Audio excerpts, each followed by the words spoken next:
p.m. We are moving to number 2, study session items. 2.1, proposed organizational chart. We do have public comment, but I'm going to allow Dr. Summers to go over that, and then we will go to public comment. So Dr. Summers, go ahead. Thank you, President Rooks. Good evening, Governing Board, Cabinet, special guests, other special guests. We're glad to have you here. So this particular item, I know there's a lot of anticipation around, and I am going to just help manage that expectation for a moment by saying there is not an official proposal that is going to be brought forward this evening. So I just want to call the board's attention and the community's attention to the fact that our current action item that is tied to this item was 15.1. So I am going to request that the board move to table that item as we move into the regular session part of our meeting. But I did want to take a moment to just explain and share some of the thinking that's going into the development of this very important proposal. So as we work to refine the district's current organizational structure, we recognize the importance of ensuring alignment, coherence, and functionality across all levels of leadership. And so to achieve this, it's really important from a superintendent perspective right now to have a clear understanding of the key priorities that will be reflected in the final organizational chart for board review and ultimate approval. So that will include clarity in roles, responsibilities, and reporting structures. And I think other key focus areas that come into mind are making sure that we are really being mindful of the talent that we have in our organization in multiple levels and sections, and creating the opportunity for improved collaboration and communication across all of our departments. So the most important thing from my perspective in that space is really keeping in mind that our key constituents, or customers, if you will, are our students and teachers and the support staff and leaders that work in our school sites. So any organizational structure really has to align itself to meeting those needs. And so in an effort to make sure that I'm going to be working very collaboratively in that space, I'm going to be structuring some additional leadership level conversations in the next week and a half, as well as incorporating an opportunity. We have a new employee engagement council, so I'm going to be seeking some additional input from the individuals that are representatives of our different employee engagement or the employees that sit on that employee engagement council, pardon me, to receive some of that additional input before prioritizing and finalizing what the proposal will be. My anticipated presentation on that will be for the February 27th board meeting. So really the purpose of this update today is just to let you know where we are in that process, that we do need a little bit more time, and I appreciate the patience and the understanding in that effort, and I do stand open to answer any questions that you may have. Thank you, Dr. Summers. Board members, we have one public comment tied to this line item. So you will have 3 minutes. Laura Tapasson.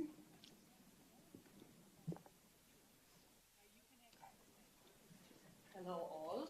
Few thoughts, consider it an initial input. An organizational chart, by definition, is a visual representation of the structure of an organization. It outlines a hierarchy within an organization showing how different positions are interconnected. The highest authority at the top and works its way down, illustrating the reporting lines and how communication flows within the organization. The board of directors sits at the top of the organizational chart. They are the governing body providing visionary guidance, while the executive leadership manages day-to-day operations, executes on the ground, ensuring the needs of students and communities are consistently met. POSD current chart is placing stakeholders at the top of the chart and could lead to confusion about the organization's decision-making structure and undermine the governance process. It is misleading as it oversimplifies the complex structure of decision-making within a district. In an organizational chart, by definition, stakeholders do not have direct decision-making authority over the internal management or governance structure. It's like messing with pronouns unless you reinvent English grammar rules. Based on your chart, I have the right as a stakeholder to make a decision right now to possibly stop and reconvene the study session. If you are to place community stakeholders at the top of a school district chart, it is important to reconsider labeling it an organizational chart. Community stakeholders are very important, but are not the primary decision makers or executive leaders within the district, again, based on the definition of what is exactly an organizational chart. Drawing from my extensive experience and to reflect this distinction, I recommend using a different term such as engagement framework or stakeholder involvement map, which better captures the role of parents and community members as integral participants in the education process without implying executive authority. This approach maintains clarity in roles, builds a positive climate while recognizing the valuable contributions of the community, a chart that reflects the values of transparency, collaboration, and empowerment. District serves 30,000 families, not just a handful, and thus it is not feasible to have each individual family directly regulating and making decisions. Instead, a more structured representative approach should be in place, allowing for a broader but manageable involvement from parents and stakeholders to guide the district's priorities and actions, while ensuring that decisions are made in a way that reflects the diverse needs of the entire community. Thank you. Thank you for your public comment. All right, and that is all that we have on this line item. So I will go to Mrs. Ewing. Do you have any questions or comments for Dr. Summers? No, thank you. Okay. Mr. Toby, Clerk Toby, do you have any questions or comments? No, not at this time. I think it's important that we get it right. So I appreciate you taking the time and the diligence to put a pause on this and wait to the next board meeting to present something more concrete. Thank you. Mrs. Bowles, do you have any questions or comments? I do also echo what Clerk Toby said. Thank you for taking the time. We do want to get it right. Do we have a time frame of when that might be happening? Yes, so Mrs. Bowles and President Rooks and Governing Board, we will be presenting a detailed proposal at the February 27th meeting. I think the other thing I would mention with that is recognizing that this is also right in the middle of, or at the beginning, semi-beginning of our hiring season. The other thing I'll be prepared to speak to is how we are approaching various openings that we do have and making sure that there's clarity in what the timeline for filling those vacancies will look like. Thank you. All right. No, I don't have any questions or comments. I appreciate that you are really diving deep into it and making sure that we do get it right, because that's the important thing, so that we can focus on what needs to happen for the students and families and the staff in the district. So I appreciate you. Thank you very much. Oh, yes. Thank you, Clerk Toby. I'm sorry, Becky, I forgot you were on the phone. Do you have any questions or comments? I just wanted to say thank you. In regards to pushing pause, I think it's so much more powerful to not rush into an org chart redo if we're not prepared to answer every question. I loved what you said, Dr. Summers, using functionality as a keyword.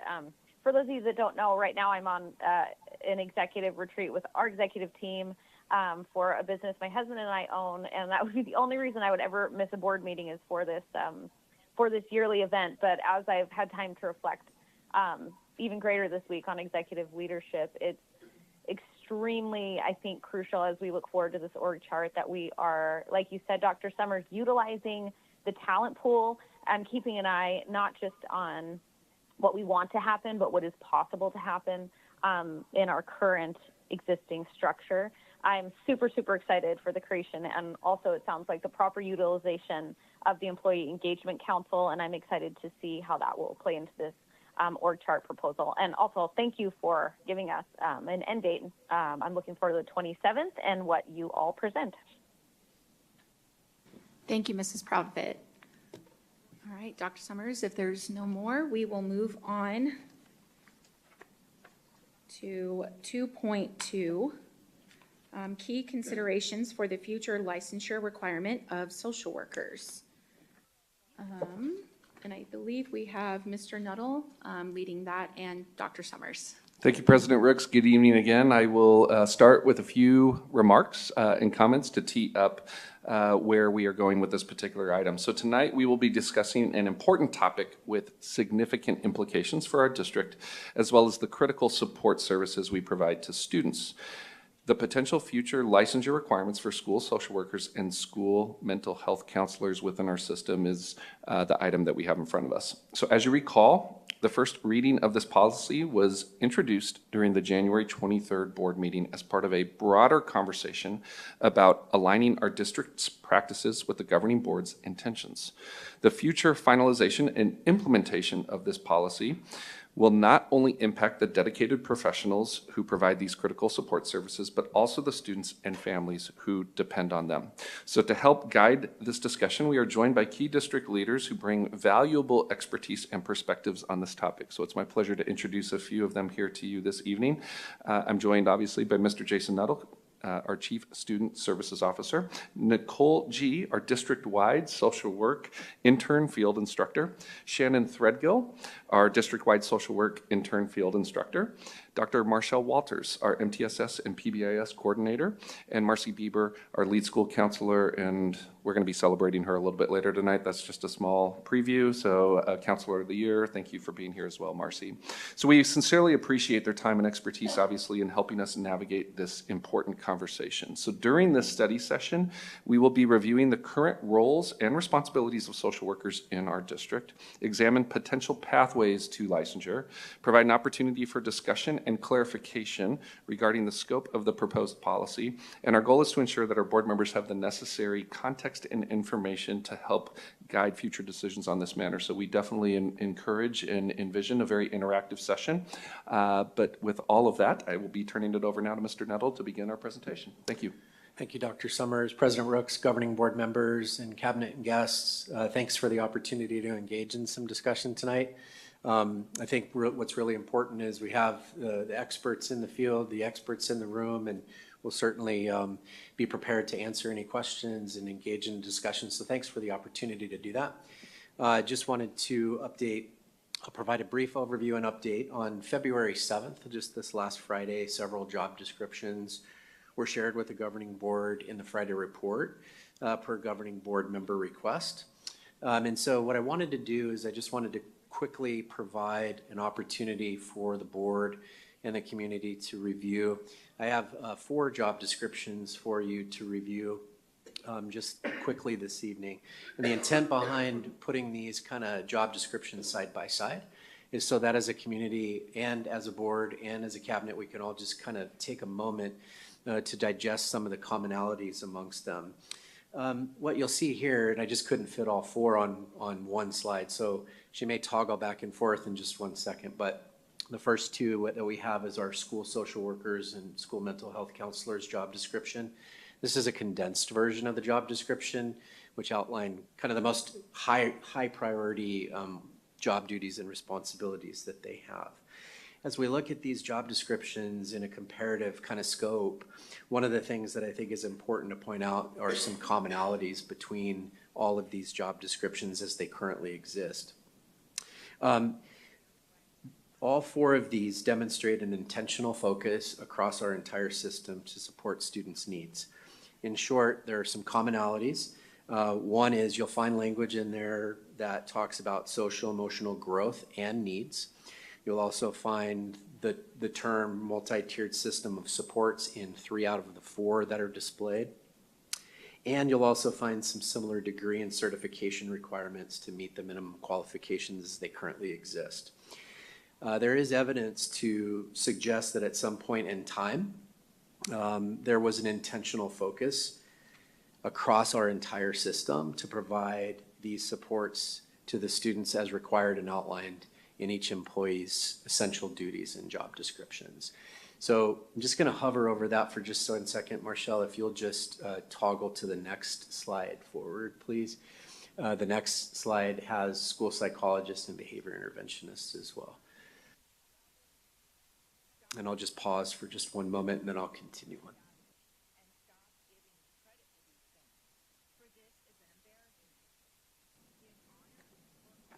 Okay, thank you. Just as a reminder to the governing board and our community, we're in year 2 of 3 of our current grant cycle for the School Safety Program grant, which is set to sunset at the conclusion of the 25-26 school year.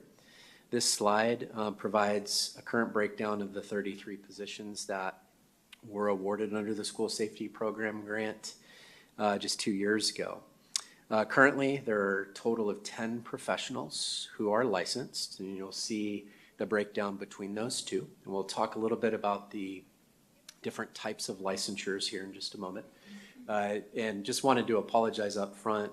Education is very famous for alphabet soup, so there's lots of different abbreviations.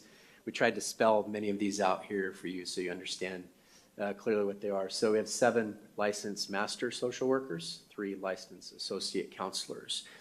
Of the remaining 20, you'll see there of what their current status is and their degree attainment. We currently have 3 open positions. And just as a reminder as well, all of the positions, they currently hold an ADE, School Social Work School Counselor certification through the Arizona Department of Ed. And so at this time, what I'd like to do is I'd like to invite Nicole G. Thank you, Dr. Summers, for the introduction to kind of talk a little bit about some high-level supports that our folks that we're speaking about tonight provide. Thank you, Nicole. Thank you, Mr. Nuttall. Our team has prepared a brief overview of supports provided to the campuses with a school social worker or mental health counselor. During this current school year, school social workers and mental health counselors have collaborated with guardians to discuss school-based supports for their general education students, focusing on self-awareness, self-management, social awareness, responsible decision-making, and relationship skills.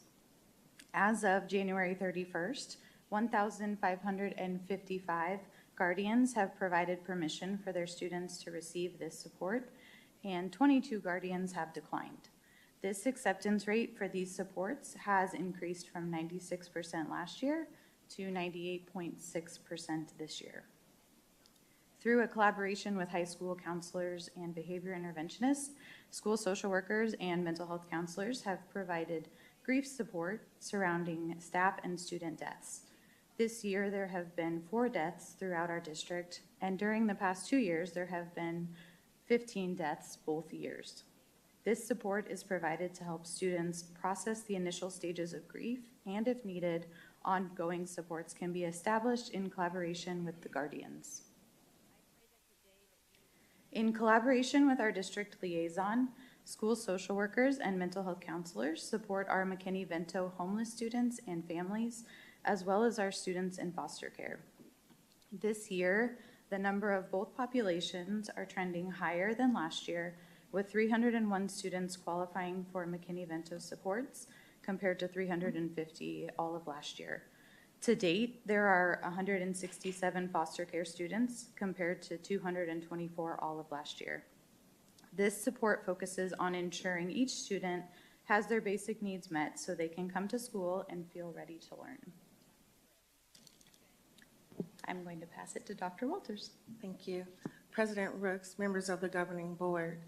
Our threat assessment process is a comprehensive process that requires collaboration and support from all stakeholders because it's everyone's responsibility for the safety and well-being of our campuses. The safety and well-being of students is correlated with academic achievement.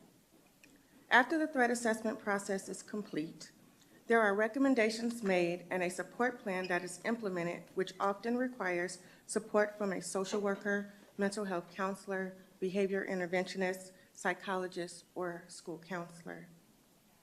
As of February 10th, 2025, we are only 3 referrals away from meeting the number of referrals completed in the 23-24 school year. In the 22-23 school year, the number of referrals for threat assessments were double. During the 23-24 school year, a concerted effort was made district-wide to address chronic absenteeism. This was a huge collaborative effort, with the process being highly supported and in some cases spearheaded by our school social workers or mental health counselors on their designated campuses under the direction of their administrators. As a result of this collaborative effort, absenteeism decreased by 4% in the district, bringing the average down to 22.1%, which is under the state average. I am now going to pass it over to Shannon Threadgill, who will discuss our pathways to licensure. Okay, so I'm going to talk a little bit more about the various pathways to licensure in the state of Arizona. The Arizona Board of Behavioral Health Examiners was established in 1988 to regulate the practice of behavioral health professionals. That includes social workers, mental health counselors, marriage and family therapists, and substance abuse counselors. There are various levels of licensure, and we're going to talk through those today, focusing on the social workers and mental health counselors. For social workers, licensure covers licensed bachelor social workers, LBSW, which we're not going to get into tonight because we do, our social workers need to have a minimum of a master's degree, so that one is not relevant to this discussion. There are licensed master social workers, licensed clinical social workers, and then for counselors, the two levels of licensure are licensed associate counselor and licensed professional counselor. I'm going to be saying those words a lot, and they get a lot to say. So we're going to go through a little bit about what they each require. So the licensed master social worker and licensed associate counselors, those are the first levels of licensure in the state of Arizona. This requires that social workers and mental health counselors take and pass a national licensing exam. Social workers take the Association of Social Work Boards, or the ASWB exam, and mental health counselors take the National Counselor Examination, or the National Clinical Mental Health Counseling Examination. In order to be eligible to take these exams, social workers and mental health counselors must first obtain a master's degree from an accredited university and then apply to the Arizona Board of Behavioral Health Examiners with all required documents, which typically includes transcripts, internship experience, fingerprint clearance cards, and job history. This initial application costs $250. So once the board approves that application, the social workers and mental health counselors are then registered to take the exam with the national testing centers, the ASWB, NCE, or NCMHCE. And those exams cost between $230 and $275 depending on the test. Once they take the test, they will obtain their unofficial results immediately and then get the official results 2 weeks later, at which point the board will offer them their licensure. So the next level of licensure is the highest degree of licensure available in Arizona through the Arizona Board of Behavioral Health Examiners, and that's the licensed clinical social worker or licensed professional counselor. This process is much more time-consuming and has higher requirements, which first includes obtaining the LMSW or LAC through the process I just initially described. And then social workers and mental health counselors must work for a minimum of 2 years under the supervision of an LCSW or LPC, which I will note is not available in our district at this point. In those 2 years of work, social workers and mental health counselors must document 1,600 hours of direct client contact with specific focus on diagnosis and treatment, and a minimum of 100 hours of clinical supervision by an Arizona Board of Behavioral Health Examiners approved supervisor.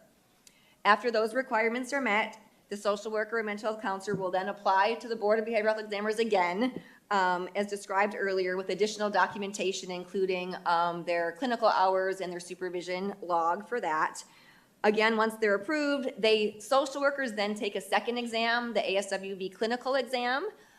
Mental health counselors do not have a second exam. And that, again, once the test is passed, licensure is in place, and again, you're paying the $250 fee and then the testing fee of $260 for that level of licensure.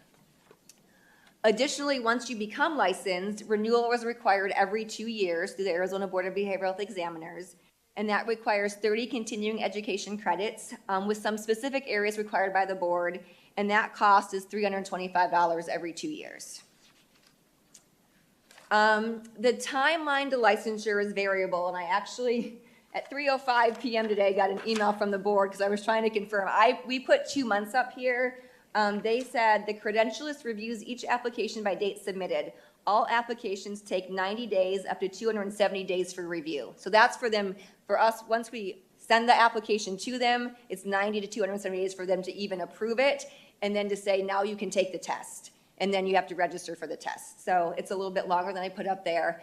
And then the study time is about up to 6 months. So that could be done, at the same time, but some people want to wait until they know when they get to test to start at that. And then again, for LCSW and LPC, you can't even apply for this until you work for at least 2 years under the supervision of somebody else. And then lastly, I just want to note that social workers and mental health counselors, whether they are licensed or not, follow the code of ethics for their specific disciplines. The Board of Behavioral Health doesn't have their own code of conduct. There are specific ones for each discipline. So the social workers follow the National Association of Social Workers, NASW Code of Ethics, and the counselors follow the American Counselors Association Code of Ethics. And on here I provided a link to the Arizona Board of Behavioral Health Examiners website where you can find that information and the links to each of the codes as well there. Thank you.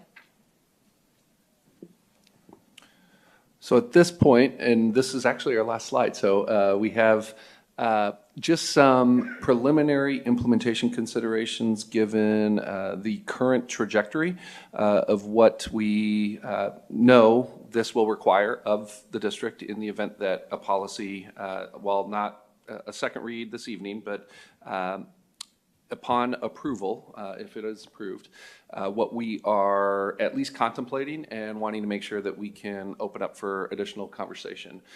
So one of the essential questions I think that we're looking at is what exactly is the timeline that's associated with what it will take in order for current social workers without the licensure that has been already described to achieve that. We also are having to contemplate what the timing of the grant that is currently in place will look like as that sunsets going into the 2025-2026 school year, recognizing that there is that year-long opportunity for us to not only reconsider what the grant would look like moving forward, but to afford the individuals who we want to be able to support obtaining their license to do such. So one consideration is at what point do we expect that the individuals who are working toward licensure will obtain it. And so you heard a little bit of those timeline considerations. So we want to make sure that we're being sensitive to that. If there was an expectation to obtain licensure as early as July 1, 2025, then what would the implications be for individuals who may not achieve that? So we are at this point contemplating and wanting to elongate that amount of time and still be within the bounds of what the policy would be expecting from the positions and from a district oversight perspective. Another consideration, and this is not saying that it absolutely would be our decision, but to the degree that application and licensure costs could potentially be absorbed. We gave you just a dollar amount to consider given the 20 individuals that we're talking about here. We also need to be, I think, intentional about, and we haven't necessarily gone so far here to describe the entire landscape of what the supports would look like, but we do have 3 field instructors for program implementation and support that we do need to consider given that their current funding for those positions will also be in question going into the following school year. And then what, again, I just alluded to this at the beginning, does that continuation of positions look like by writing for a new grant term? And of course, those are a lot of preliminary conversations that we need to contemplate. But we also know that there's probably other considerations. So this is a great segue, President Rooks, and I don't know if you wanted, if there was public comment, I'll turn it back over to you, ma'am, and we stand ready to answer any questions that you may have as well. All right, thank you, Dr. Summers. Yes, board members, we do have 2 public comments that I'm going to have come up. They have 3 minutes each, and then we can go to comments and questions. Laura Teppeson.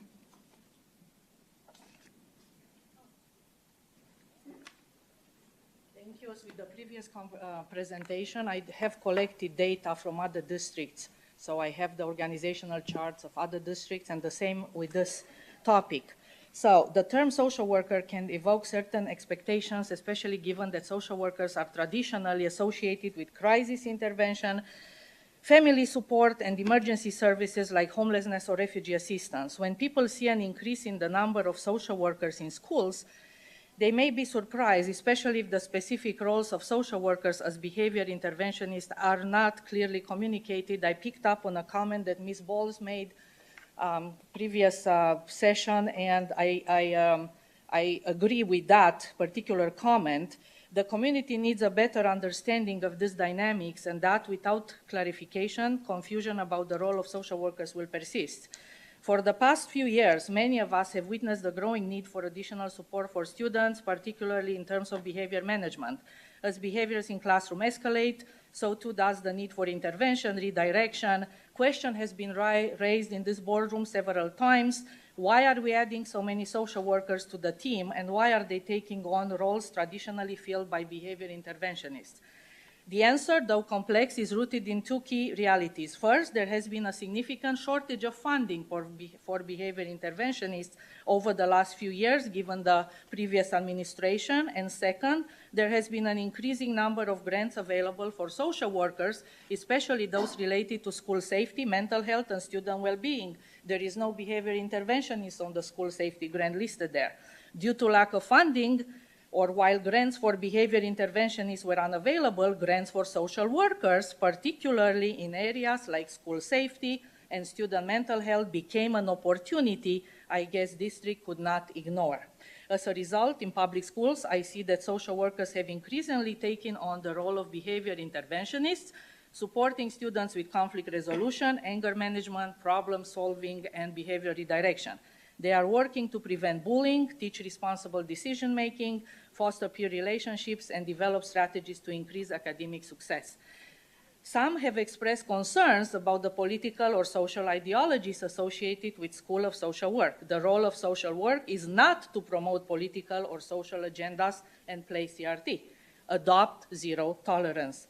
Create a clear narrative about how social workers are now essential to behavior intervention, could help people understand the practical reasons behind the increase, must be transparent about the expanded role they are playing. As far as the school-based mental health aspect and qualifications is another topic, and to tell you the truth, I'm a bit confused now. And so I hope the community, or for the community, it's a great presentation, but there are many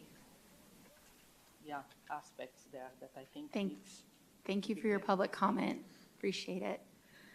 One last public comment from Mr. Anthony Campbell McDonald. Thank you. I didn't prepare anything, so this is from my head.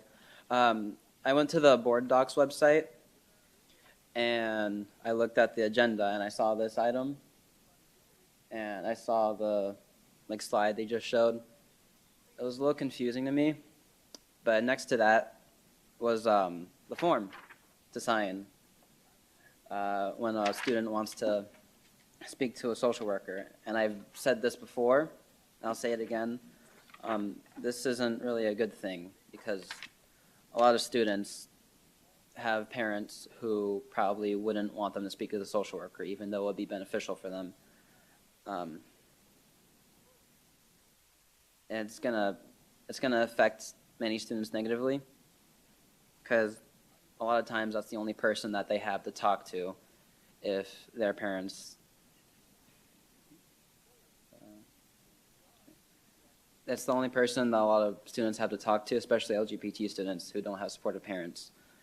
So I'd just like to reiterate again, reconsider this, because this isn't really a good thing. Thank you. I yield my time. Thank you for your public comment. Right, we will move on to, I'm going to let Mrs. Proudfit go first if she has questions, comments, so I don't forget that she's on the phone. And she's not here, so I can't see. So I just don't want to forget again.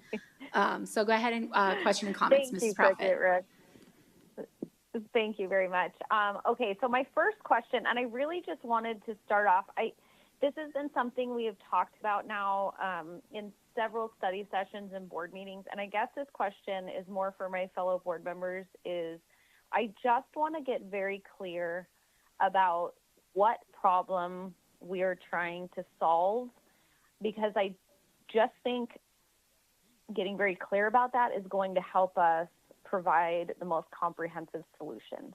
So does anyone want to speak to, in their mind, what problem we are trying to solve as we move forward with this discussion? Does any board members have comments or questions to I think that? I'd rather hear from the professionals in the room, Okay, and then we can comment. okay. Sorry, didn't have my mic on. Didn't have- yeah. She was asking, this is my only thing, is she was asking the board brought this to President Rooks and Clerk Toby. You guys have the control of that agenda, so you brought this forward. So I think it would be good because that was actually going to be one of my questions. There was a lot of things talked about when we were in executive session, but it's really helpful for our community, for the Social Support Services Department to really understand what is it that we're trying to elevate as a problem. And I think that can then guide how we go about fixing it. So I do think it's a question that needs to come to the board. Okay, well, I'll go to Mr. Toby then, Mr. Clerk Toby, because this was his policy that he brought forward, so I will turn it over to you. Thank you, President Rooks. Yeah, so the problem that we're trying to solve here is the legal one. Nothing in the policy said anything detrimental about the support staff that we have or the services that we provide. It is strictly a legal argument. And based upon the grant narratives that have come over, that I've seen and submitted to the Department of Education, there's an issue. And it's been talked about, as you've alluded to, Mrs. Proudfit, for several years now, going back to when I was a parent advocate coming to the district and speaking up publicly at the board meeting saying that there's a legal issue with what we're seeing. So really the problem that we're trying to solve is getting the district to be in compliance with what state statute is. I guess my next question, because as we all know, I always talk about this, I'm very, very data driven. So I guess my next question would be for, I don't know, Dr. Summers or Mr. Nuttall, is how many reports have been filed over the past, let's just say 2 years, where a parent or a guardian has brought forward a concern in the form of a report being filed where someone in our social services, whether that be an ADE certified social worker, counselor, whatever, where they have been accused of providing psychotherapy or any of these things that we have talked about, which would be beyond that legal scope. I just want myself and the public to have an understanding of where we're actually at with this. So if you wouldn't mind, how many reports do we have that have been filed over the past, let's just say 2 years? Thank you, Ms. Proudfit. President Rooks, most of the issues that come forward are handled first and foremost by our administrative team, as well as the team that you see sitting here, with ultimately myself being coordinating some of the responses. So in terms of formal reports or formal complaints, there have been zero that have come across my desk. Mrs. Proudfit, I would like. Anytime. Oh, sorry. Sorry. It's like a Go ahead. echo. I was just going to kind of answer a little bit on that. I do know that in a previous board meeting, I believe it was in 2021 or 2022, we actually did have a public commentary from a parent in the district who spoke about her child at one of the high schools in our board meeting regarding the no parental permission. The child was being pulled out of class by the social worker, and the parent kept saying not to do that. And ultimately, the student was just frustrated and wanted to just return to school and be a normal kid, but kept getting this involvement. And the parent had said, this is my job as the parent with the mental health of my child, who was already seeing a licensed provider. And so ultimately, the student decided to leave the high school, which is really disappointing. But that is just one story. I know personally myself, I've heard from many parents that reach out, but they don't want to file a report, or they don't want to come and speak in front of a meeting because of the judgment that will go towards them in speaking up. And the things that they went through with their own child is just devastating to them. And so that's hard to talk about in a public meeting. So I just wanted to make note with that. President Rooks, Mrs. Proudfit, if I may also, do you want me to, can I respond to you real fast? No, you go ahead. Yeah, so I don't think it really Absolutely. matters how many complaints that we've received. It's a matter of complying with the law, so that way when a complaint, an official complaint smacks us in the face, that it's not an issue that we're in compliance. Because As I've been taught, as far as liability goes with districts, it's what's foreseeable and what's unreasonable. That's the two-pronged test. I've been speaking about this for at least 2 years now. Mr. Nuttall, you and I had a conversation in Mr. Molino's office where I brought this up several years ago. And the problem is that it's never been addressed. The concerns that have been raised in this room and out of this room have not been taken seriously. And just because we have not gotten a complaint doesn't mean we shouldn't follow the law. Oh, I absolutely agree that we should always 100% be in lockstep with the law. You know, something from our last, I don't know if it was study session or board meeting, that Ms. Myers kind of chipped in when we were sharing some feedback that we received from parents is once we have feedback from parents, we're then essentially mandated reporters and legally bound to ensure that those reports are filed. And it's hard because if you talk about in a court of law, unless the reports have been filed and actual claims have been made, it's hard to give something legs, I guess is what I'm saying. And I'm not doubting that things happened. I'm not, you know, I have no opinion on that. Essentially, I haven't spoken to parents that have said that. I respect, you know, Mrs. Rooks, I know you have said several times that parents have reached out to you in that regard. I just want to ensure that we're upholding the filing of those reports, because if we're creating the policy, we have to be very sure that we actually are solving the problem that we're trying to solve and ensuring that it encompasses giving clarity, not just for our parents and our students, but also our employees of what the expectation is. I feel like we have a lot already in place, but as we continue this conversation and move forward into taking action, I just want to be realistic and actually be solving a problem. Because if we haven't had any reports, and again, I'm not saying that reports are, you know, the sole indicator, but what I am saying is we need to understand truly where we're at with that to be able to craft the best policy, if that makes sense. My next question, Mr. Nuttall, I noticed we have 3 open positions. How long have they been open? And has there just been not applicants or unqualified applicants? So how long have those vacancies been in place? Thank you, President Proudfit, Mrs. Proudfit, President Rooks. We have had a few recent resignations within the last couple of weeks. One has been one since just before Christmas time. So it's been going on about 2.5 months or so for the longest one. And then the most recent one was, I believe, this last week. Okay, thank you for that. I know I've expressed my experience with finding care for my own child and how difficult that was. I know that we have a chronic shortage of mental health workers in the state of Arizona that's been going on for, a decade plus. So I am concerned, and I want to be mindful as we have this conversation of not what of what's actually possible, because at the end of the day, we have to ensure that our students don't have disruption. I really liked that you pointed out with the 2-year practicum. There's a requirement to have the certification that there's a 2-year practicum under the supervision of a licensed social worker, and we don't currently offer that practicum in Peoria Unified School District. So and I'm not sure who this is a question for, maybe Dr. Walters, is there a reason that we do not offer this kind of practicum for employees who might be seeking after that higher certification? Mrs. Proudfit, President Rooks, members of the governing board, it was not a requirement for the SSP grant. As it stands, our school safety program grant has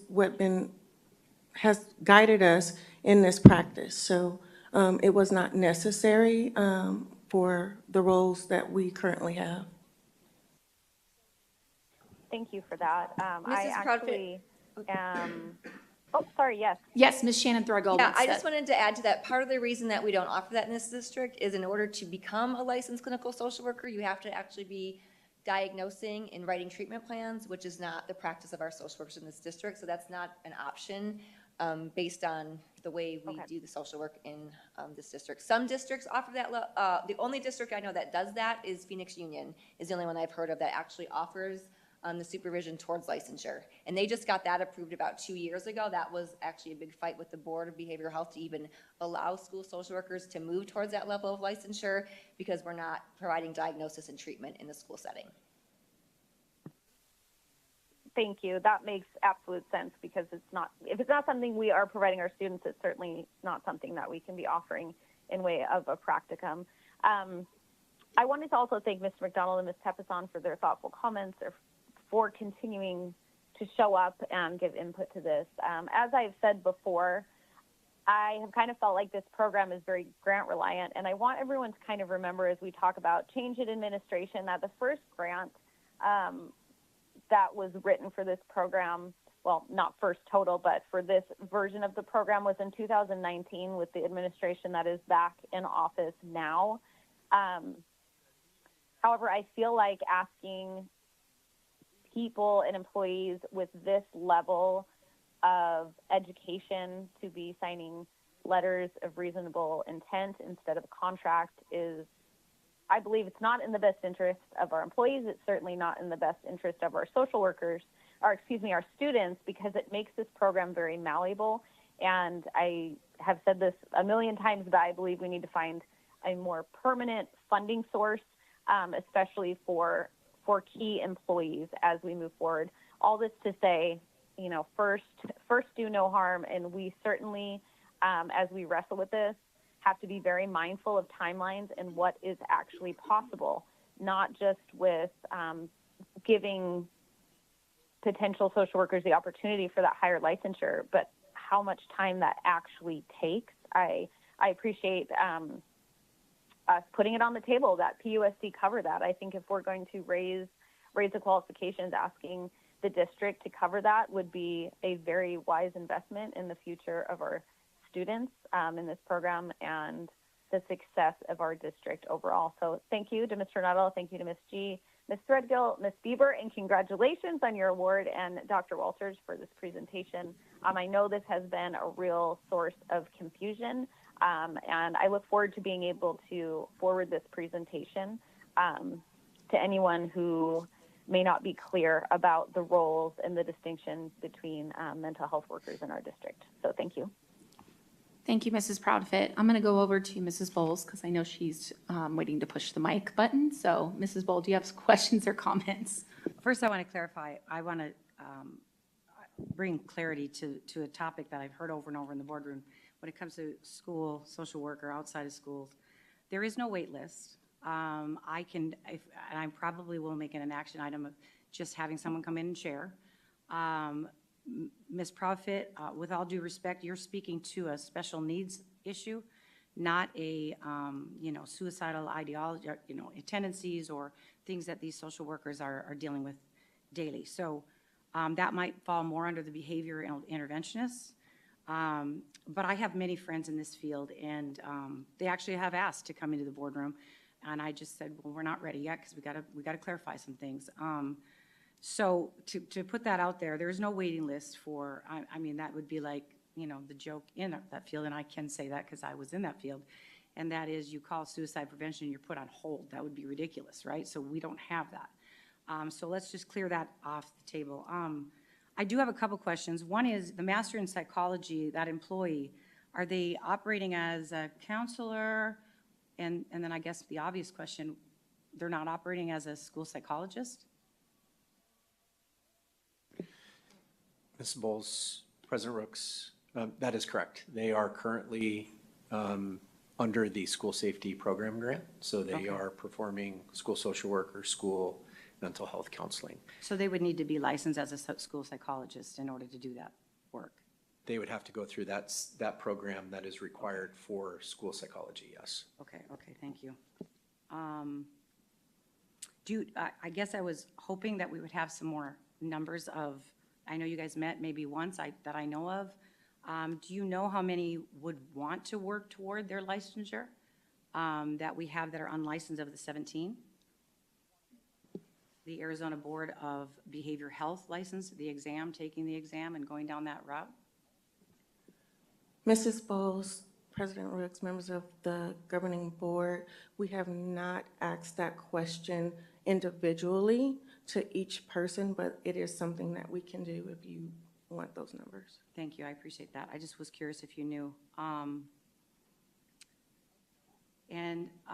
Someone made the comment, public comment of the essentials of behavior, and even some in the room when I worked in the district knew that's what I dealt with, and so I get that, and I know that it's a need. There's no doubt about that. However, I agree with the public comment of, when it goes into social justice. So, but that doesn't matter because that's just my opinion. But I have maybe it's an obvious question or answer. I just don't know the answer. With our current administration and all the changes that are coming about, and we're kind of preparing, this is what this is about for, do we get licensed social workers, do we not? With DEI going away and diversity, equity, inclusion, and now the new term is resilience, and SEL and the gender, radical ideology. With that going away, are we going to have a grant for another year? For social workers in particular?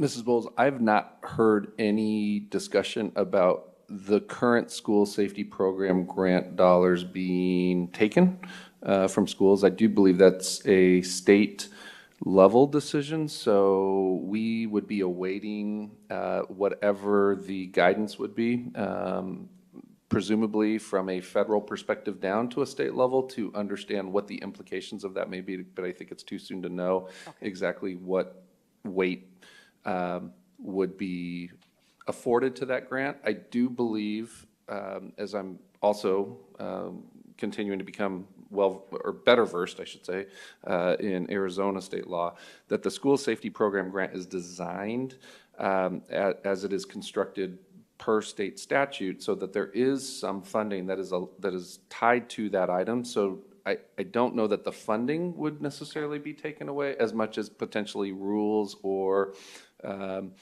aspects of what the grant allows or doesn't allow. So, and as a reminder, knowing that this particular version of the grant is sunsetting in 2026, I would anticipate that that guidance would be something that we would understand more of. As a side note, and I know this is a long answer, but I know that there's been some conversation as well to bring in a representative from the Arizona Department of Education who could speak a little bit more specifically to the grant and how it's designed and applied, et cetera, as well as implications for what it would look like if there's a material change to how we're utilizing that grant in the district.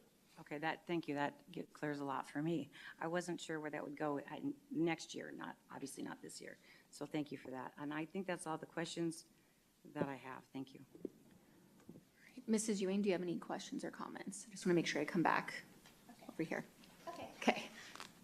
Let me turn on my microphone. Okay, so back to the original problem, the problem that was identified. And when I ask this, I want to clarify that I'm just trying to get really clear, and it's not that I want you guys to feel like you're on the defense about it. So it's not, I'm not trying to say I don't think that this should have been brought forward. I'm just trying to be at the table to really have this understanding of what is the problem. So if we were to look at what we're proposing, where we ask our current counselors, let's say they go through all of this, they get to the clinical level, and that's their licensure that they have. I don't think just them having that clinical level would solve the problem, Ms. Rooks, President Rooks, that you were talking about with the informed consent that you spoke about, the individual and what you have said other families have come to you and said that there wasn't that informed consent prior to the children talking about. So I think no level of licensure would solve that piece. And the only way to really, in my mind, to solve that piece is to have better processes around that. I do think when I was looking online, there are better informed consent forms out there that spell things out much, much more clearly and set better expectations, offer more transparency of what the programs are, who's offering the services and so forth. So there are better forms out there. But I just want to note that if that's a big problem, that isn't solved by adding this additional licensure. And then, Mr. Toby, you said that on the grant application, there was language in there that I believe, correct me if I'm wrong on this, but that was showing that we had counselors who were operating out of their scope of their licensure. And that I thought that was going to be the big conversation of how do we ensure that we have a program that's in place where they're not operating out of their scope of practice. And I believe that you had said that you felt like by asking all of these providers to have that highest level of licensure, that would cover all of those services, thereby reducing any sort of risk to the district. And I said, okay, let's take a look at what that would be. And so now looking at this presentation that you've put together, the social services team, thank you so much for putting this together. My biggest takeaway is if we go to the perspective where we ask for that highest clinical level from all of our counselors, we don't have the means to pay them in that scale, which is roughly between $60,000 and $85,000 a year for those individuals. We would need to provide that for 20-some that we have now. In addition to that, we'd be asking those professionals to come work for us, but they can't work in the capacity that their licensure allows them to. So if we can't offer them a location where they can do the services that their license allows them, and we can't pay for them at that level of licensure, then I don't know that this is the best option to solve the problem. So if we go back to, well, that problem is they're practicing outside of the scope and there needs to be better guardrails around that, I think that we need to look at how can we better, when I've had experience of working at mental health centers, I think 5 or 6 of them, the number of forms that they have that you have to sign things, for the fact that we only have one form that's not very specific, I feel like a lot of these problems could be solved by providing some more forms, informed consent, and having tighter processes around the services that we do provide. So that's my biggest takeaway. I don't think that the increased licensure is going to solve the problem. We don't have the funding to be able to provide those folks. We don't have the ability to do without additional hiring, to have the supervisors, clinical supervisors, and frankly, we don't have the program, unless we want to go the direction that we're providing a comprehensive intensive therapy on our campuses like Phoenix Union, but that's a whole bunch of liability for the district to take on, and I don't think that's the direction that we want to go. Then why are we requiring that? So, thank you. So, Mr. Toby, I'm just going to answer my question and off of her, and then I'll go to you. Specifically for the parental consent forms, I was just bringing that up because I think Mrs. Proudfit had asked, has there been any complaints filed? So I was just giving that perspective on that end. Specifically to why I see a need for this licensure policy is I keep hearing that the psychotherapy isn't happening, but I'm confused in the grant narratives that I've got all of it here. I've had all of the trainings that the social workers have attended for various different conferences. And in one of the grant narratives for one of the schools, it talks about that there's a lack of community services for quick access to intake or evaluation of mental health needs, staff tasked with helping families access mental health services in the community. It talks about the team at the school takes a more prominent role in supporting mental health needs at the school level since families have limited resources. I've seen that throughout a lot of the grant narratives for each school is the narrative that there's nowhere for the families to take their children to get the mental health services, treatment, whatever you want to call it, to have them be seen, and that intake and appointments are so far out. Or I've seen the narrative of insurance costs. I've seen the narrative that a lot of families can't make it there, get access there. And so that's where my mind goes. And I've seen in another school that Peoria Unified in 2016 initiated a partnership with Southwest Behavioral Health, a local behavioral health agency, to provide individual counseling for students at 8 elementary schools within the district. But it states here that although this is a great service for our schools, it is limited in its availability and scope. And so I've also I've had a lot of the parents have been really looking into this and researching it, and they did records requests. And so I'm seeing here that a social worker at a school was emailing a teacher or a few teachers in that subgroup that they are looking for, hey, do you have any students that could be referred for small group therapy, social skills? Some of your students come to mind, but I'm curious, who would you recommend? I'm seeing that they're stating, you know, I have a few students, haven't let the parents know yet. They talk about, you know, passing gas and things like. So for me, when I'm seeing, first off, that is, to me, that's, we're already having somebody go in and observe in the classroom without the parental consent. They're already observing and making note of, oh, well, this kid's doing this, kid's doing this. And then they're trying to develop, okay, well, what kind of services or small group therapy or group therapy or individual can I support? So it's already kind of being in there.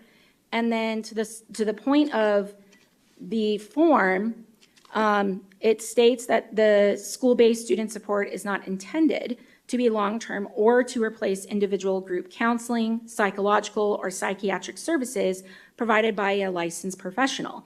So the overall theme that I keep seeing is that there's nowhere for these kids to be seen to get the mental health diagnosis, treatment, services, but yet that's why we're justifying bringing in the social workers to cover that area that is missing. And so in my mind, I'm like, okay, so licensure, state of Arizona, in order to provide those services of psychotherapy, which has many definitions, I'm fully aware of that, but that's where the licensure comes from. And I've had, it's a parents reaching out about this, concerned, where we've got just an example of a student in elementary school, I think second grade, was upset because they just lost a family member and going through that process, so was crying in class, and the teacher, instead of calling the parent and letting the parent know, instead sent the student to the social worker, who then talked to the child, figured out, you know, what is going on, called the parent, and then talked to the parent about how they had already seen their child, that the child was upset about losing a family member, kind of invading on that personal space of what that family was going through, and then was told by the social worker, you know, I can provide services, I just need you to sign this form. And then the parent, you know, questioned, like, well, what did you talk to my child? That was told that was confidential. And then apparently had filled, the social worker had the student fill out a grief worksheet talking about the personal family member who died and asking, how is your family doing through all of this? And when the mom had asked for that form of what her child filled out, she was told that's confidential, but I can send you a blank copy.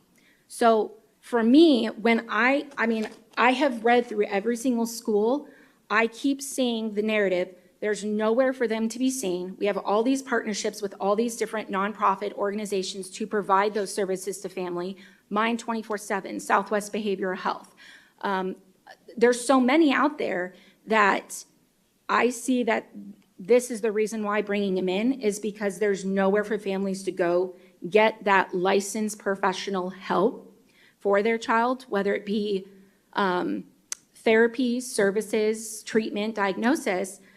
So then that's our role to then take on, is what I've just read through every single one since this started in 2019. And so that is my concern, is if in Arizona law, we have to follow and abide by licensure for psychotherapy. And that's what I'm reading in here, that we're trying to take on this big need because there's nowhere for families to go to see a licensed provider.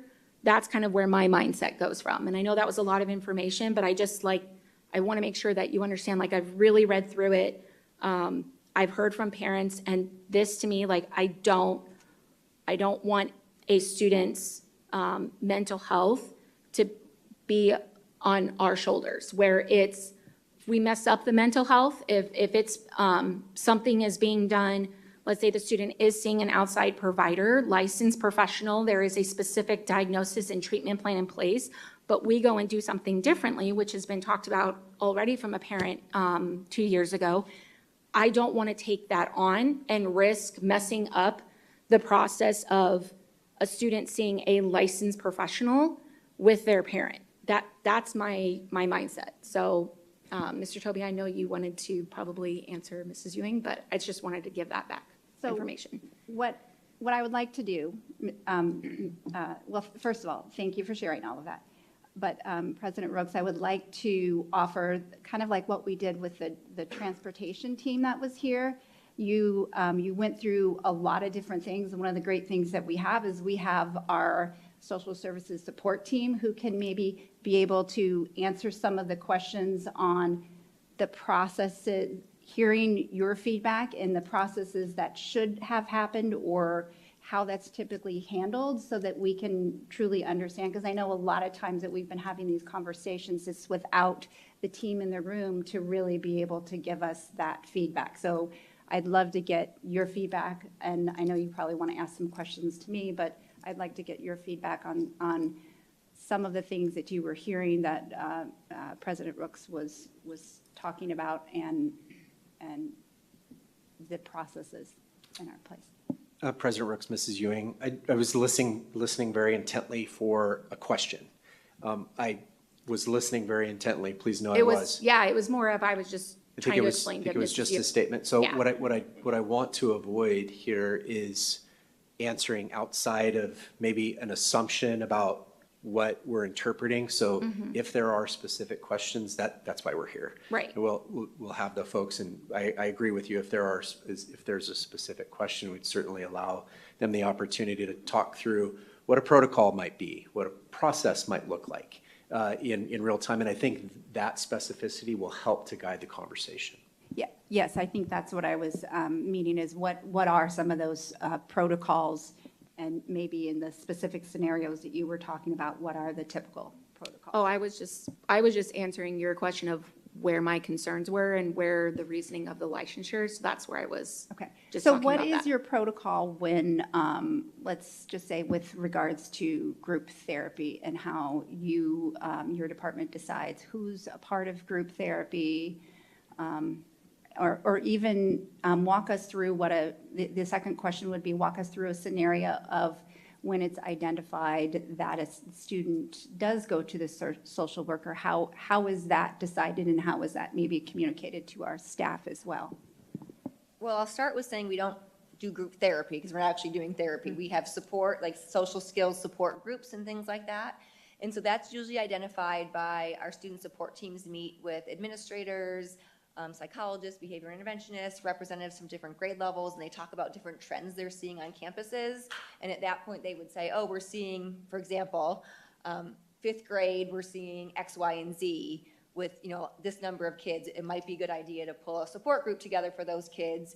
Parents are notified, kids are invited, consent forms are sent home, and then that group would be pulled together. So sometimes there are emails sent to teachers saying, hey, we've decided from our student support team that we're going to start this group. Do you have students that you think would benefit from this group? So that would be an example of the ways groups are formed. The other ways would be if social workers or mental health counselors already have consents from parents, and they're meeting with kids, and they're seeing, oh, I've got 6 or 7 kids on my caseload that I'm working with that all have the same issue, it might be more effective to put them together in a small group. Then they would contact the parents and say, would you be comfortable with them meeting in a small group? So that's typically the way the groups are developed.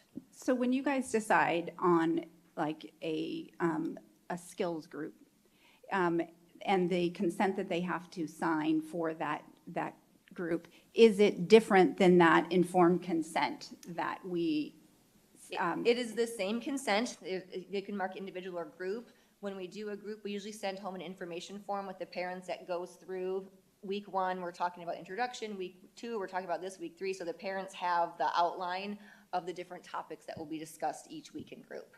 Can, as a board, can we get that in like a Friday report so we can? I mean, it would be different depending on each group at each school, but we could give you some examples of a couple of those if you'd like to see those. Okay, thank you. So I do have then one question here. One of the grant narratives, it states that it talks about the partnership with Southwest Behavioral Health. It currently serves at this school site 10 to 15 students on campus. It states that these services are offered no charge to family eligible for access insurance. While these services are nearby and even on site for some, most students in need of emotional and behavioral support do not receive it due to barriers such as costs and wait lists that are well over 30 days. Most of our families, it is difficult for them to navigate our state's mental health system. So I kind of talked about it. I keep seeing the grant narrative where there's nowhere for families to be seen if their child is suffering from, I saw in there drugs, if they're suffering from drugs, if they're suffering from suicidal ideation and things like that. Where is, I guess, with you guys taking on all of that, how do you then separate what we're kind of talking about, that it's not psychotherapy and treatment, but yet you're stating in your grant, this is the reason why we need the social workers on campus, is because there is nowhere to be seen with a licensed professional. Does that make sense? Okay. President Rooks, so a little bit of the landscape as far as what's available in the community has changed since 2019. There are a lot of additional services that are available. But it's not that all students that are seen by social workers and mental health counselors are students that need ongoing intensive therapy. So they're not completely the same. So there are some students who need skill development, and there are things that can be addressed and supported at school that wouldn't be referrals that are appropriate for ongoing therapy.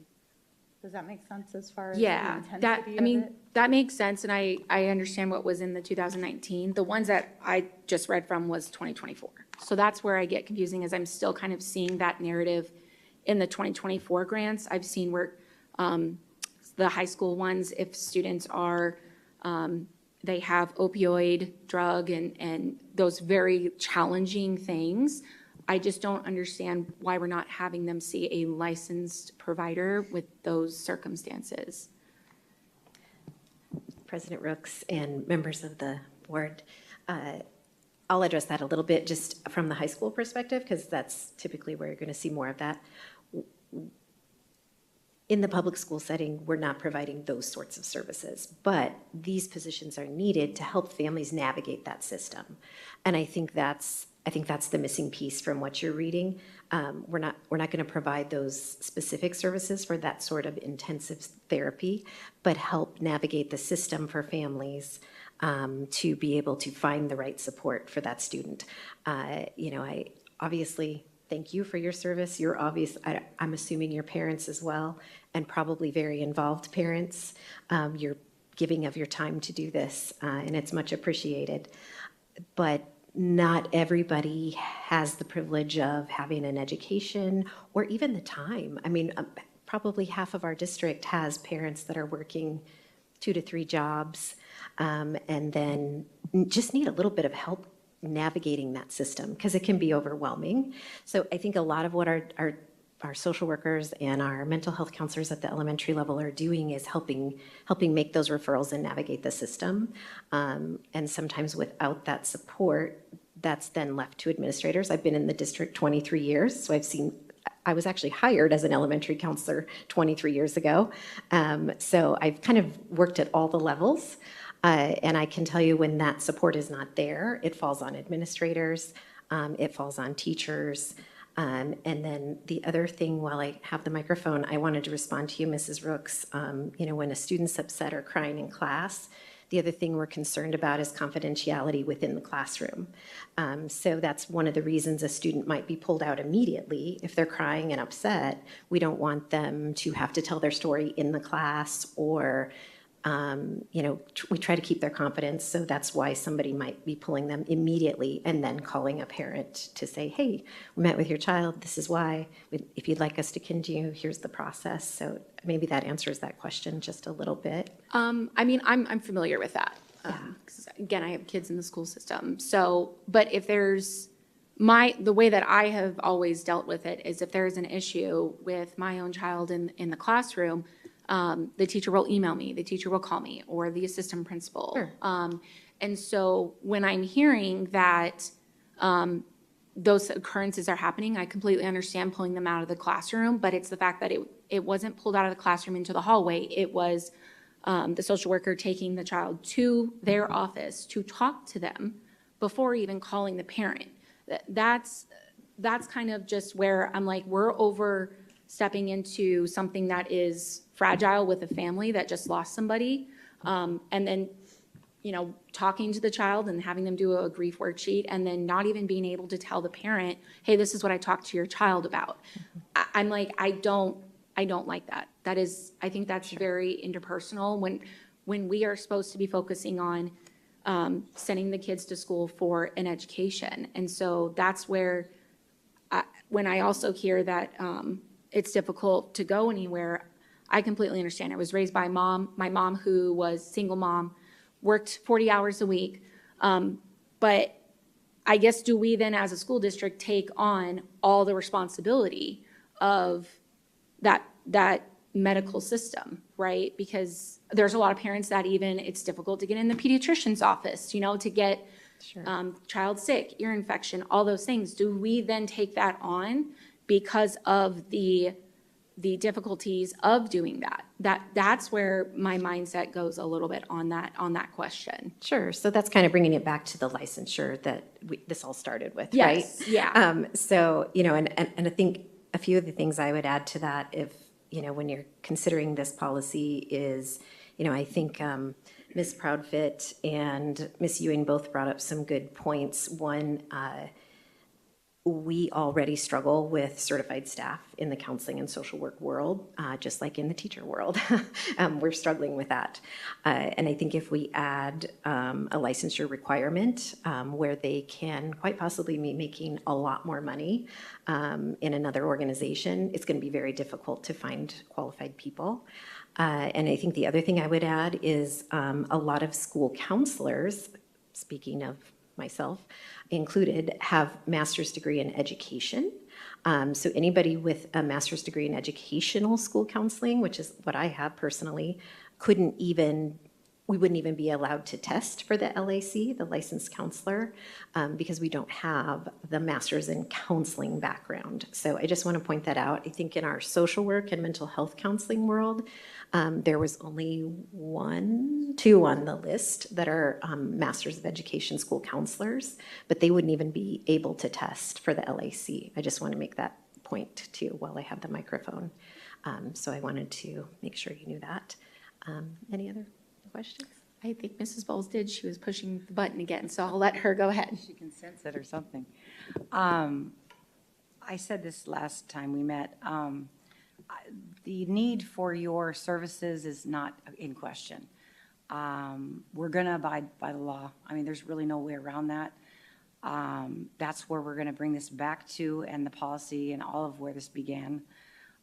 And then financially, we know we only have this grant for another year and however many months it is till July. But we have to abide by the law. And I will just add to that again, I said this last meeting, but for me as a board member and the liability that the district faces, it should be more concerning instead of us dancing around, ticky-tacky you know, should you do this or should you do that? And I don't want to do that to you guys. I don't want to micromanage. That's not what I'm up here for. But we will follow the law. And I will say, you know, we're going to put excellence in front of our kids, not that you're not. And so, with that said, the entire, and again, being from that field, the entire purpose of having a license is so that we don't have to track down emails and this and that. And are you doing your job? Are you not doing your job? Are you overstepping? Are you not? Are you taking kids to the doctor that we've had, which was way overstepping? We've had it, so that's not even on the table. We know that that's happening. Are all you doing that? No, I'm pretty positive probably majority are not doing that. But we're going to follow the law, and the law says, you know, you can't do certain things. And again, I'm not qualified to track that down. I don't want to track that down. We're going to keep kids safe. And the whole purpose of having a license is to be overseen by professionals in the field.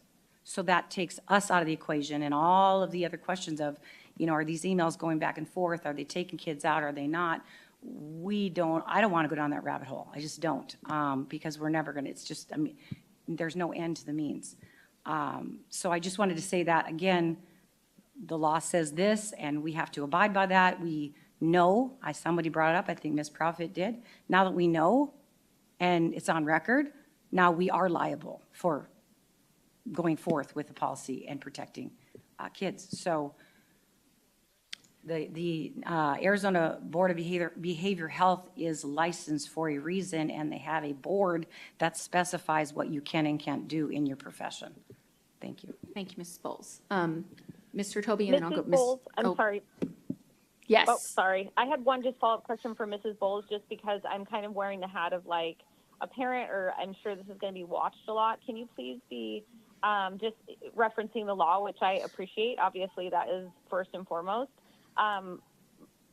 In what ways are we seeing that you do not feel that we are in compliance with the law? I just want to have that kind of out in the open, transparent for any community member who might be wondering. I'm not going to get into all the details because we'll be here all night, and we're trying to not, you know, go past 12 o'clock, midnight. But we definitely have a teacher that took kids to a doctor that was, you know, not supposed to happen. And it wasn't even the fact that she did it more than one time. She's no longer in the district. Actually, I'm sorry, I said a teacher. It was not a teacher. It was actually a social worker. But I'm going to let Mr. Toby, who is that profession, speak to that. Yeah, Mr. Toby, go ahead. I apologize if I'm Sergeant Joe Friday about this. I just have some questions. I'd like some feedback. And then I do have a couple of observations. I'm trying to be cognizant of the time. So, Mr. Nuttall or Dr. Walters, is it your guys' position that we are not engaging in psychotherapy in Peoria Unified? Mr. Toby, members of the governing board, we are following what is required by the school safety program grant, right? And so, of course, I think you guys have all said like psychotherapy could mean so many different things. What we have prescribed in terms of the requirements of the school safety program grant, we are not breaking laws in that regard because of those requirements. And those requirements are outlined in Arizona revised statutes as well. And just for clarification for those watching this, the school safety grant, as far as particularly to social workers, is to essentially assist the student population with behavioral health, general behavioral health. Am I understanding that correctly? Mr. Toby, members of the governing board, there are many requirements in terms of the school safety program grant, in terms of what we're supposed to be doing in regards to meeting with students and having a student support team and, you know, having a collaborative effort with their site teams at the school level to determine what is the need there. You know, there's going to be various needs depending on the community that you're serving. So I can't necessarily say there's one particular thing that we do because it's not, right? It is going to be based on those conversations, that collaboration, talking with those parents, getting those consent forms. Parents call all the time and say, can you meet with my child, right? This is what's going on, can you do that? And of course, right, they're able to do those types of things. There's, at a tier 1 level for the school, you know, it might be very well that the school is saying, you know, here's our acronym. Maybe it's SOAR, right? We want kids to be safe.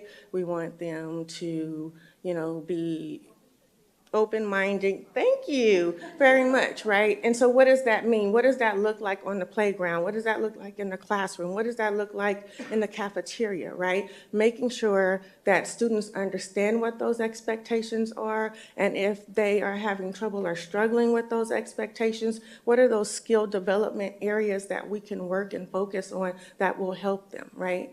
We know that kids are struggling. Let's be honest with that. We're not trying to do psychotherapy and do long-term therapy in schools. That's not what it is. The narratives that you see in terms of the grant requirements that were there, that were written, it's the narrative of the realities of what's happening in our schools. Does that mean that we're focusing on that? Absolutely not. We're not doing long-term therapy. We know at a tier 3 level that those things are being referred out.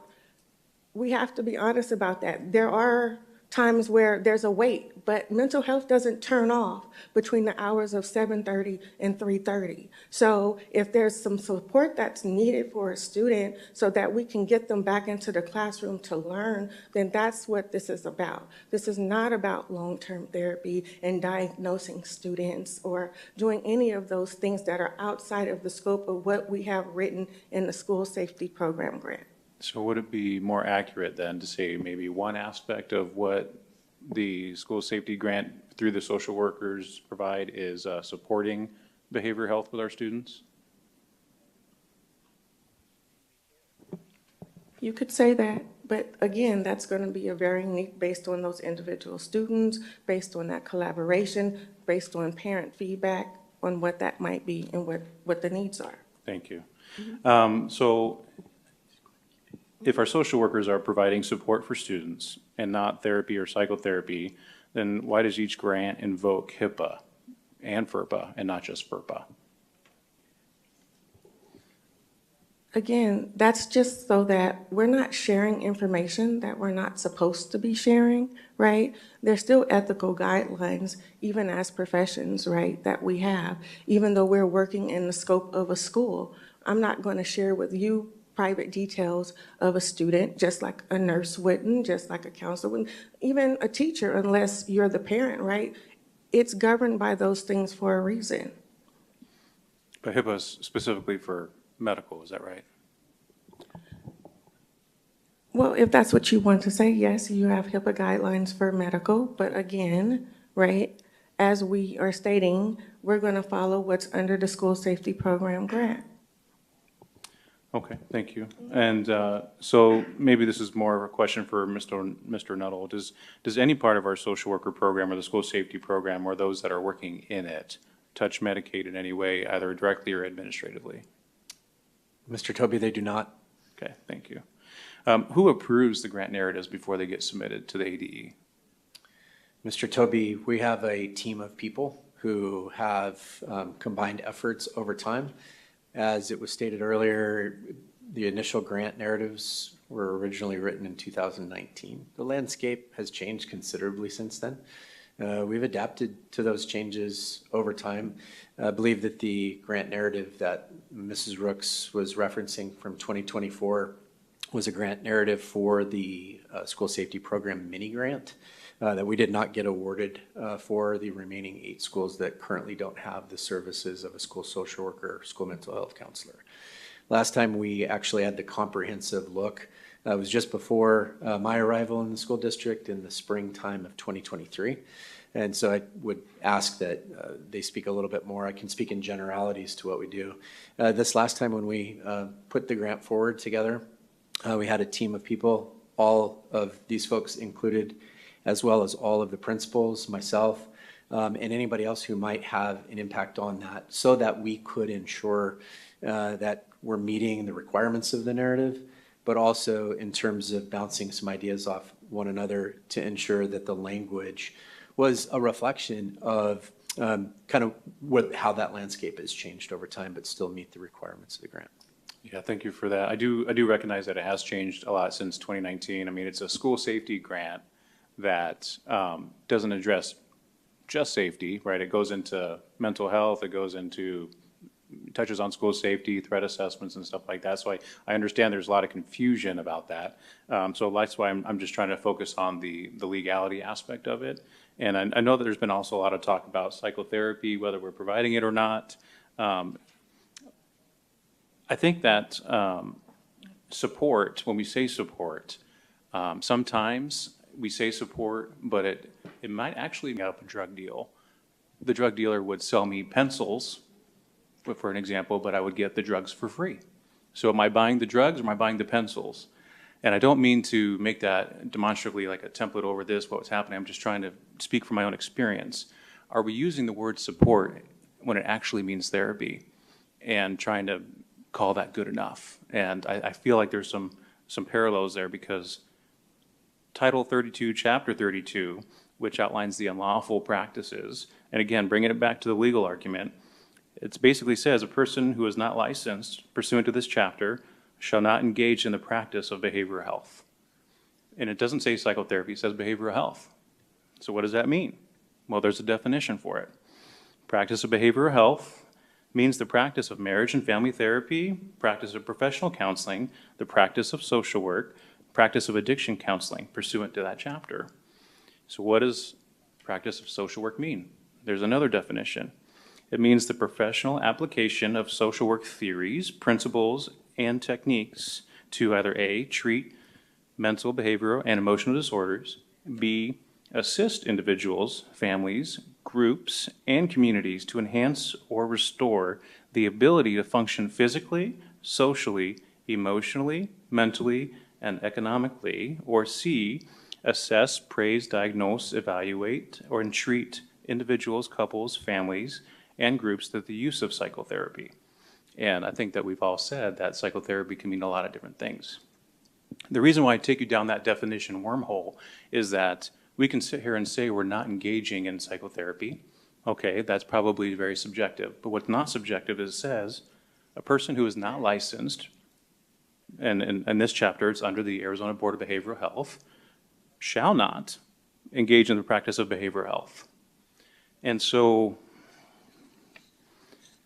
when I read the grant narratives and I see one high school social worker implemented individual and small groups for social emotional learning lessons for students, that kind of fits what subsection B is as far as assisting individuals, which could include students, families, groups, to enhance or restore the ability to physically, socially, or emotionally, mentally, and economically. Another narrative says the school social worker created a therapeutic trauma-informed classroom for office for students and staff to experience. So there's a special designated place, right, where these conversations do happen, probably for privacy, I would imagine. A separate grant wrote, school social worker will increase the use of treatment planning, goal setting, to better engage progress and appropriate length of interventions. It sounds a lot like a treatment plan. Another one, school social worker at a high school, says that daily students come to see her and to talk about academic concerns, attendance, tardy, emotional needs, family concerns, friends or dating, relationship advice, grief, loss, intense sadness, intense worry, anxiety, lack of peer relationships, persistent low mood, withdrawn, isolation, self-injury, suicidal ideations. Later it talks about meeting with students who are on, or basically it says, meets often with students using opioids like heroin and prescription medications, cocaine, meth, hallucinogenic stimulants, antidepressants, Xanax, along with the common epidemic use of marijuana, alcohol, and vaping. And then it says that all these conditions require interventions on a regular basis as students navigate their day. I mean, there's examples upon examples, including Another high school social worker says that they provide one-on-one clinical support. What does that mean? Clinical support, I thought we weren't doing that. One-on-one clinical support to increase coping strategies and promote positive social behavior. They engage in small groups of support to increase coping strategies and promote positive social behavior. It says that the social worker develops SEL lesson plans based on school-wide SEL program and including the creation and administration of school-wide pre and post tests. That sounds like an assessment measurement. I mean, do we not get parental consent for that? And does it not go against the Arizona Parental Bill of Rights? I mean, there's tons of examples that we can, as Mrs. Bowles said, we can be here all night talking about the language that's used. I mean, here's an elementary school social worker saying that they serve 35 general education students, so not just the one tier that we refer out for licensure, regularly for individual sessions, and another 20 students for group sessions. Like, what I said before is, we as a district, I think the social work program and the design of it was something different back in 2019. What it's evolved into is something that's become outside the parameters of what statute says. And yes, there is a need there, like Mrs. Bowles said. So it's not denying that there is a need. So if there is a need, we have to meet what the state statutes require. And so this is what I've been speaking on for 2 years now, at least 2 years, as a parent advocate. So as far as the timeline, I do want to address your comment, your question. We're not asking for the licensed clinical level of licensure. We're just asking for what the law requires, which is the licensed master of social work for that department. And then, so because this has been a known issue for at least 2 years, there has been sufficient time to address this issue within the social work department. It just hasn't been done. The district has failed to address this issue. When I brought specifics to the board, the prior administration, the prior superintendent, it's just been kicked down the road. And unfortunately now we're in a situation where we have to deal with it. So I understand the slide. Thank you for the presentation that outlines what is going to take and that there is a time delay, the 90 to 270 days to get that. The district had an opportunity. They had it 2 years ago. And we've been reading these grant narratives, which Mr. Nuttall, as you said, has had many eyes on them. And it still reads this way. So are we engaging in psychotherapy or behavioral health? Like, that's up for, right, ultimately us to decide. But it should be up for the Board of Behavioral Health, and which is why we're pushing licensure as far as this policy goes. I'm trying to be cognizant of the time. Mr. Nuttall, it looks like you have a response. I do, or a question. Can you please reference, just for clarification, the year of what you just read from so that I can look into that? Would it be best if I just give you copies of what I have? Is that okay? Yes, sir. Because they do span a couple of years. Sure. Yeah, okay. And just so you know, the ones that I was reading from was not the 7 schools that were reapplied. This was actually ones that have already, they're current. It says current grantee applicants for 2024. Thank you for the clarification. Mrs. Ewing, I think you have more questions, but Mr. Toby, are you all done, or? Well, I do want to say, like one person mentioned, the supports have changed over the years. I think there is more out there. We have more partnerships, and Tom Horn just obviously authorized virtual mental health care for rural schools. Okay. So, I mean, there are additional resources out there, like we partner with Mind 24/7. And some of these other partners. So there is licensed professional help available, but it just seems like we're just operating outside the scope of where we should be. And I think it just opens us up. So I want to offer a possible solution, because what I'm hearing, and from conversations I've had with different folks, that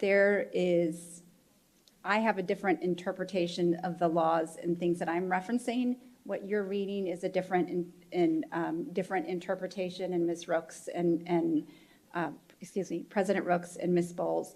And so I thought that part of us having the executive session was so that we could bring, if the issue is the law, let's bring in our lawyer and have them really dig into this, who's the law expert, the expert in education law, and can take the information that each one of us is providing and really be able to synthesize that for us and come back to determine what could we do? What are the options to make sure that we are operating within the law? Because I don't want it to, if we're talking about the law, to really cover ourselves, we want to make sure that we're getting expert advice from that. So, Ms. Can I say Ewing, something?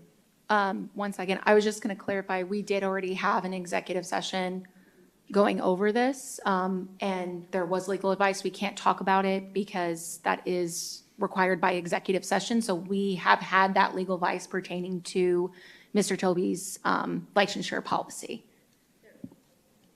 There wasn't full advice on the result of it. I know we can't talk about what she said, but there wasn't answers. I'll just put it this way. There wasn't answers to all of these questions because that was the first they were learning. So, and if we got advice, then I don't think that we got any sort of direction. So maybe my request is, can we get direction, given all of this, from the board lawyer? That would be my request. So, Dr. Summers, I'm just going to look to you. Is it possible maybe, because we have a regular board meeting starting soon, we can do future agenda item requests for an executive session pertaining to legal advice on the licensure policy? Certainly. Okay. All right. Mrs. Bowles? I wasn't going to say anything because actually I was going to say we already talked about it. But this also, just keep in mind, everyone in the room, this is kicking the can down the road again for whatever determination we come to. So we're kind of running out of time. And Go just, ahead. just one more point. So one thing that I found interesting when I was reading through some of the grant narratives were the number of interventions that were documented. And so I just took at one elementary school, there was over 800 interventions. And then the other elementary school I was researching, there was close to 600. So, and that was just in one semester from two schools. So I noticed in the presentation it had 1,555 consent forms that were signed. I just want to make sure too that we're, as Mrs. Proudfit said, we're being very tailored in our focus. We're talking about the legal requirements, we're talking about consent.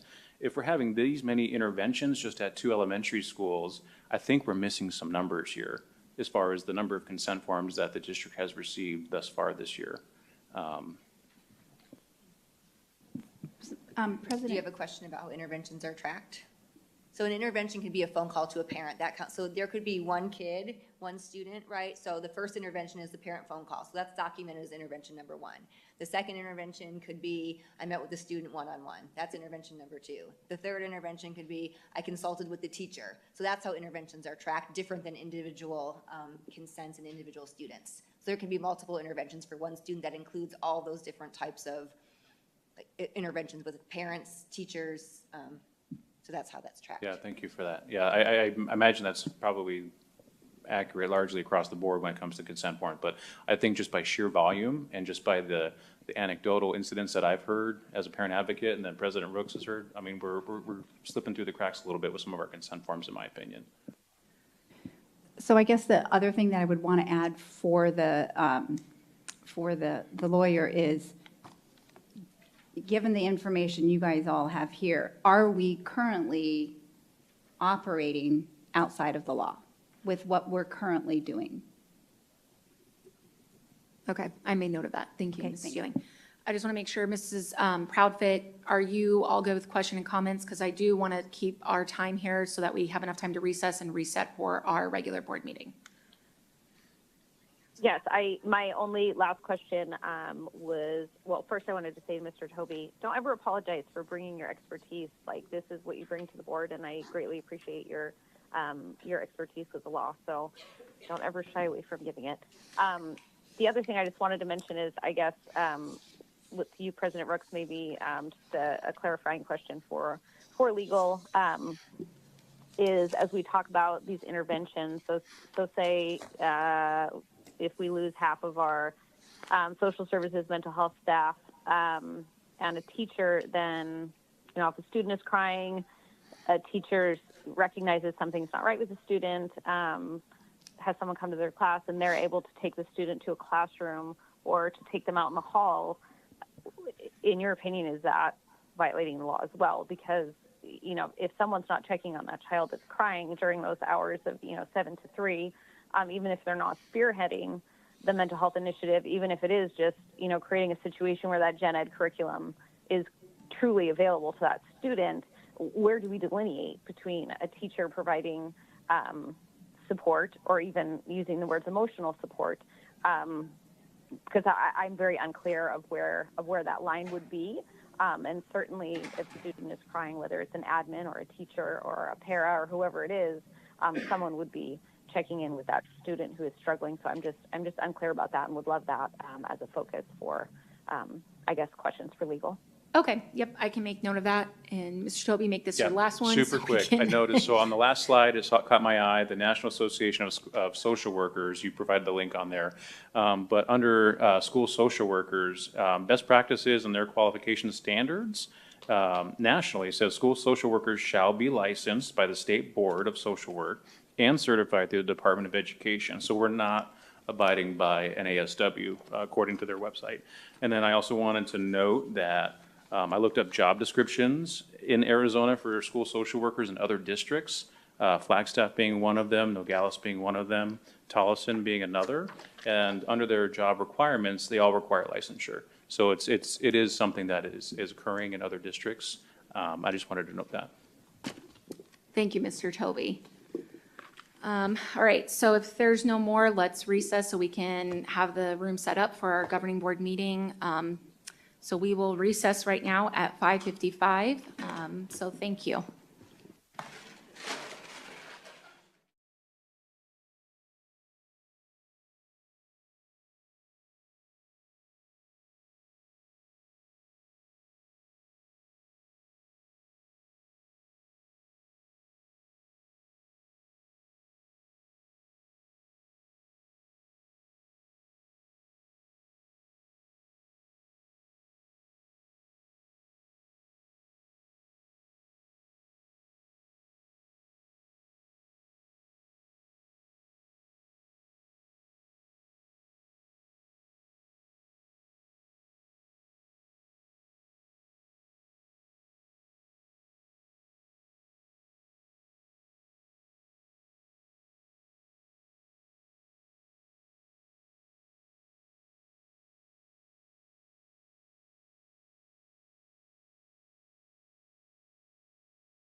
delay. We had a study session, and Mrs. Proudfit is joining us through telephone, so we were trying to get that connected. So we are going to proceed with our calling the meeting to order 4.1 at 6:23 p.m. We are going to move to number 5, opening exercises, with 5.1 of moment of silence and 5.2 of pledge allegiance and the preamble of the Declaration of Independence. Mrs. Ewing, if you would like to maybe lead us, and then maybe if we could keep in our thoughts of our Centennial 2 students that passed away this last week.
All right, moving on to 6, address agenda.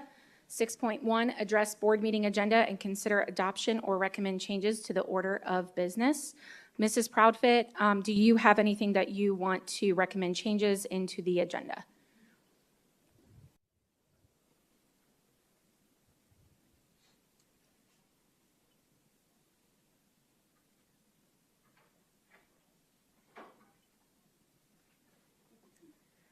We will go on to Mrs. Ewing. Do you have any consideration for recommending changes? I don't have any recommended changes at this time. Okay. Mr. Toby? Just one, 15.1, consideration of proposed organizational chart. If we pull that from action and save that for the February 27th meeting, please. So, Dr. Summers, would we need to wait till that item to motion to table it with a vote? Is that what you were wanting us to pull? Thank you, President Rooks. You are able to include as your motion for approval of this agenda, tabling 15.1. You can take care of it right now, Okay. assuming it's seconded. Perfect. Okay, then I will second that, Mr. Toby. And then Mrs. Bowles, do you have any recommended changes to your agenda? I do not, thank you. Okay. And I don't know if we still have Mrs. Proudfit. Your call has been forwarded. I guess that's a no. So while they're still working on that, we'll continue with the meeting. So I just need a motion to adopt the agenda minus 15.1, motioning to table that item to the next meeting. I motion to adopt the agenda minus the 15.1 agenda item on the agenda. I will second. So we have a motion made by Mrs. Bowles and a second by Clerk Toby.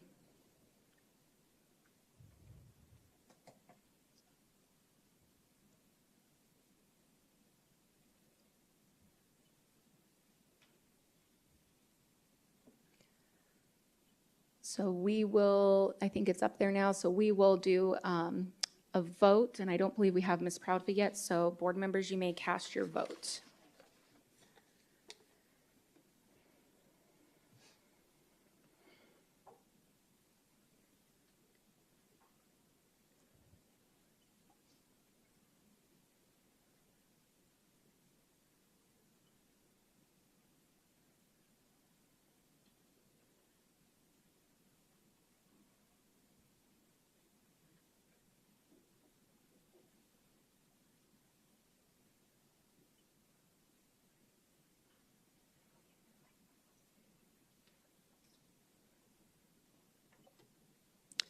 Motion passes with 4 yeas and 1 absent from the vote.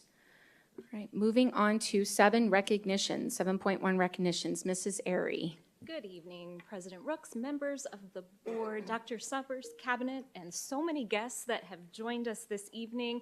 I do have quite a few recognitions to share this evening. Of course, I'm slightly biased, but do think this is the best part of our governing board meeting as we get to share some really incredible student recognitions with you tonight. A very special one that you heard Dr. Summers mention at our last meeting. We talked a little bit about our Flynn Scholar semifinalists in the Peoria Unified School District, and it's really a wonderful announcement to be able to share that all 4 of them have joined us this evening, and we get to tell you a little bit more about them and introduce them to you. For those maybe not familiar with the Flynn Scholarship, your call has been forwarded. I will share that it is one of the most prestigious merit scholarships in the nation. The Flynn Foundation's goal is to develop enriched educational experiences and expand the scholarship recipients' life and career options while creating the challenging educational environment that students experience at some of the nation's most selective colleges. The Flynn Scholarship is valued at more than $130,000 to cover tuition, housing, and meals at any public university in Arizona. It also includes 2 opportunities to study abroad and access to a network of previous Flynn Scholars, for which we have had many come through our district, and these 4 are certainly just as exceptional. So I'm very excited to introduce them to you, as well as their families that have joined them here tonight, and of course we'll be cheering them on with pride. Students, if you are here, when you hear me call your name, if you would just stand and remain standing while I share a little bit more about your achievements, and then when I have finished sharing about all 4 of you, I will invite you up here, as I know our governing board will want to share some comments with all of you. I will begin with Corona Anala from Peoria High School.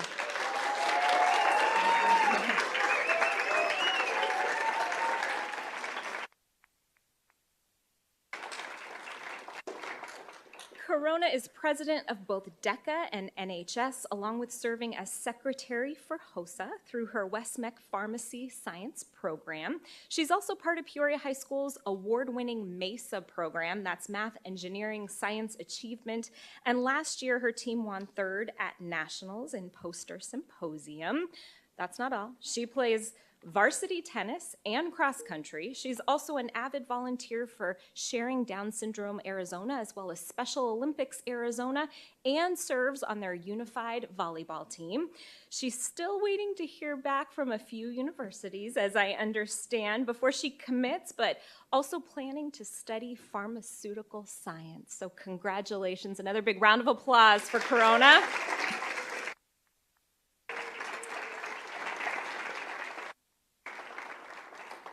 Next, it is my pleasure to introduce Brandon Lev from Liberty High School.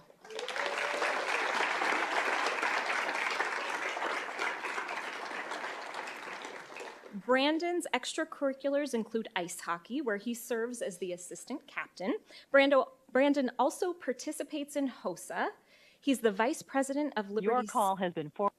Spanish National Honor Society. He also serves, or he plans rather, to attend ASU Barrett Honors College and med school, I understand, after that. His career aspirations are to become an interventional radiologist, and I would say that's quite fitting. We hear you just had really quite the remarkable achievement administering some life-saving CPR to a family member. And so it sounds like you were headed in the right direction with all of those pursuits. Congratulations to Brandon.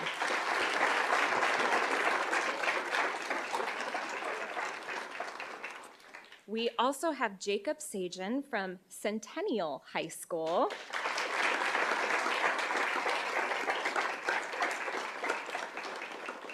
Jacob is on the tennis team at Centennial, is a member of the hip hop crew, and is the drum major of the Centennial Pride of the Pack marching band. He is also attending a competition for Math Society next week. He plans on going to ASU and also attending the Barrett Honors College to pursue a degree in computer science and a minor in pre-med. ultimately, it sounds like, planning to be a doctor and wants to do some research as well. So big congratulations to you, Jacob.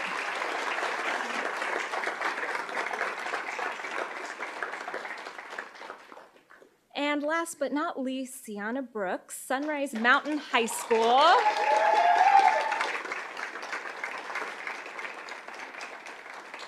And also quite the list of achievements. She is in JAG, FBLA, National Honor Society, and sports medicine. She plays flag football, and in her free time also enjoys art, cooking, and baking.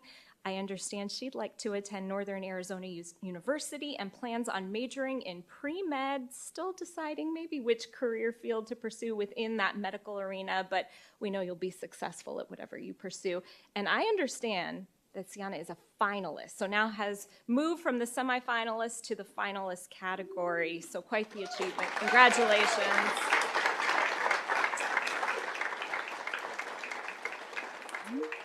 And if we could just collectively, before I invite the students up, there's a lot of family here supporting these students. Also, I know I saw a number of our principals who are here tonight supporting them, Mr. Halaba, Vance Setka, Mr. Duguid, Mr. Chagoya, all of those family members and staff that are here in support of them. If you would stand up so we could also honor you tonight for your support.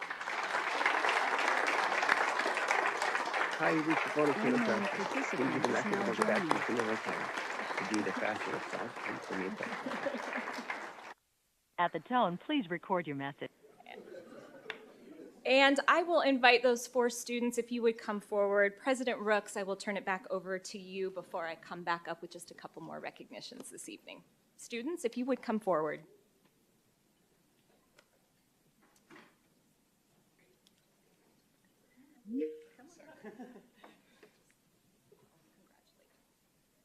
Hi there. So don't be nervous because we're all really excited that you're here and all these people are here supporting you. So you should feel really accomplished. I'm going to go to Mrs. Ewing first for any comments. Thank you, President Rooks. Congratulations to all of you for, gosh, there's so many areas you all have been successful in, and I know that takes a lot of hard work and perseverance and a lot of support from all of your families. And also support from our education staff as well. So I really congratulate you. Please keep us updated on where you end up going when you do leave our walls, because I know you're going to be doing successful things. And I can't wait to see what you bring back to this community. But again, congratulations. We're super proud of you. I'm sure that's not anything compared to how proud your families are of you. So thank you and congratulations again.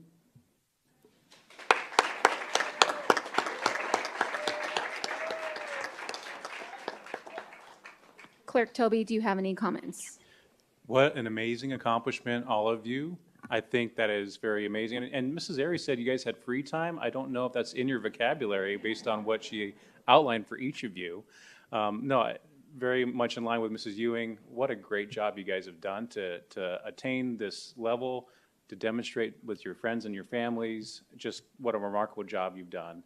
There's an ancient wisdom that says, he who saves one life, it's like they saved the entire world. And I think that, Brandon, it's an amazing accomplishment that you were able to save somebody, but it sounds like all of you are well prepared to go out and save the world, and I commend you on your journey. Thank you.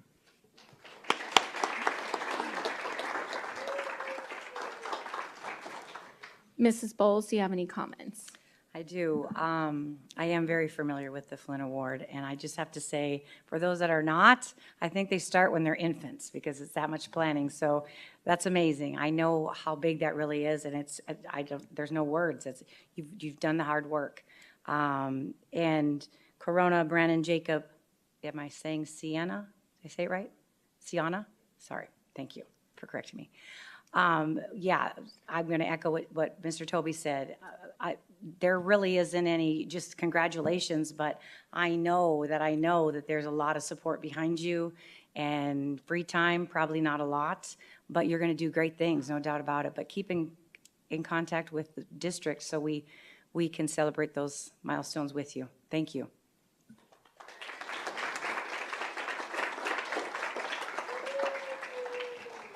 I'm just going to check. Ms. Proudfit, are you on? If you are, would you like to comment? I am. We got it figured out. I just wanted to say congratulations. I talk about leadership a lot, and I think it is incredibly impressive for students that are your age to have such a handle on your life, to have such a sense of assertiveness and going after what you want. I know that probably there were a lot of late nights. There were probably a lot of skipped social engagements to ensure that you put yourself in a place where you could go after something as prestigious as the Flynn Scholarship. And I just want to say congratulations. Keep being leaders, and I just can't wait to see where your path takes you.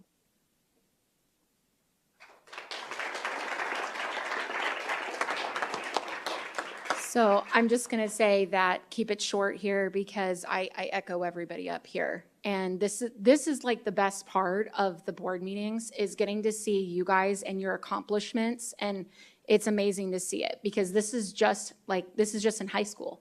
So I cannot wait to see where you go further, where you're already right here. It's just going to be mind blowing. And I want to say congratulations to each of you on all the hard work that you've done and all the hours that you put in, and to your families and the principals and the staff for supporting you along the way. And again, congratulations, and I hope you guys go out and celebrate.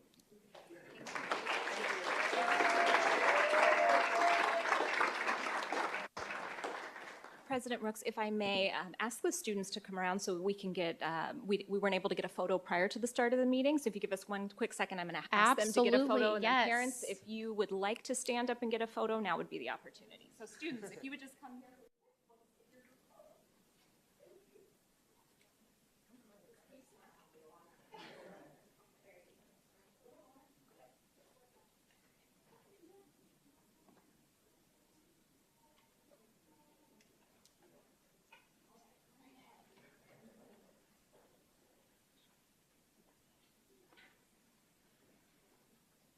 Awesome. Proud family, love it. Congratulations again.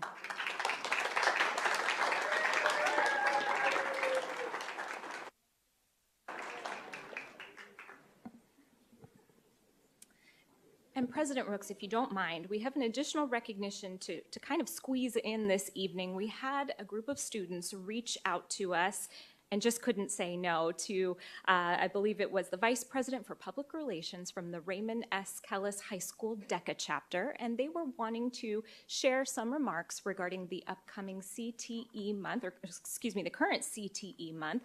And if you wouldn't mind, I'd like to invite them up to share just a little bit with the board.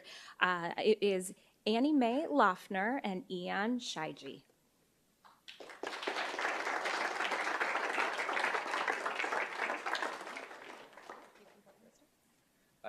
Good evening, everyone. I'm Ian Shaiji. And I'm Annie Mae Loeffner. And we're here to explain to you why CTE is integral to all of our students' educations at the Peoria district. So first off, CTE stands for Career Technical Educations, and it's a crucial part of our students' educations because it gives us the opportunity to get hands-on experience with career technical skills that we can take with us into our future careers.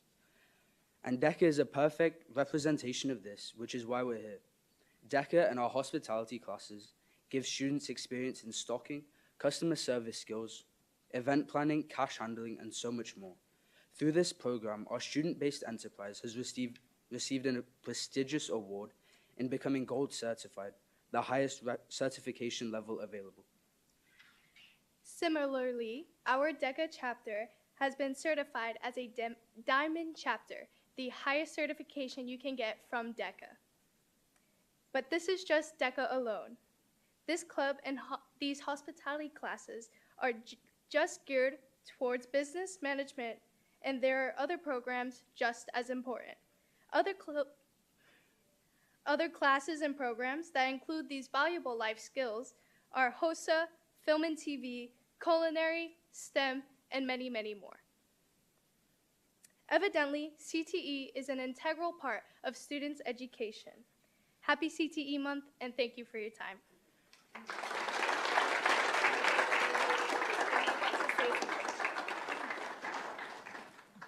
Yeah, we want to definitely have the opportunity to give you guys comments because this is amazing to hear. So Mrs. Ewing, go ahead and go first.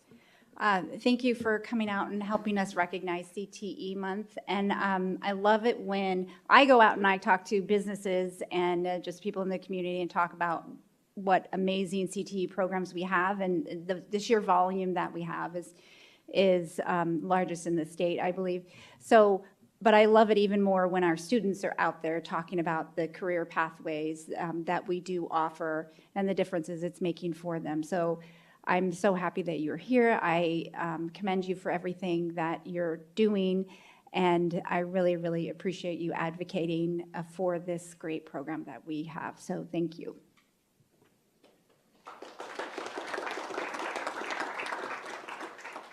Clerk Toby, comments.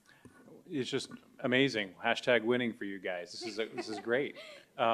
Just curious, individually, what CTE route do you guys preference to, or what have you found more gravitated to? I compete in marketing, but I'm very interested in entrepreneurship. And I'm in hospitality, but I'm more interested in entrepreneurship as well. Well, obviously, with DECA, I think you're well suited and just amazing. Thank you for presenting. I know that wasn't necessarily on the agenda, but it was definitely worth hearing about your success. Thank you.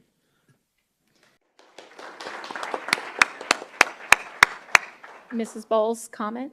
Yes, Diamond chapter, wow, that's all I can say to that.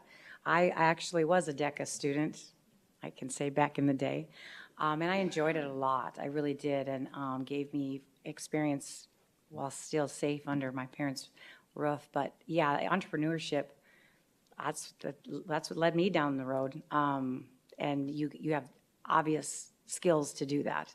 So pursue that, keep us in updated with where you're at, because it's encouraging to see the youth in our school district that are doing great things. I know you guys have been in the boardroom before because you both look familiar, by the way.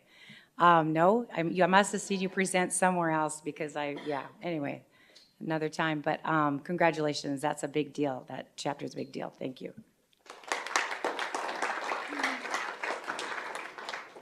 And Mrs. Proudfit is another one of our board members. She's on the phone. So Mrs. Proudfit, do you have any comments? Yes, I just wanted to say how impressed I am that you took the initiative to reach out to the district because you had something that was impactful in your life and you wanted to share. So I love that you recognize DECA, and congratulations on being a Diamond chapter. That's incredible. And I also loved hearing from your own voice why CTE is such a hallmark of our district and why it is so important. I especially love to hear that you're excited about entrepreneurship because I'm not at the board meeting today. I'm calling in because I'm currently on a trip rewarding some of our employees and our executive team. And entrepreneurship is the path that both my husband and I have taken. And I just have to give a plug for entrepreneurship. It gives you a very unique opportunity to create a reality for yourself and to create working environments for others, and it has been incredibly rewarding. So very excited that we're going to have more bright shining stars in our entrepreneurship field. So congratulations, and thank you so much for making it a priority to share with us what you're doing.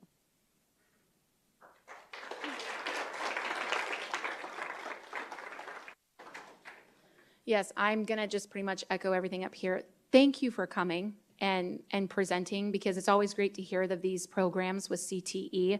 I went to Sunrise Mountain High School, and I didn't know about a lot of that, and I don't know if we had it back then. And so just to see that you guys are so involved in it and you're willing to come and share that with the board, that just really helps so that we can make the best choices for you guys. So thank you so much for all of your hard work through your program and sharing it with us. Thank you. Thank you.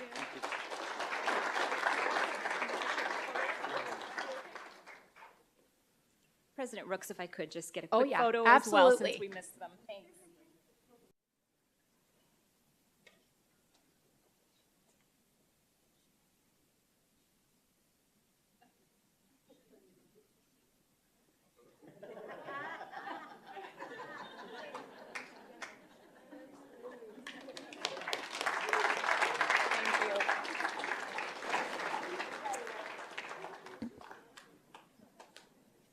And President Rooks, I have one final recognition for this evening, and this one I have to say is very bittersweet, not just for Centennial High School, but for the entire Peoria Unified community. When Centennial opened its doors 35 years ago, Richard Taylor was brought on as a dedicated member of the Coyote family. For 35 years, he has built a legacy of excellence in the community as a teacher, a coach, and a mentor.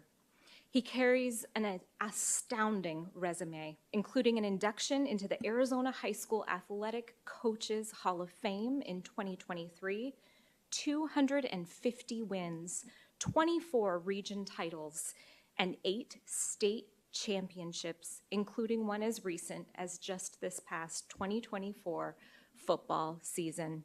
After a long and dedicated career of investing in students and building that legacy of excellence, Coach Taylor recently made the decision to retire.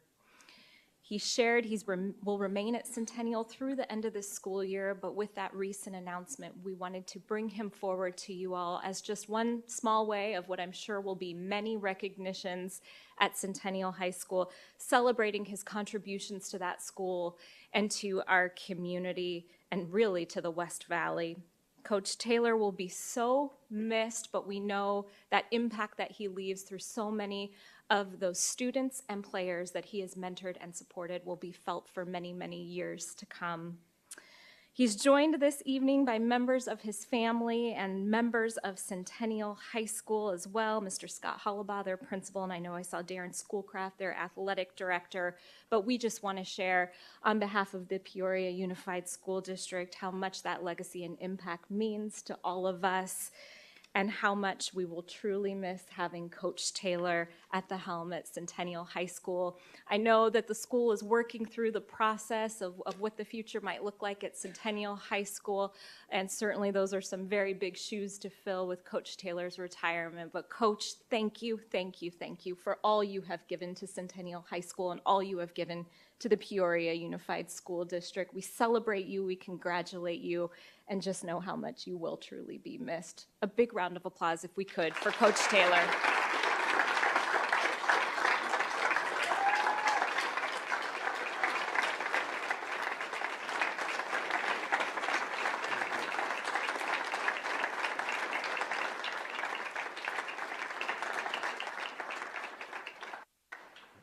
This will be brief. I want to thank Mr. Hollabaugh, our principal, and Mr. Schoolcraft, our athletic director, and all the wonderful people that I've met, parents, students in the Peoria School District. I've been blessed, and I thank you all for that.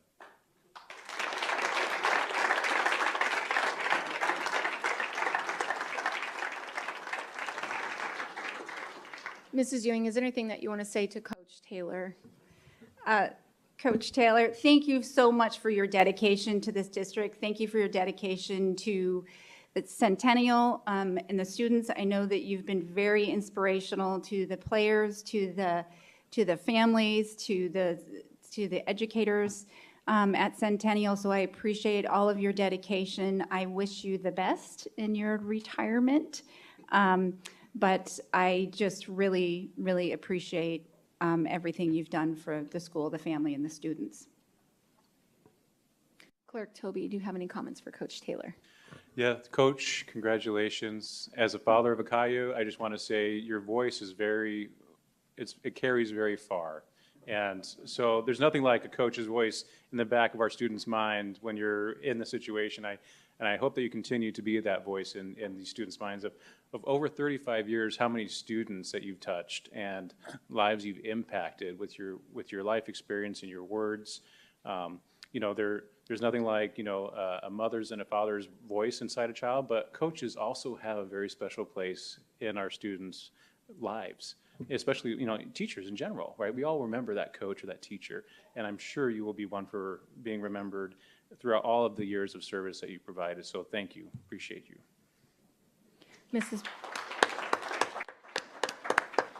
Mrs. Bowles. Thank you.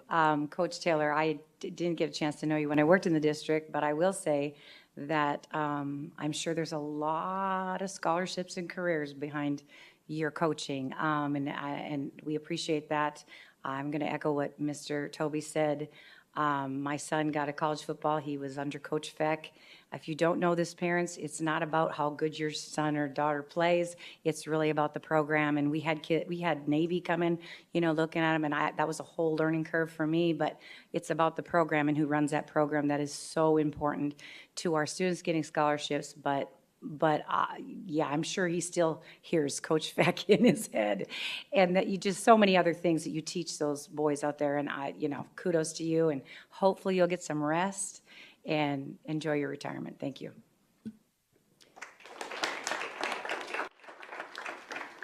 Mrs. Proudfit, do you have any comments for Coach Taylor? Yes, Coach Taylor, Centennial is never going to be the same. You are truly one of those people that is a true Peoria legacy.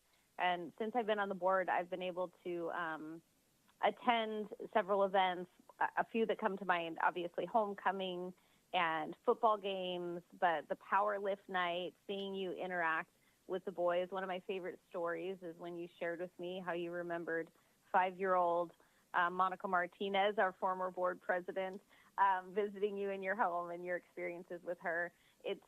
You've just truly left an indelible mark on our district. Going to what Mr. Toby said, as a mother of four, the voice of a coach in our kids' heads is so, so powerful. And I can't even fathom the amount of lives that you have touched and will continue to touch. Congratulations to you and your family on your retirement. And I'm sure we're going to see you at a Centennial game sometime soon. Congratulations.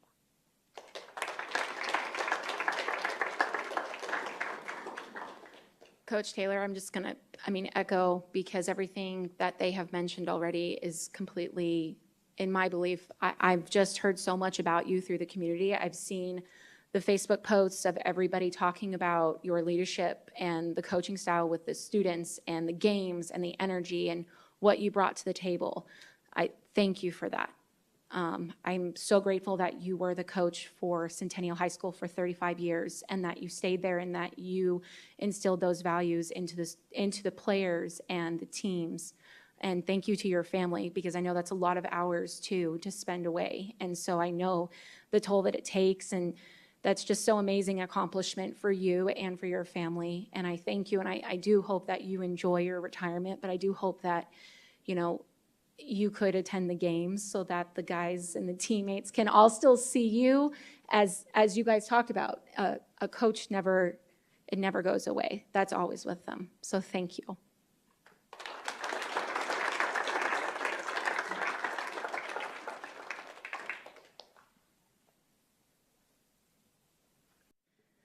right, thank you, Mrs. Aries. So we are going to move on to public comment. 8.1, request to address the governing board regarding matters not included on the agenda. I'm going to pause to see if there's anybody else that wants to exit the meeting. So just a moment.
All right, I think everybody's exited that wanted to, so we're gonna continue on with 8.1 for public comment. I do want to make note that a individual asked to speak on 6.1, which was our address the agenda.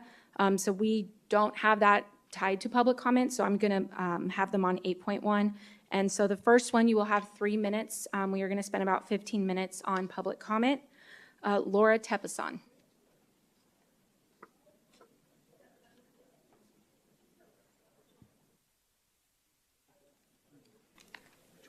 This? Hello? Yep, that one, yes.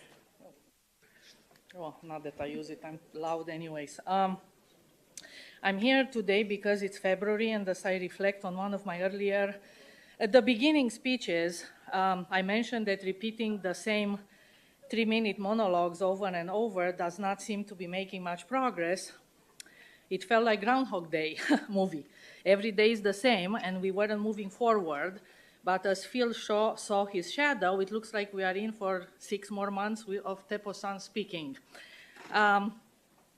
What really brought me here today, though, is the discussion from the last study session. I wanted to express that I appreciated the collaboration I saw. You all shared thoughtful, diverse perspective on a range of issues, and it was clear to me that you were working together professionally and with respect. This kind of collaboration is exactly what will bring professionalism and ethics back to the boardroom, which will have a positive influence on the community and those who come here to speak.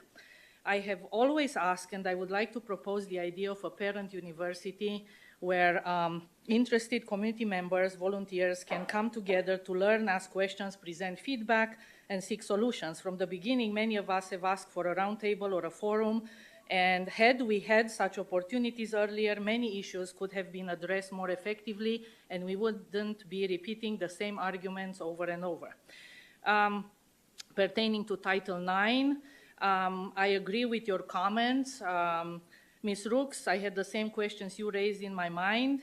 All contributed in a positive way, and the direction is clear regarding gender identity and the use of federal funds. The district, yes, has already had a good practice of offering special accommodation for those with special needs, but it was never presented in a written form. It did not help principals much when 1 or 2 aggressive parents could undermine an otherwise effective practice. It should have been made official, the practice. Few great ideas, doable, reasonable, and no one has ever been transphobic in this boardroom. The goal was to restore or maintain common sense while still accommodating those with special needs. We can strike that balance. I would like to see specific, what was the board's vision for the future. I apologize. What specific directions do you expect the superintendent and his cabinet to take as far as academics? How do you envision improving academics, and what would be the concrete steps for that? Not necessarily Dr. Summers' goals, but rather the board's vision. We need clear, actionable guidance to strengthen the district and help all our students succeed. Thank you much. Thank you for your public comment. Next public comment comes from Teddy Todd.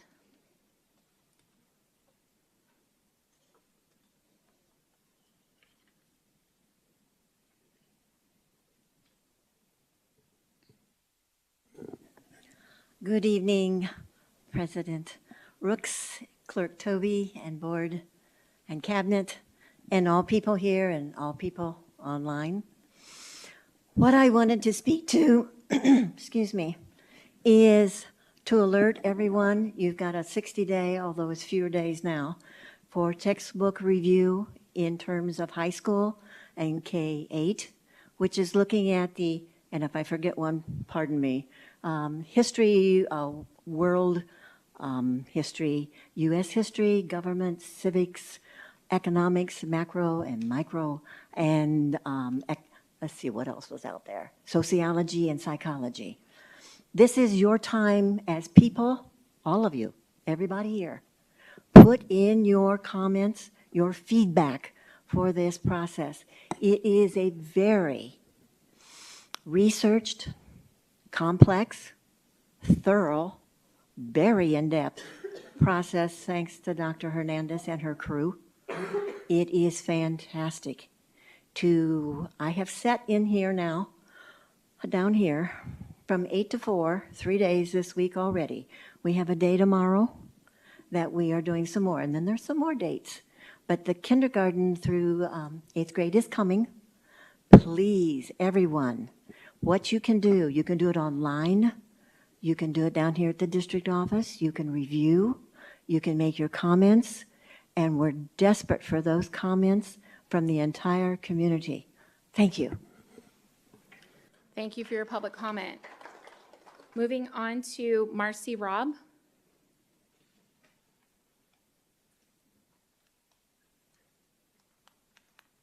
Good evening. I just wanted to say a little bit about the whole issue with boys and girls bathrooms. I have wasted probably 2 years of my life listening to people complain about boys and girls bathrooms, listening to parents' concerns. I certainly don't want boys and girls bathrooms. I understand all of that. So I decided to make a public request for records to find out what the actual deal was. What I got back was, in quotes, "This district has received no formal complaints of students using bathrooms of a different gender. Outside of the comments made on social media, which the district does not track, we have no knowledge of complaints of any kind at our 43 schools." One member of the board stated, "We will have a bathroom policy." And I'm concerned about that comment just because that comment makes me wonder what the public thinks about what's going on, because it seems like we're having conversations outside of the board meetings, and how would we know we're going to have a bathroom pass, or a bathroom policy, I'm sorry. I just don't want to get in trouble with having any problems with the open meeting laws, so I just want to be careful with that. I hope that didn't happen. And I want to go through like why we would need a bathroom policy. And I want to tell you that I've taught at my school for 35 years, and I stand outside bathrooms sometimes between passing classes. I don't know the kids anymore. I'm an instructional coach. And so there are 2,000 kids at my school. There are 5 bathrooms, and we have 4 security guards, 3 of which are male. I'm not exactly sure how we would enforce any policy when it comes to having children going into the bathroom. We have a 5-minute passing period where we have kids going in and out as quickly as possible so they're not late for class. I did spend quite a few minutes outside when we had board meetings talking to parents and asking them why they were here and what their concerns were, and trying to give them my perspective as a teacher. And one man I spoke to said he would like to see the male-female on their ID cards, which I get that, I understand. It seems like it would work, but we don't check IDs. There's no way for us to check IDs when kids go to the bathroom. We don't have time. Kids go to the bathroom between classes, and they go to the bathroom at lunch, and there's just no way to enforce that. So I just want you to think about, if we've had no complaints, why are we spending so much time talking about boys and girls bathrooms when it doesn't seem to be an issue? If it is an issue, if there are things out there, we want to take care of that. I want you to look into those things. I want you to question things that are not working. But if we don't have evidence of these things not working, then we need to move on to something that we can actually solve. Thank so you. Let's work together. Thank you. Thank you for your comment. Next public comment comes from Janine Castine.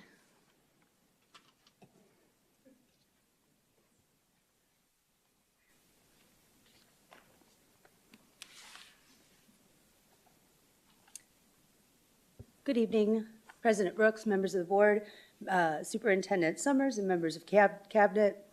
When shootings happen in America, our society tends to fall into 2 camps. Those who want some form of common sense gun reform, and those who offer thoughts and prayers. But in both camps, most can agree that mental health plays a role, and both sides in the aftermath advocate for stronger supports. Why? Because mental health care is not a partisan issue. In tonight's study session, however, the folks in the thoughts and prayers camp sure did flip-flop about the mental health care part of student safety. I believe the social worker of the year was here and part of this panel tonight. And she was also here with social workers, counselors, administrators, coordinators, explaining every single part of this process down to the smallest grain. The experts, teachers, social workers, administrators have explained in the most basic of terms what happens, how and when and where, what the qualifications are. A board member asked about the number of reports, and when the answer was 0, another board member referenced a public commenter who complained at a board meeting from 4 or 5 years ago without any proof that that was true. That board member also referenced and expressed another unverified incident, expressing her disdain when a caring adult consoled a child whose family member had passed. When consoling a grieving child is seen as a violation, what are we even doing here? When we're talking about children in crisis, and you were elected to serve the students here tonight, from the cheer squad that greeted everyone, to the talented, intelligent, athletic kids in this room. Some may very well have struggled with their own mental health needs and received help in PUSD. So please, let the experts lead the way. Work collaboratively with all the stakeholders and not just the parents in your social groups. Stop with the lawsuits and public record requests and focus on your most important stakeholders, the children. Thank you.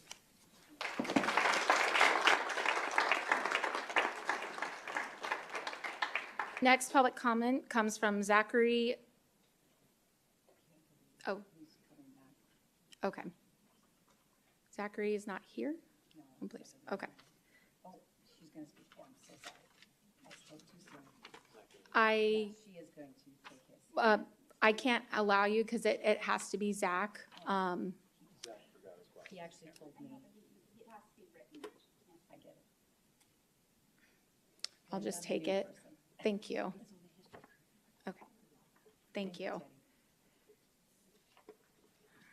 Moving on, that was our last public comment for 8.1.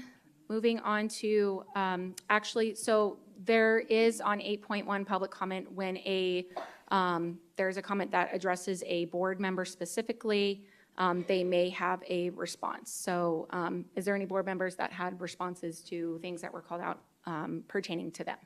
I do, thank you, President Rooks. I did speak in the last board meeting about we doing a bathroom policy.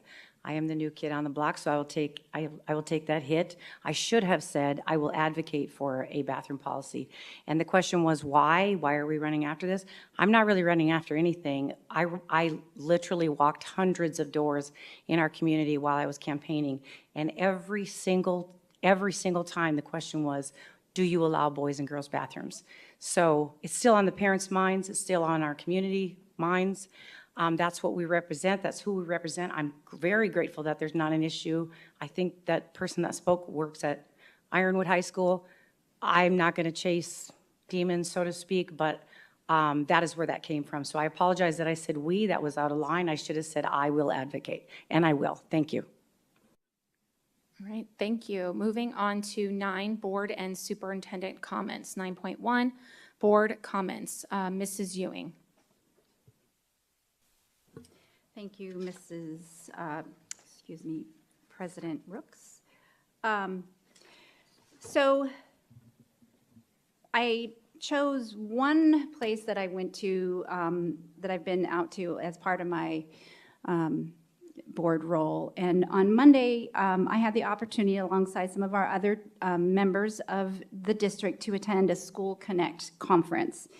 2 takeaways from this event that I want to share with you. First, that love is greater than hate, and number 2, that it takes a village. The keynote speaker, Chris Singleton, had to overcome the tragedy of his mother being murdered in a church in the hopes of starting a race war. She and 8 others were praying in a church when they were shot. He says he lost his hero that day. He couldn't understand how someone could have have so much hate in their heart. He spoke of how he had meaningful people in his life who taught him to give back to this world with love. He wondered if that shooter had had that one person in their life, maybe his mother would still be alive. So since that day, he has dedicated his life to bringing forth love, connection, community to prove that love is greater than hate. I know how hard all of our staff works to create those necessary connections, positive supports for students, families, staff, and the community. I understand the importance of that work. And the second piece is it takes a village. School Connect's mission is to build a village of support around children in school so they can be successful. I look around the room and I look at this agenda and I can see that we are touching all of the villages that it takes to ensure students and schools are successful, from transportation, food services, cabinet, principals, parents, students, social services team, board members, superintendent, and our community. One unified effort for the success of Peoria Unified students. So I want to thank you for all of your efforts and your dedications. And when you're out there with students and families and neighbors, if you can bring forth that message. Thank you. Thank you, Mrs. Ewing. Clerk Toby, do you have board comments? Thank you, President Rooks. Earlier this month, I had a chance to visit with our safety team, and some of these safety upgrades that we're doing in the district, we're moving in the right direction. I can't get into necessarily everything that we talked about, but I am fully confident that Director Richards and Mr. Molino are heading us as a district in the right way to secure and ensure consistency in our safety standards throughout all of our campuses. And I think President Rooks will touch on a little bit of that in a moment. As far as site visits, there's only one site visit that I feel like I need to mention, and that is at 47th Avenue in Choya along the canal where we had 2 of our students pass away. I visited that site and saw the memorial, and it was beautiful. And I can't imagine what those families are going through. My heart goes out to them as a father, as a husband. I can't even imagine. And I read what was written on the crosses that they put up there, the messages of love, of condolences, and even the family's messages to their own children. If you haven't been there and you would want to go there, I highly suggest going there. And I hope that the families and the schools and teachers and everybody that knew Hunter and Nolan, may their memory always be for blessing. And that's all I want to say. Thank you, Clerk Toby. Mrs. Bowles, you have board member comments. I want to add to what Clerk Toby said. Have been and will continue to pray for those families, and I'm not even going to pretend that I know what they're going through. I've had very close loss in my own life, but not a child, and yeah, loss is loss, and I get it, and I've taught grieving classes, and we don't know really what to do with that, but it's deeper than I could ever put words to, but I definitely am and will continue to pray for those families. I wanted to mention the sites I visited. Cactus High School, there's so much to say at every site. Like, it's amazing what we see. Arizona Robotics League is a highlight for me, I guess, among many other things that we got to see at Cactus High School, and an amazing breakfast I think we had from their in-house caterers. And Foothills, they had a costume digital music event, and we got to see the backstage and all that. And if my daughter were here, she'd be like, I don't know anything. That's the truth. I started a thespian club at Cactus High School, and my daughter knew I knew nothing. I didn't even know what a house was, but we did it, and it's still there. So I guess that's a good thing. And I say that to say this. Her love for theater, my husband's love for theater has caused me to want, do that. But we got to see them perform at Foothills. They happened to be doing a dance. We got to see that. I really was impressed with the rotation, the 5-week rotation. I know we can't do that at every school, but it gives students more opportunities for more different, for many different subject areas. We visited Vistancia, which is a tight-run ship, and amazing students that we met there and toured their campus. And I think the most outstanding thing I would say for Vistancia is everything was student-led. And wow, that speaks volumes of how that school is run. Lake Pleasant, we weren't able to go in the classroom because their administrator was so excited that we were there, that we used up all of our time speaking with him. But all campuses are doing amazing things, and thank you for the invites. I'm hoping to be on more. Thank you. Thank you, Mrs. Bowles. Mrs. Proudfit, board comments? Yes, I just kind of wanted to echo what many of my fellow board members have already said, just giving my most heartfelt condolences to the families of those two precious lives that we lost this week at Centennial. Certainly my thoughts and my prayers are with them.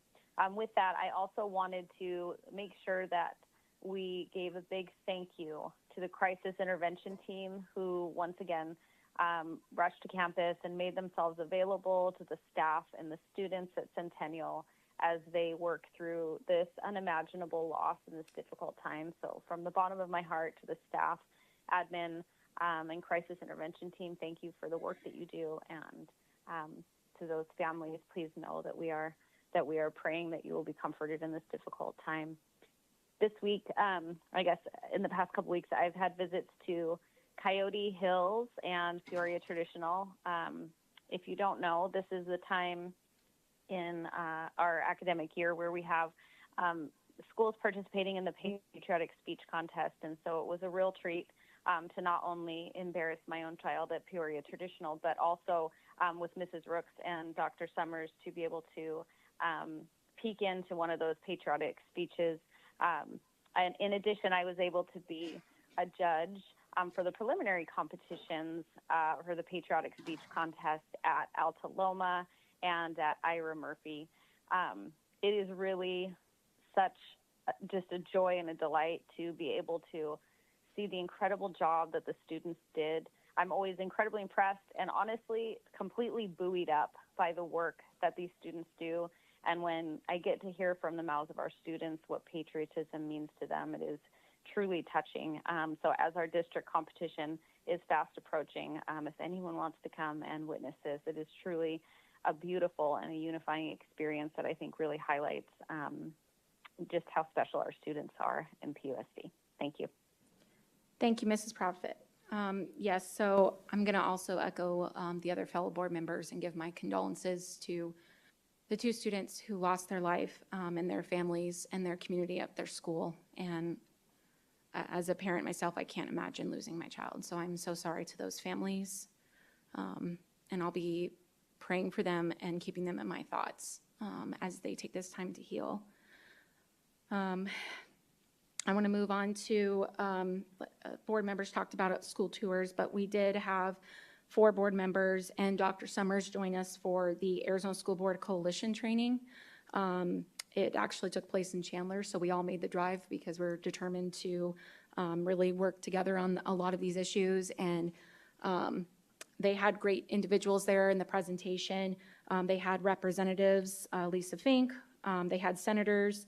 They had House Representative Matthew Gress give a presentation to us regarding Prop 123, and we also had Arizona Department of Education Investigation Unit presenting to the board through their process of investigation and what they go through at that high level. So that was great to participate in. And last week we did have a study session. I called for a special meeting regarding transportation in our district because I know that has been an issue. And so we really wanted to dive deep into that category. I want to say thank you to the bus drivers and the bus staff that came to that meeting to voice their concerns. And I want to thank Vistancia's principal, Mrs. Bennett, and vice principal, Mrs. Steele, and the staff for following protocol of a bus situation for when they lost a student on campus due to bus cancellation at that site. So I apologize again to the parents that had happened to, and I just want them to know that I'm going to hold accountability and work to find solutions on those areas. We also had the special session last week regarding Title IX and the executive order from President Trump, so really diving deep into that session with Susan Siegel, who kind of broke down what was in that executive order. I did have the opportunity to tour Vistancia, Lake Pleasant, Coyote Hills, and Peoria Traditional. Great tours, going and diving deep into all the different things that they are advocating for at the site level and what their needs are. And then also I loved how they incorporated the students, student council members and JHS members to kind of give us what they see at their school as well. I also did have, as Clerk Toby mentioned, Dr. Summers and myself and Mr. Toby, we met with the new Director of Safety, Mr. Matt Richards, and Mr. Molino. They gave great presentation on all the safety things that they are upgrading in our district. But they also note is just key things that stand out. So in the teachers' classrooms, we have, a list of emergencies for a chart that just hangs on their wall right next to the phone. And it just wasn't as standing out. So when they are in that moment of emergency, it just wasn't a standout paper for them to really organize it. So what their team did, the PR team, Jody and Natalie, Matt Richards, and Mr. Molino, is they ordered all of these, made these to hang on the walls in the classroom for the teachers. And it just goes by very highlighted of everything that's going on, gas leaks and medical emergencies, so that they can find that more easily with the color coding so that it's faster and more. They also have these amazing posters to just really capture when you're in that moment of safety and emergency. I just want to say thank you to their staff, because I just think that was a great idea to try to wrap around on that subject. Last, I do have a couple for student and coaches. The Liberty Palm Spirit Line coach, Denby Smith, I just want to congratulate her for being named 2023-2024 NFHS AIA Coach of the Year. She is also now a finalist for the National Coach of the Year. So I just want to say congratulations to her. Let's see. What was Kellis High School? They had their Royal Heat Dance Company. They received triple distinction at AZ Dance Education Organization High School Dance Festival. I got to watch their video online on Ramus S. Kellis's Facebook page. It was a beautiful choreographed dance. And so I just wanted to say congratulations to them on that achievement and that amazing choreography. The biggest thing, I think, February 5th was we had our first elementary soccer game for elementary level. We have them at the high school level, but there is now an option for them to be at the elementary level. So all of those schools have been starting those seasons. The first soccer game was with Coyote Hills Elementary boys soccer team versus Vistancia. Vistancia did a great opening. They had one of their teachers, Mrs. Tooby, the PTO, Mrs. Bennett, the principal, and the coaches. They all worked on this opening ceremony of having a ribbon cutting ceremony and Pledge of Allegiance with the students there. It was just great. And they had the coaches from Coyote Hills and Vistancia cut the ribbon together. So that was just really great. Congratulations to Coyote Hills boys soccer team. They won that game. So that was our first game of the district for elementary soccer teams. And I just want to congratulate them on that high win soccer game. And last, I'm just going to end with, therefore, do not be anxious about tomorrow, for tomorrow will be anxious for itself. Sufficient for the day, it is own trouble. Matthew 6:34. Moving on to 9.2, superintendents. Dr. Summers. Thank you, President Rooks, governing board members, cabinet guests. Good to have you all here. I know there's been quite a few recognitions, and thank you, board, for sharing many of those highlights as well. Echo many of the same sentiments, and appreciate your time as well as we go and work to visit sites and learn more about the great things that are happening across all of our campuses. I do have a few more recognitions, so if you'll bear with me or us for just a little bit longer, and I know there's a big item right around the corner, so good to have so many of you here for that. I don't know that Marcy Bieber stayed, but we had, Marcy, are you? Okay, she had to take off. But if you don't know, now you know. Peoria Unified's lead district counselor, Marcy Bieber, was recently recognized as the 2025 Arizona School Counselor of the Year from the Arizona School Counselors Association. She was recognized in front of 700 other counselors for her work to support our students in college and career readiness. She is also eligible for the National School Counselor of the Year, which will be announced in January of 2026. So a big congratulations to Marcy. Peoria Unified earlier this week participated in a School Connect Summit. This is an event which brings hundreds of school leaders, business owners, and leaders from the faith-based community to discuss community engagement and how we can all collectively work together to support our community schools. I had the pleasure of moderating a superintendent panel with some of my fellow colleagues from across the state, which was truly an honor. It was totally an uplifting morning, very pleased to be a part of it, so looking forward to building off of that as well. I recently attended an event where Peoria Unified students were honored for their exceptional artwork at the Honors Art Show hosted by the School of Humanities, Arts and Cultural Studies at Art Space West at ASU. Their artwork will be on display until February 26th at ASU West, and I would encourage everyone to find a moment to attend. I will just tell you that the display was more than words can really put into fruition, and just like the old adage, a picture is worth 1,000 words, and the artwork that our students produce is just phenomenal.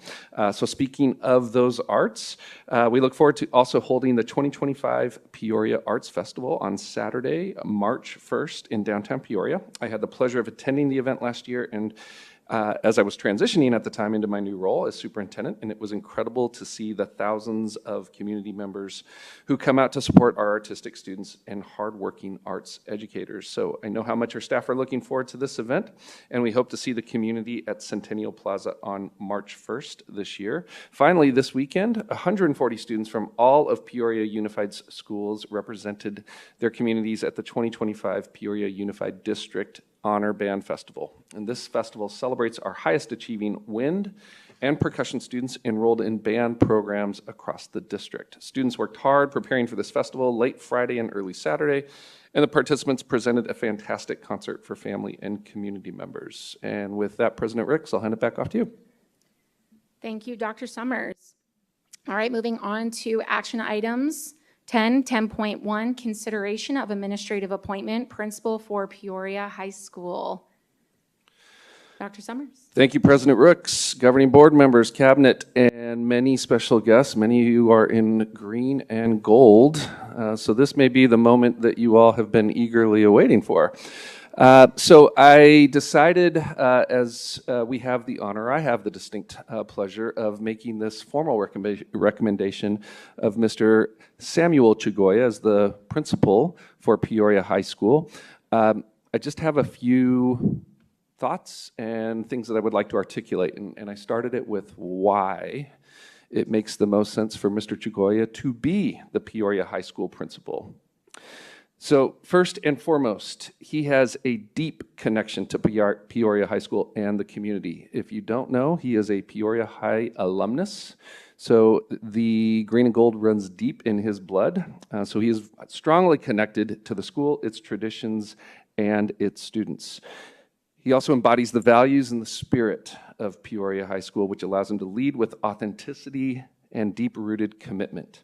He is a proven leader with multiple years of administrative experience, and over the past year, he has successfully led Peoria High School through a period of transition, ultimately demonstrating steady leadership and an ability to navigate multiple challenges.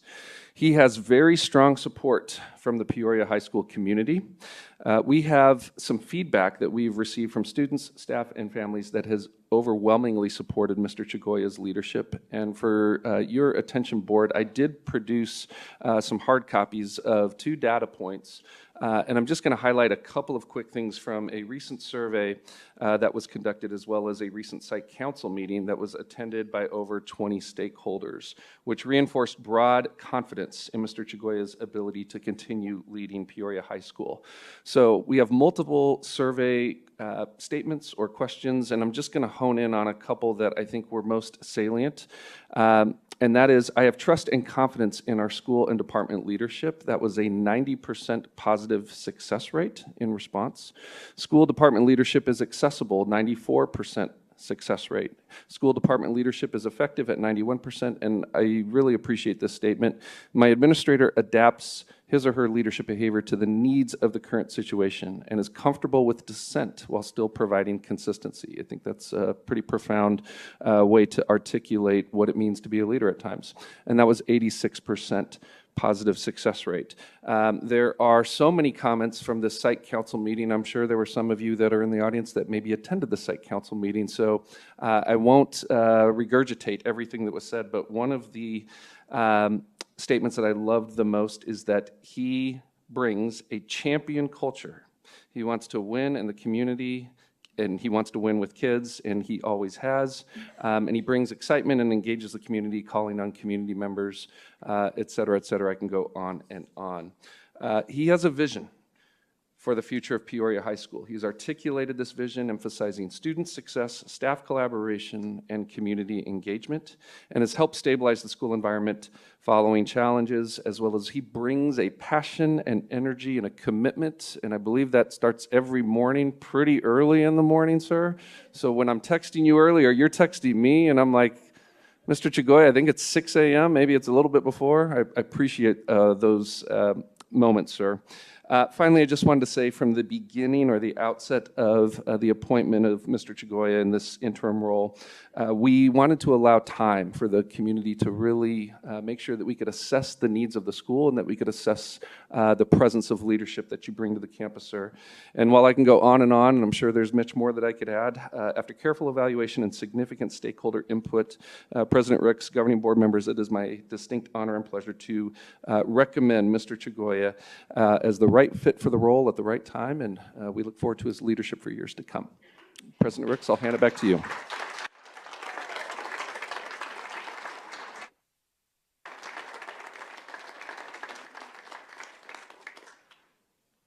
Thank you, Dr. Summers. Yes, board members, do you have any questions or comments? Mrs. Ewing, do you want to go ahead and go first? Well, I'm going to make a comment about something that's on here because Mr. Chagoya has some competition. One of the comments is that he is an elf on the shelf. He is everywhere. Everyone notices him. He gets people's attention. Now, I'll have you know, when I was visiting, and I can't remember which school, but it was the principal and the vice principal that during the holiday season that they were the elves on the shelves, and so the students would find the principals in all different places. So you do have some competition out there. I do remember some being on the roof at one point that the kids found him, but that's probably against the rules. So anyway, I am very excited about this appointment, and I think that you've done a phenomenal job. And I appreciate, Dr. Summers and I have had some discussions, and I appreciate that we took the time to get feedback from the community. We took the time to make sure that Mr. Chagoya was able to meet the high standards that Peoria High School demands, and that we also gave him the supports to make sure that he was successful. And it's really, really important that we up here listen to the voices of the community. And when the community comes back with this overwhelming, this is who we want as our leader, it would be irresponsible of us to not recognize that and lift up those voices and give them the leader that they want and they deserve. So I'm very excited to go forward with this, with your appointment. Thank you. So I apologize, board members. I just want to make sure we do public comment first because we do have a big stack. No, it's okay. That was my fault. I apologize. So yeah, we'll do 3 minutes for public comment. Sybil Jacob is our first one.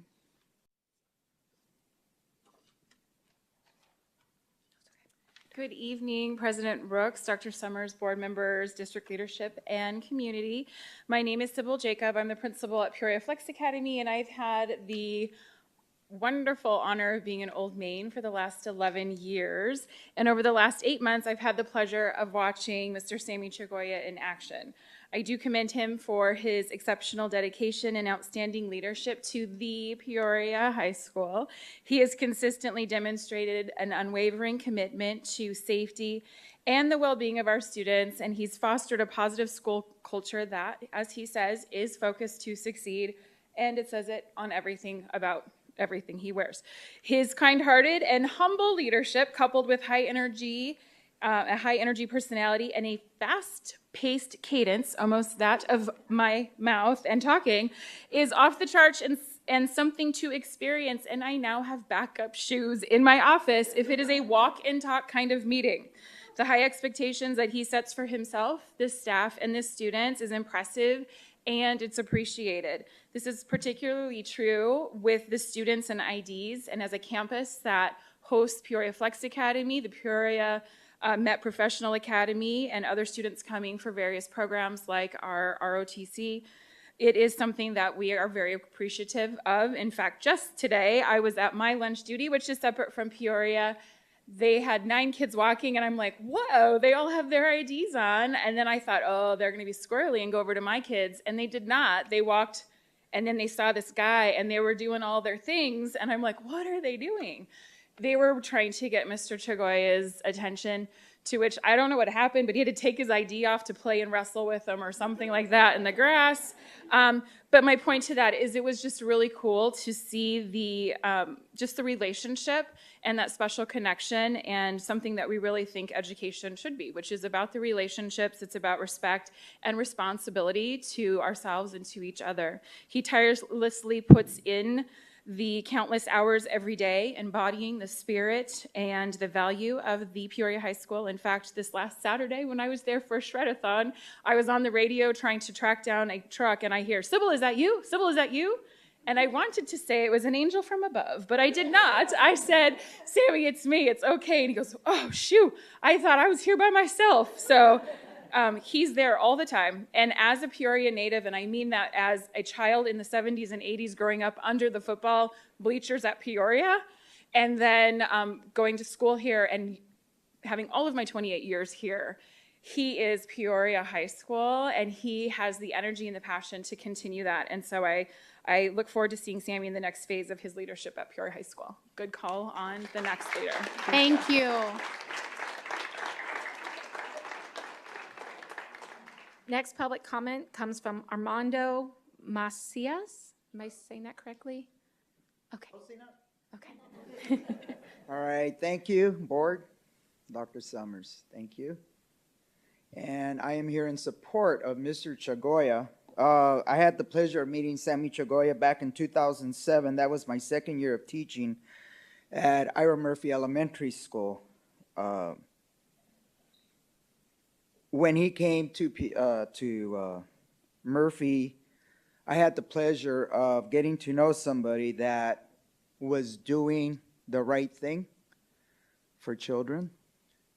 And very quickly, I got to learn from him what it meant to be a great teacher and a great human being. Because if you approached him, whether it was a situation, positive or negative, about a student, his question would be, what's best for the student? What's best for the child? And I think a lot of times we forget that it's all about the children. And I think that if the board adopted that philosophy, teachers, parents, what's best for the child, I think Peoria Unified District would be in a great place right now.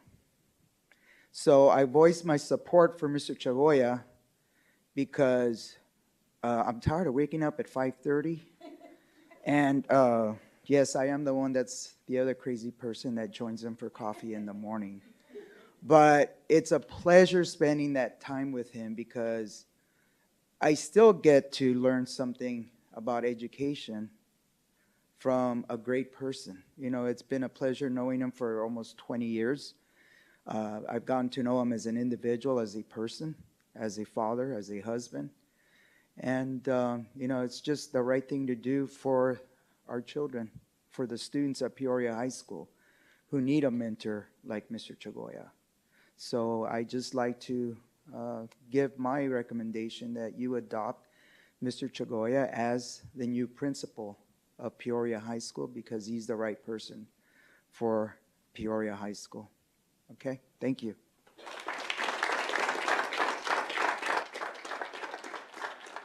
Next public comment comes from Riley Brions. Did I say that wrong? I'm sorry. Briones. Thank you. Sorry.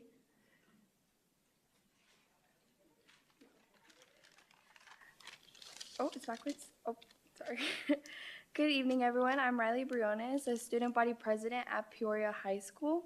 I've attended Peoria for all 4 years, but this is the first year I've seen consistent positive change for our whole school. Our school and community has faced many challenges in the last year. Others would see this as a reason to shy away from our school, but not Mr. Chagoya. He is passionate and dedicated and brings a sense of pride that our school and community needs. Not only that, but he's here for the students in a way I have not seen from past administration. He's out at lunches, talking to students, getting to know their names, who they are as a person. He participates in any events we want him to, and he just is all about making Peoria a better place. Mr. C is just the person that Peoria needs. These are only things that I have seen in the past year. If you give him time, I truly believe he will make Peoria High School one of the best in the district. From a student perspective, we need someone like him to stay at our school. Removing him from our school would truly be a disservice to our student body, and I personally would like to thank Mr. Chagoya for the commitment that he puts into our school every day, and I thank you all for your time.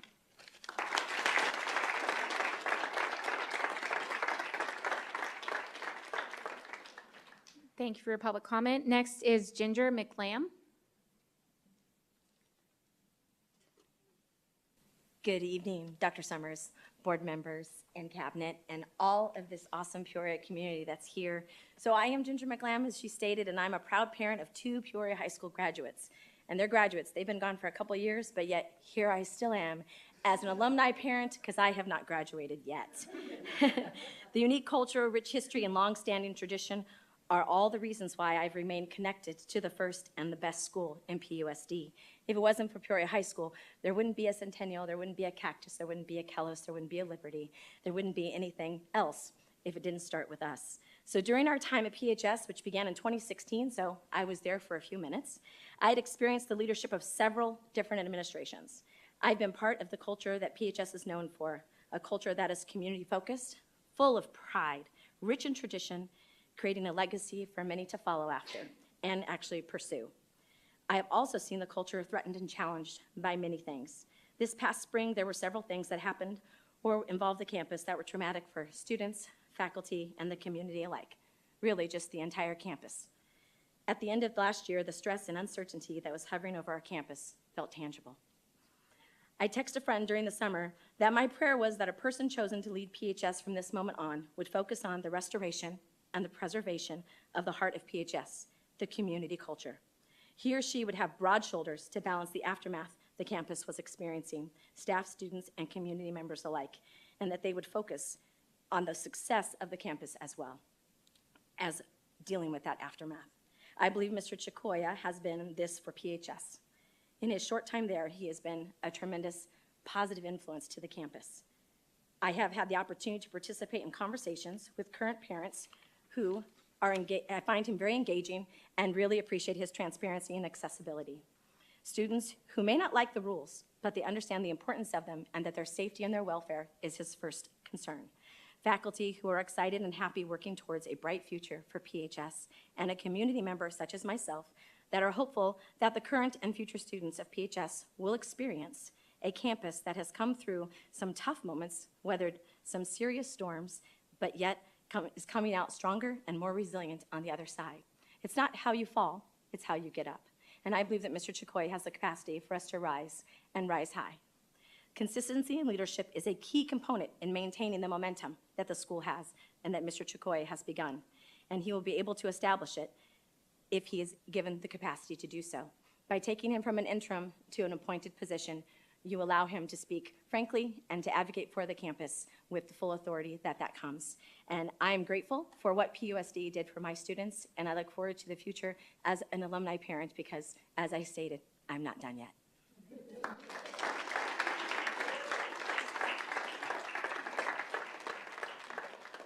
Next public comment comes from Ava Osana.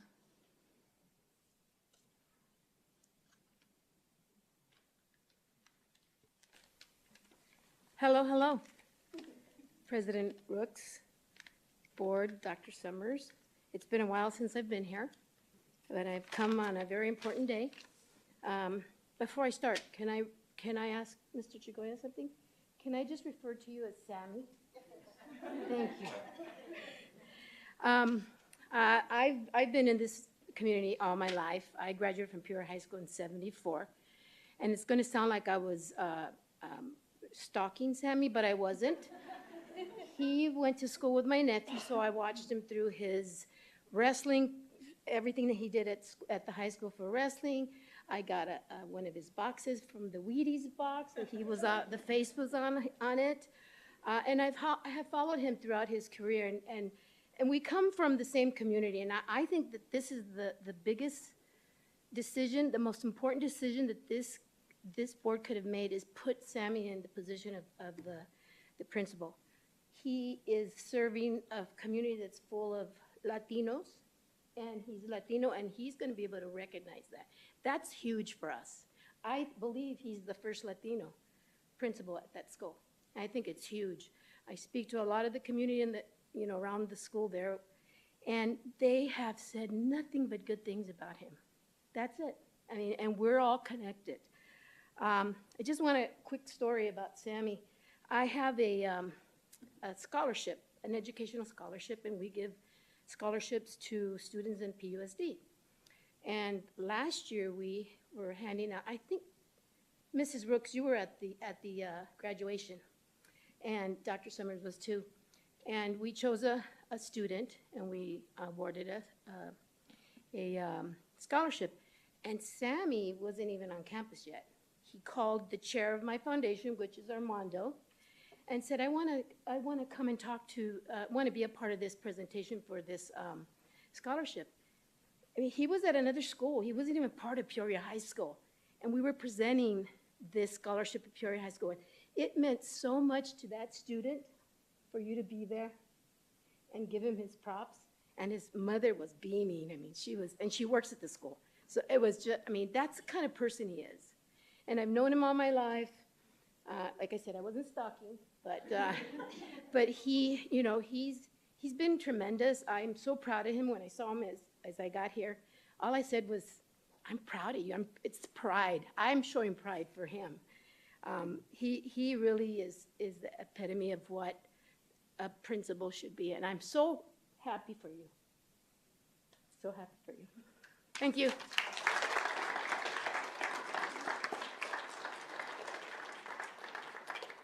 Next public comment comes from, and I don't want to mess up this person's name, Fawaz Ali. I'm so sorry.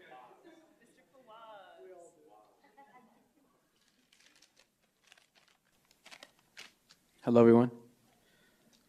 My name is Fawaz Ali, and I'm a senior currently attending Peoria High School. I've realized for like the past 7 months in my high school journey, I've realized many things. And one of those things is that my principal really loves wearing that elf costume. Now, there's not one day where I don't see Chagoya interacting with the student body. From conversing with the students in the lunch line and putting a smile on their faces, to dancing, to getting jiggy with it by Will Smith at our school pep rallies. As someone who is heavily involved in the school, I have witnessed our principal put countless amount of efforts in order to improve not only the experience for students, but the safety of our campus as well. He's an inspiration to not only myself, but other students as well. And if you guys weren't aware, he has his very own Wheaties box. Even though my time at Peoria is coming to a conclusion, I truly believe Chagoya will create an everlasting impact at Peoria. not only with his contagious energy, but with his leadership and guidance. Thank you.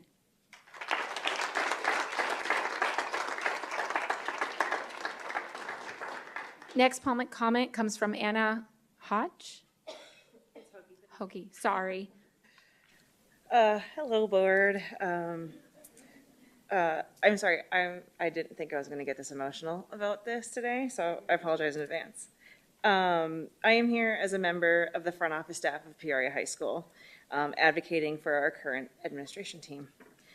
When I came to Peoria a year ago, almost exactly, I could not have anticipated the roller coaster of events that catapulted our school into an era of change.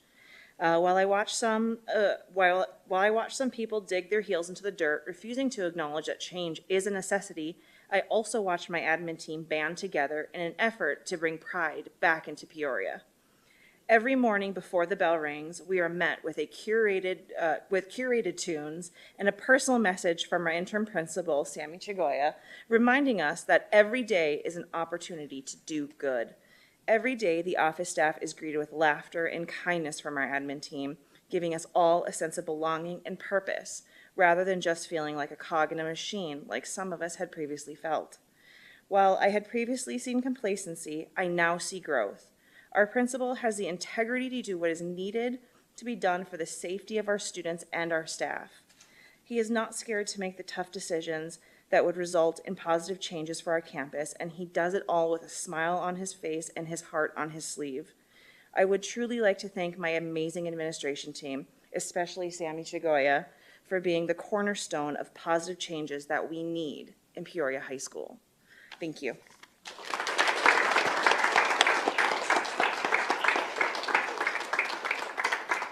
Next public comment comes from Anya Gill. Did I say it wrong? Ayana. Sorry for saying it wrong. It's okay. Good evening, everyone. My name is Ayana Gill, and I am a senior at Peoria High School. Tonight, I have the honor of speaking about someone who has greatly impacted my high school experience, our incredible principal, Mr. Chagoya. As a student who has seen many administrators come and go, I can tell you that Mr. Chagoya is truly admirable. The very first conversation I had with him, it was 4 a.m. at a cheerleading lock-in where he introduced himself and told us his history at Peoria. It was that moment when I thought I want to go to bed, but it was also when I acknowledged the passion, initiative, and selflessness that he has. He doesn't just see us as students, he sees us as the future and has encouraged me on multiple occasions regarding my career path and numerous extracurricular activities. Mr. Chagoya has a gift for connecting with the entire student body, whether it's a smile in the hallway, a song on the morning announcements, or partaking in our spirit weeks. He makes us feel seen and valued. I cannot tell you how many times I have seen him running rampantly around campus to ensure that everyone is happy and things are moving smoothly, no matter how busy he may be. The time and effort that he has put into this campus is immense, and it does not go unnoticed. His genuine care and compassion has created a safe and nurturing environment where we can thrive. Mr. Chagoya's dedication to making our school a better place is truly inspiring, and we are so fortunate to have him guiding us. Although this is my last year at Peoria High School, I hope that he will stay permanently to further spread that same positive energy and encouragement onto future students. On behalf of all the students, I want to thank you for being more than just a principal. Thank you for being a mentor, a role model, and a guy who's willing to climb a tree dressed in an elf suit. Your presence has made a lasting difference in our lives, and we hope to continue this journey with you for many years ahead. Thank you, Mr. Chagoya, from the bottom of our hearts for everything that you do. Thank you.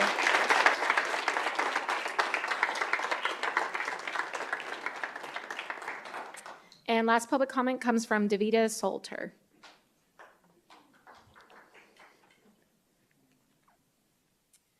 Governing board members, Superintendent Summers, and Cabinet, my name is Davida Solter, and I am a retiree of the Peoria Unified School District, having worked here for 31 years as a teacher, assistant principal, and principal at both the high school and the elementary level. I have been retired for 12 years from this school district, but work in a neighboring school district, but continued to volunteer in several of the schools here in Peoria Unified. I have known Sammy Chagoya since he was a student at Peoria High School, where I taught when I first started my career. And I often say to people, I'm so glad I started my career at Peoria High School back in the 80s.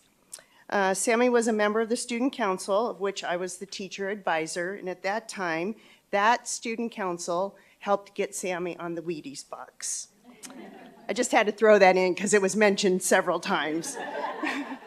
I later was his colleague at Sunrise Mountain High School, where he taught U.S. history, and I am proud to call him my friend and know that he is the best person to lead Peoria High School as its new principal. I'm here to lend my support to an educator who's dedicated, determined, and committed. He truly bleeds green and gold and knows the traditions and community. Sammy is a role model who, during this past semester, has put his heart and soul in leading the school as the interim principal. In talking with staff members at the school, they are looking for stability and looking forward to taking the interim title away from Sammy's tenure and making him the permanent selection as the principal. I recently had the opportunity to speak to a Marshall Ranch staff member where Sammy was previously the assistant principal.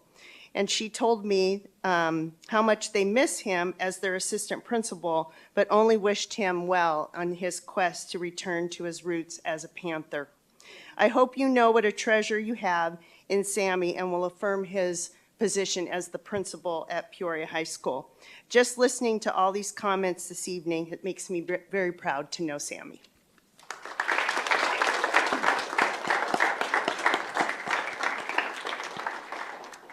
All right. Thank you, everybody, for your comments. Mr. Tobey, do you have anything? Mr. Chagoya, from what I read and all the comments that I have heard, it sounds like you are very well equipped to lead Peoria High School with excellence, and everybody here is fond of you. And I'm sorry I missed you at our last school visit, but I look forward to spending some time with you at our next one. Thank you. Mrs. Bowles, do you have any comments, real quick? I do. I had the honor of working with Sammy at Marshall Ranch for a few years, I think. I can't remember. It's been a long time, a lot of history. It's just so encouraging to be up here, which I never thought I would ever be, and see the tradition and how deep this goes. It's very, very encouraging for all of our community. Didn't know him when he was Elf on a Shelf. That's new. I hope that's on his resume. And I will speak to something Dr. Summers said. He said he brings a champion insight. And of course he does, because he's on a Wheaties box, and that's the breakfast of champions, right? Because I was a behavior specialist, there was a lot of discussion about students, on both sides, understanding, do they need this discipline or this discipline? Very upright person, Sammy. I don't know what else to say. I actually thought you were Italian. I guess you're Latino. No, I'm just kidding. I knew that. And I know that, that's got to bring some to the students. I mean, I appreciate that comment, because it is a very heavy Latino community, which, are big families like my own, and I appreciate that. But, I got the privilege of working with Mr. Chagoya for a few years in the district, and I can't think of a better person for your administrator. And it just goes very deep in our district. Obviously, I don't need to speak to that. We've had so many people say that. But kudos to all of you who have been here. And Sammy, I hope you get the position. Mrs. Profit, do you have any comments before we move on to the vote? I just wanted to encourage Mr. Chagoya to just really, I hope that you were able to take in all that was said. That was incredibly moving, hearing not just the words that the community members and your colleagues gave you, but most importantly, how many students took the time to come tonight to express what your leadership has meant to them. I think that if I could describe your leadership, I would just say dynamic. I want to call you Sammy because you feel like a friend, but I've only known you for 2 years. You are such a dynamic leader, and your leadership style is palpable, and it is felt on your campus. And I think what we just heard and witnessed from the community is absolutely a testament to what you have created and been able to create in a very difficult time at Peoria High School. And so I just wanted to thank you for continuing to choose PUSD and for choosing Peoria High School. We are very, very lucky that you have chosen to do so, and I look forward to having you continue with the district in the future. Thank you, Mrs. Profit. So I'll talk really fast so that we can take this vote finally, but Mr. Jacoya, I have to say Mr. Jacoya and not Sammy because I actually went to Sunrise Mountain High School, and he was the coach there for the wrestling team. And so he actually coached my stepbrother at the time. And all I can remember is everybody on campus, all the students, they appreciated who you were. They appreciated the time that you took outside of like the coaching and the teaching. Like everyone's just talked about you were a mentor. And I can just remember my stepbrother and all of his teammates just enjoyed having that coaching wrestling position with you and all the leadership that you gave to them. And so I got to tour Peoria High School in the fall and got to see you there. And that was just awesome to see. A fellow teacher that I had at Sunrise is now interim principal, and we're having this vote tonight. So I want to say thank you for everything that you have done for the community and for the students and the parents and the staff.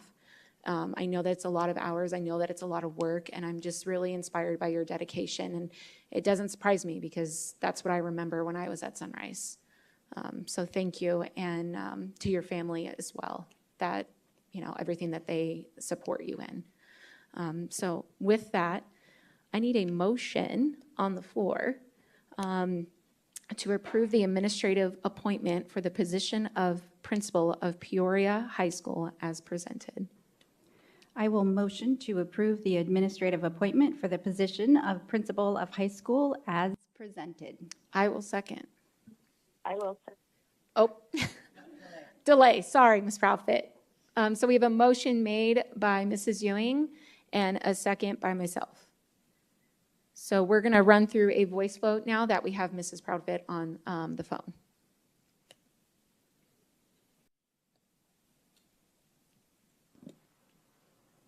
Mrs. Rooks?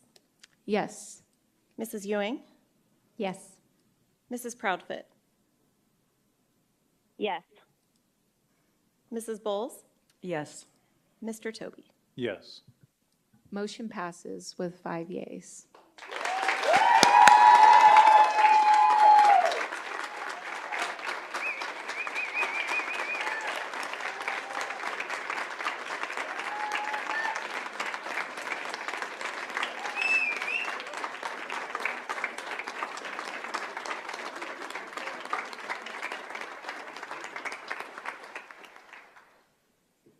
Mr. Takoya, would you like to come up so that I think everyone's been waiting to hear you, so.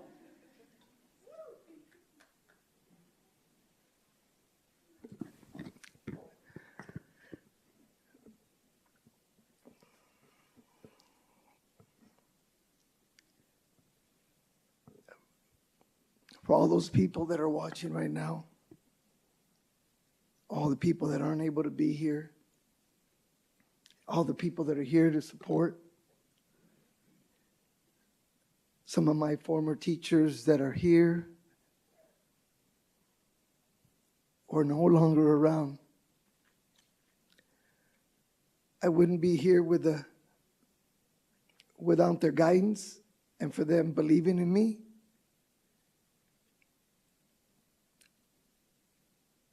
Dr. Summers, I told you that at the very beginning when we had a discussion, I would not do anything without the support from my wife and my daughter. And they've supported me the whole way. I wanted to thank all of you right now.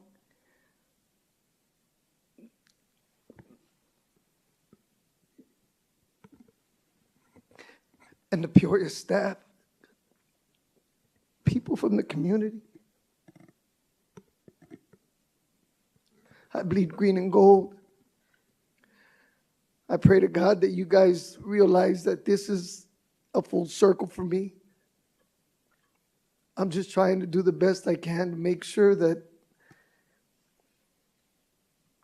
we just take it and have that tradition. I just thank everybody for the support they've given me, and I wish my mom and dad, I know they're watching, and my mentor, Mr. Corey. Thank you, guys. I appreciate it. Thank you.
So we're just going to take a 5-minute recess so that if anybody wants to leave, they can, and then also so we can go to the restroom. So 5-minute break.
We are going to continue on to 10.2, request for external research, differences in end-of-course assessment grades between gender group.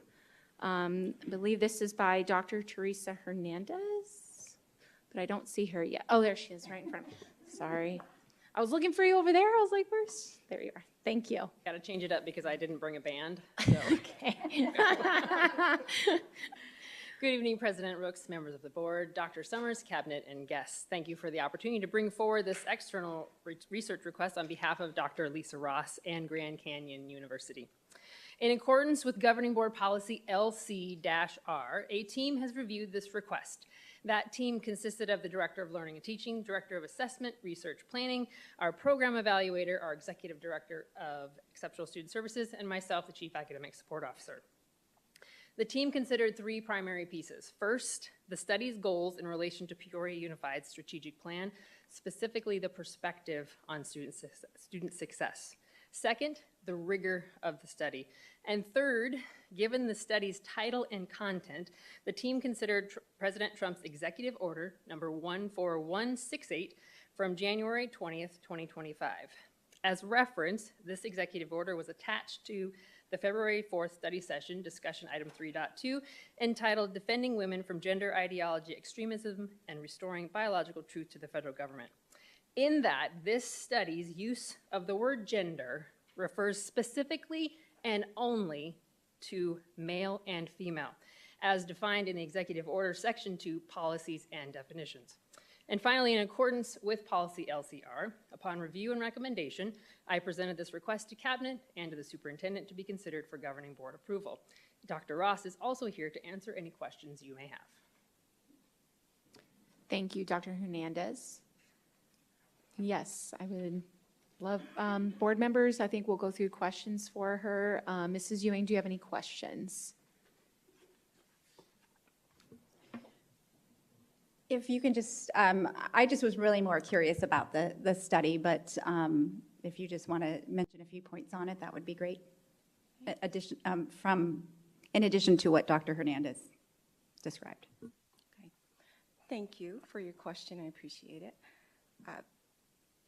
The study basically is a quantitative study, and it is ex post facto. It is after the fact, and so it is numerical data. There's no need for student names or anything because it's actually for their scores. The reason I was led to the study is because I have been on Raymond S. Callis High School's campus for almost 20 years, and this is almost my 25th year in Peoria Unified School District, and opened with Zuni Hills, and then had the pleasure of moving to Sunrise Mountain High School, and then moving to Callis High School. And one of the reasons that my study ensued is because we have quite a number of students who kind of fall through the cracks and they get missed. And I am a teacher at heart, and I'm somebody's mother, and I'm somebody's daughter and sister. And when you work on a campus for 20 years, not only do you grow to love the climate and the culture, you get invested in children. And so I am an instructional coach who is in the trenches, and I love that. I spent a lot of years in the classroom. And one of the things my students will tell you is that I've always expressed to them is you stand for something or you will fall for anything. And so when I think about this study, I think about those children who are in ELA 1 year long, and they're in Algebra 1 year long, and some of them don't belong there. And they just happen to be there, and their test scores say that they should not be there. And there are some students who need extra support, and we call those academic support classes, and they need that extra support. But they don't have to get it staying in a year-long class. And those classes can be redesigned so that those students can have that self-assurance and sit with their peers, and in a whole 90-minute block, you really shouldn't have to sit through a year-long class. And so I really wanted to see just what is the difference in their scores at the end. What about when a kid has mastered the standard? What about when a kid is minimally proficient, but they're showing progress? And so I'm interested in those scores because I'm interested in the students. The reason gender is in my study is because male and female students took the test. And I'm more involved and concerned with their scores because I know that equity matters in classrooms, and every single one of our kids deserves a chance at success. They deserve teachers who are well-trained, and part of our jobs is to build teacher capacity. And you're hard-pressed to find anyone in academic services who doesn't do that, because we are what we repeatedly do. And so this study speaks to that, and it is, I have in here, and I don't know if you guys have this, but the study aims to provide valuable insights that can inform instructional practices and enhance student achievement. We have a different population, and we have open enrollment, and students are coming from all walks of lives. And sometimes their default is to have high behaviors. But if we have highly engaged classrooms where those students are learning at their respective levels, it minimizes that. And I know that firsthand because classroom management, behavioral management is one of my strengths. But one of the best gifts we can offer students is literacy alongside of education. And that is what I seek to do until I take my last grandstand in Peoria Unified. I'm just going to sing this song that we have to build up our students. And part of building up our students is training teachers. I'm on a campus where teachers are excited about every day to be there. And I get to train new teachers, but I also get to work with veteran teachers because it's a title school. And so every day, someone is asking for a new strategy, a new way to reach these kids, and that's what this study seeks to do. There are only 2 research questions, and I don't know if you saw this as well. It's to what extent, if any, does a difference exist in Algebra 1 end-of-course assessments between male and female 9th grade students, year-long only? And to what extent, if any, does a difference exist in ELA end-of-course assessment? I'm sorry, it should have been Algebra 1 the first, and this one's ELA end-of-course assessments between male and female 9th grade students. I have 3 variables. The independent variable is gender, and the other 2 variables, the dependents, are ELA 1 year-long end-of-course assessment scores, and the other one is Algebra 1 year-long end-of-course assessment scores. This methodology, the data for it is archival data. It's located in SchoolNet, so it was already previously collected. So basically it's publicized. And I need, for this study, at least 154 archived student scores. And so I'm hoping, if I am approved, that I can request a balance of at least 77 male and at least 77 female students. But I'll take all of the data that they're willing to allow for me. And I'm going to use 3 statistical analyses tests to perform to test of assumptions. It's going to be a measure of central tendency, and that's going to check for outliers, and then 2 independent t-tests that compares 2 means of the 2 groups to determine whether there's actually a difference. I'm not certain that there will be a difference, but that's all my study does. It doesn't ask the why, because that would be somebody else's study to take off on. There are no identifiers needed. Like I said, it's statistical data, and no formal consent forms are needed. And that's what I have. Well, I want to say thank you for that very thorough explanation of your study, and I appreciate that you're leaning into the data to help make decisions, and I just want to thank you for your passion for students and achievement. I really appreciate that and all of your time with the district, so thank you. Thank you, Mrs. Yoon. I appreciate that. Clerk Toby, do you have any questions or comments? No, thank you for digging into the data. I think that data has to drive our education discussion. And I know it's not the scope of your study. Maybe it's somebody else's. Maybe it's your second scope of study. I don't know. But maybe looking at those same scores earlier on, K3 or earlier elementary, and how that might be tied to their scores that you see for those year-long classes. Because I think that what we're learning more recently, especially out of Louisiana, they just published their study about earlier academic interventions, right? So that's been my only comment, but thank you for pursuing the data. Thank you for that. That would be an intriguing study. But I can't do a third one, but thank you. Mrs. Bowles, do you have any questions or comments? I have a question, and thank you for explaining, because that did answer some of the questions that I had.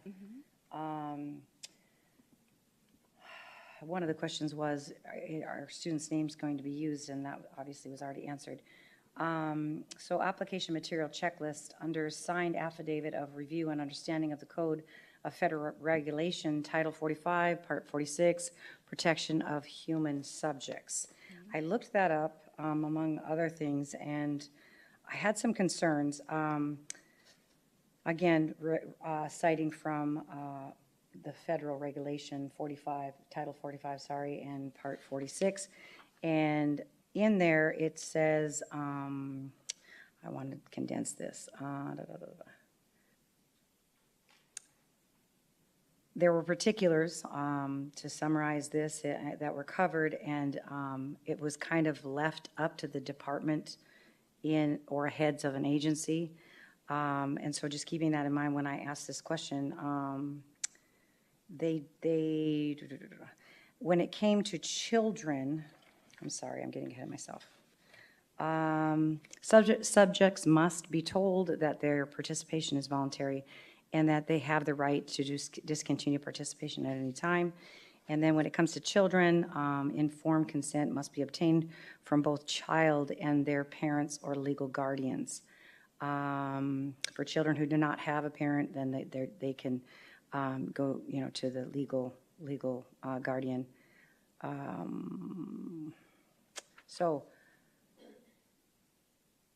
I just have a question around that. I know that in here it said, or in the paperwork you sent us, it said that you didn't need parental consent. And I'm not going to guess at that, but I heard you say that it was numbers only. But again, I'm quoting the Federal Regulation Title 45, Part 46, Protection of Human Subjects, right out of there. So could you help me understand how we're getting around that? We're not getting around it. That refers to qualitative data. And if I were using qualitative data, I would have to, the participants would actually be speaking to my data. And the students are not speaking to my data because I'm not using the students in my study, I'm using their scores. And so that's how it's quantitative data, and that's the reason I don't need the consent. But I do have reporting, publication, and dissemination of results, and I'll read to you my second bullet. When managing information such as end-of-course assessment grades, no identifiers needed, such as names of students and the specific school site will be included in the study. For the variable of end-of-course assessment grades, the participant data will remain confidential. Statistical data, which includes end-of-course assessment and gender, will remain confidential as no potential risk for harm to participants are inherent in the study. In adherence with IRB requirements, no formal consent forms are needed for data collection and for the research to conduct this study.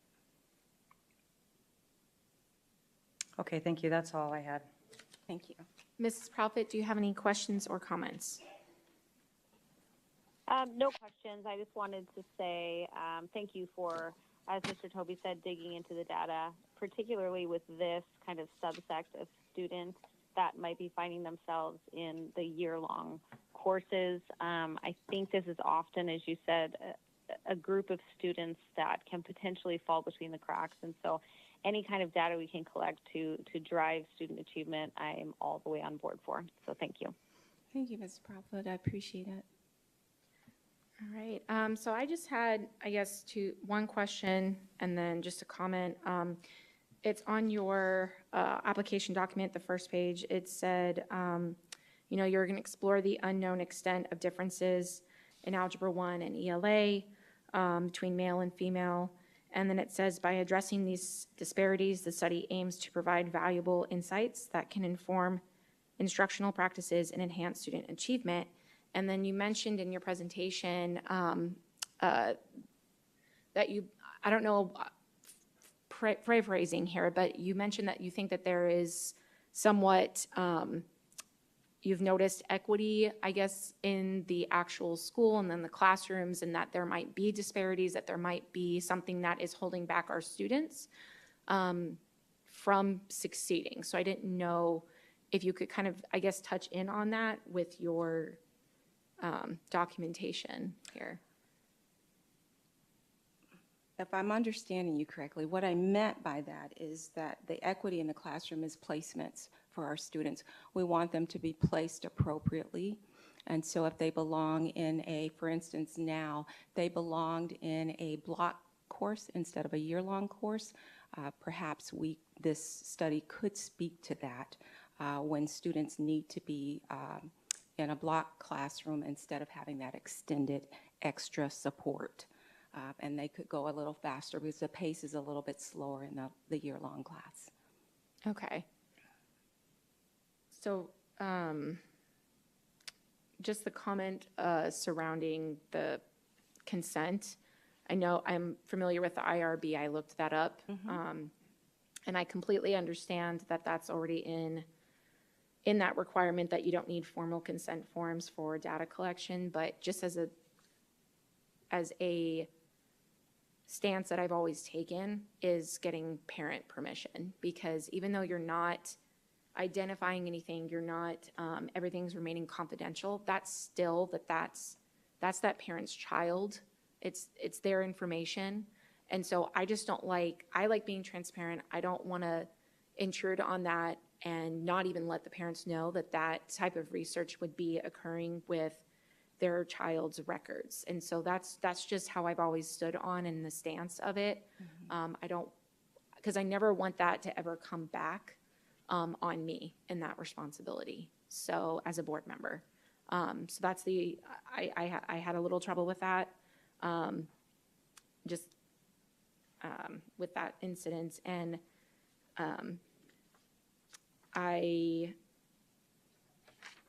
that's the only part that I had trouble with. And then I guess I just question if the district is placing students where they shouldn't be being placed. I guess I didn't know that that was happening. So if that's something that needs to be then investigated on our part as board members. I'm not sure if Hernandez is walking up right now behind you, so I don't know if that's what she's going to speak to. President Rooks, members of the board, Dr. Summers, cabinet, and guests, I wouldn't say that we are misplacing students. It's utilizing the data as they're exiting 8th grade and the information that we have to put them in the course that we believe they are best suited for. And those courses are, when we evaluate which students would be in those courses, you try it out for a few weeks and then we can move them along. And it's a process that we've been looking at closely as to which students are in those courses, the success they're having, and then doing our own studies on what that looks like. Okay. All righty. I don't think I have any more questions or comments. Okay. Need a motion to approve the external research submitted by Dr. Elise Ross, an instructional specialist at Raymond S. Kellis High School, and Dr. Kathy Zintek, is that correct? Zintek from Grand Canyon University. I will motion to approve the external research submitted by Dr. Elise Ross, an instructional specialist at Raymond S. Kellis, and Dr. Kathy Zintek from Grand Canyon University. I will second. So we have a motion made by Mrs. Ewing and a second made by Clerk Toby. And if you could please run us through a voice vote. Mr. Toby? Yes. Mrs. Bowles? Undecided. Mrs. Proudfit? Yes. Mrs. Ewing? Yes. President Rooks? Nay.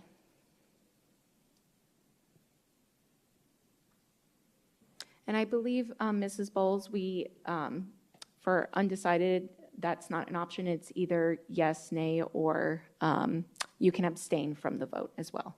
Abstain. Okay.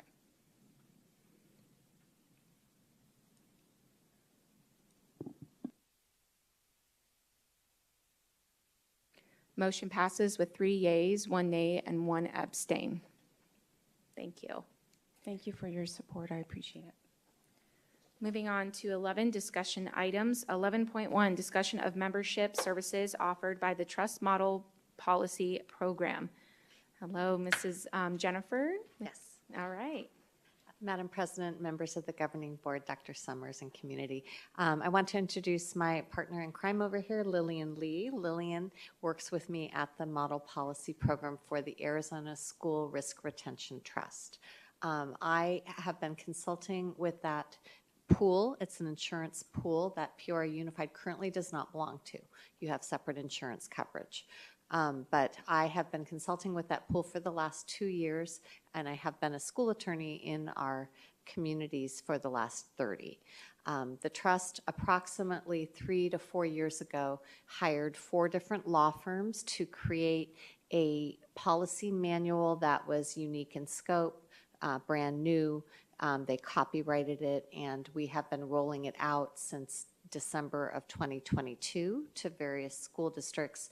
And so what I'd like to do is show you the platform a little bit, and then we also have materials in your board book, a PowerPoint presentation that I'll go through if we have time, and also go through the additional materials. So there's some welcome materials in there and a FAQ.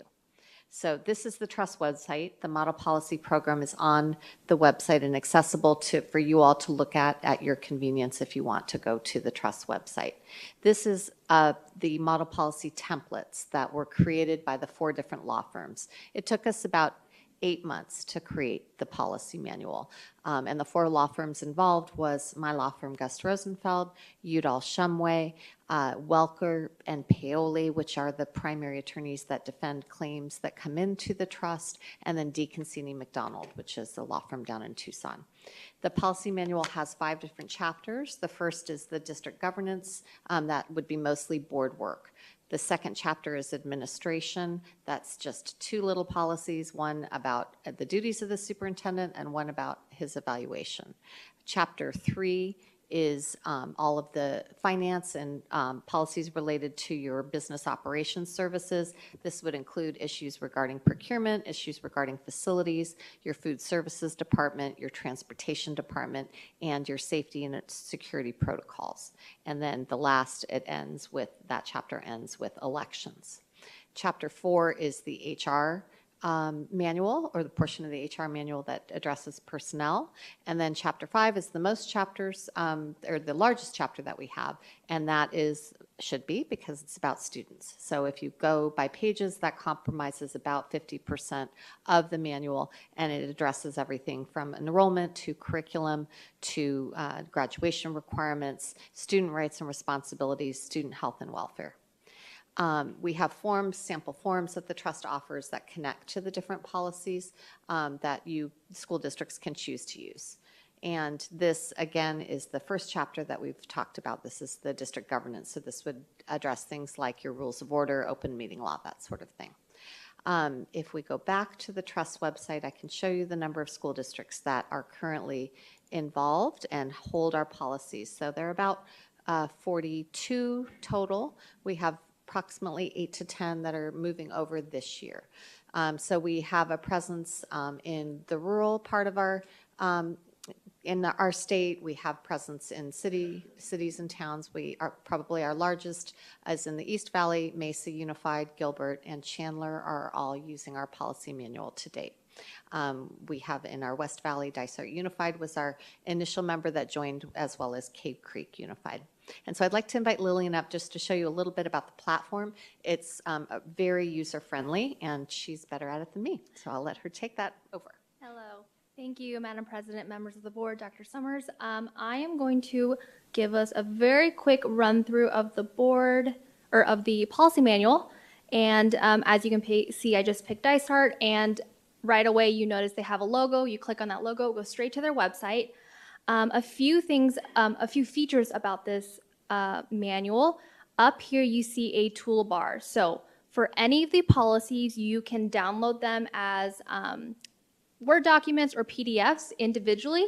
There will be somebody, if you choose to move over to this program, somebody on your admin staff that will be able to do that with the entirety of the manual, so you will always be able to have a hard copy. Additionally, you can go to any one of these policies and get a direct link to that policy. So if you have electronic resources like an employee manual, you can get a direct link to your policies that pertain to that manual. A few other things. Up here is a search feature. It's our favorite feature. Here, I don't want to mess anything up here. So you can type in any word, statute, any phrase, anything, and it will show you every single time it pops up in the manual. So I just typed in transportation, and this is every single policy that has the word transportation or variation of the word transportation, which is really helpful. We use it all the time, actually. Another notable feature is, I don't know if I can click on it. It's kind of hidden. There's a button up here. Oh, wait, I can use this. There we go. A button up here that allows you to translate the manual into different languages. And right now, these are the languages that the platform offers. I have heard from the platform that they are trying to expand that. So anybody can translate it and then, of course, download it and print it in that language. And yes, that is it. Thank you. So I don't know if you have any questions regarding the manual. I want to just go through a little bit, one slide in particular, just to kind of show you where we're at. The trust was asked by its members to create this policy manual. They were looking for a nonpartisan solution, and some of them had left their current policy provider and they didn't have a safety net. So from the trust perspective, that created risk. And that's why it was created. We've gone through these information with respect to, we do have CTEDs on our platform as well. The slide that I wanted to show you is the current user. So this is a graph of the unified school districts that are using it, the elementary school districts, the CTED, and the high schools. It is customizable, so we would include any policy that the policies are yours. So if we are able to come to an arrangement with Peoria Unified and you choose to go down this path, if you have policies that you adopt that are unique to you. So I was at a part of your study session, understand that you're considering a policy regarding the licensure of social workers. If you want that to be a part of your platform, it would be placed on your platform. They're up to you. We would just take the copyright off that policy because that would be yours. We have a one-year agreement that we have with school districts. We have no penalties if you choose to leave the platform. We haven't had anyone do that, but we want to make it user-friendly. And I'm available to answer any questions that you have. I know you've had a big night already, and I didn't want you to be able to carry on with your business. So, Thank you so much for that presentation and for staying through and being here this evening. I will go to Mrs. Ewing. Do you have any questions or comments? So I know policies from the ASBA side because that's what we have. So when I believe the trust works a little bit different when there's considerations, if there's questions, if a policy wasn't followed and so forth. Is that with the trust, is that the compliance officer that handles that? If you can kind of explain that process, because it's different than what I know. So, sure. So the trust for its insureds is offering this as an add-on to the programs, the insurance programs that they offer. This is a supplemental service for them. So it's priced very low for members because the trust is subsidizing it. If there were a violation of policy that Peoria was concerned about, the Arizona Risk Retention Trust wouldn't get involved in reviewing that or investigating that because we're not your insurer. If we're able to come to an arrangement with Peoria Unified, then we would simply host your policies on this platform. And we would assist you in updating your policies and assist you in transitioning them.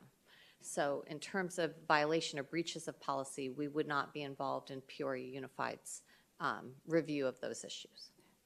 But because we're not a part of that, the costs for us would be different because we're not a part of that other, is that what I'm kind of understanding too? Madam President, Ms. Ewing, that's a very astute question, and that's correct. And that hasn't, we would need to see interest from Peoria Unified and then the board of the Arizona Risk Retention Trust, which is made up of members from the communities from the different districts that are on it, would need to approve adding Peoria Unified as a sort of special member to be able to access that service. So I do think that it would be a different cost structure, but it is undecided at this point. Okay. And then the other thing I had, I was talking to a friend, I believe that she has your services, and there was some concern that underneath the chapters for the underneath student discipline that there wasn't enough in-depth policies to fully cover them, and so they were going to have to go back and create that with the compliance officer. And then in another area, when it had to do with student and teacher relationships, that it wasn't as well defined, and it was being recommended that those policies be more specific, I guess, so I don't know if you would be able to talk to that. Madam President, Ms. Ewing, I can. So this is the student discipline policy. This is the trust templates. So you'll see areas where you need to, fill in. But this is the student discipline policy. It goes through both suspension and expulsion. It's detailed. Talks about alternative to suspension, and then would give you, all of the citations to law right there. If you go backwards, we have the policy manual has policies, and then they have procedures. Right now, you have policies and regulations. So the procedures are they're very similar to the your regulations. So we have 5306A, which addresses your suspension procedures, goes through the special considerations for K4 grades, goes through what you do for short term, very detailed about what your written notice of intent to impose must look like, what you do with respect to the hearings, the hearing findings, and the decision. So these were created, and actually Lillian and I just modified them because we used to have them lumped into one big procedure about both suspension and expulsion, and so we separated them out to put even more detail on them. The second question that you had was regarding staff-student boundaries. So this was a high area of concern for the Arizona Risk Retention Trust because the biggest area of loss that the trust has is with sexual abuse and molestation claims. And so the trust attorneys that defend those claims created a very specific boundaries policy, staff-student boundaries. And this is very much geared towards targeting grooming behaviors that could occur. This policy addresses and some of, frankly, when I go into some of the smaller communities, they really have an issue with this because, for instance, it says that you're not going to socialize with a student outside of school or school activity. Well, they have a lot of families that do. So this can be modified or personalized. What I always tell people is that you're going to look at whether someone's violating this policy as a whole, but it gives you another tool. Another thing that I really like that we've developed is a form that would require staff to sign off on how they can communicate with students because frankly, they really shouldn't be using their personal cell phones, even if they are a coach and even if they are trying to, there should be some form of communication where at least another adult's on it or parents have given permission for them to have a group text going. So this would list that you could communicate through your district email, through your class dojo, and get your staff to sign off on acknowledging that this is how you communicate with kids so that that can be better policed. And so when school districts transition from their current policy to yours, what does that process look like? Because the way it was described to me is that at least my friend she said that they were going through and comparing all of the policies against each other to make sure everything was covered, and it was quite it was quite a long and lengthy process. So just curious if you can give districts an idea, especially one as large as ours, what that would look like.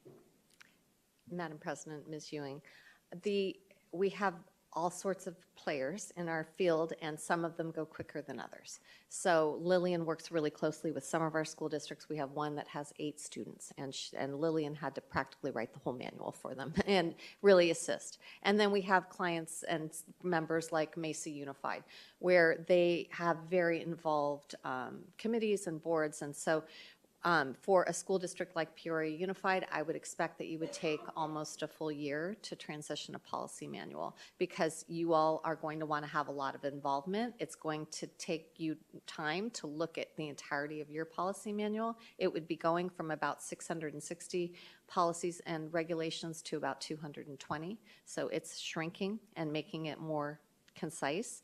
And you want to make sure that anything that you have that you want to maintain that you've already worked on is transferred over. So Lillian and I answer questions every day about where would we put this.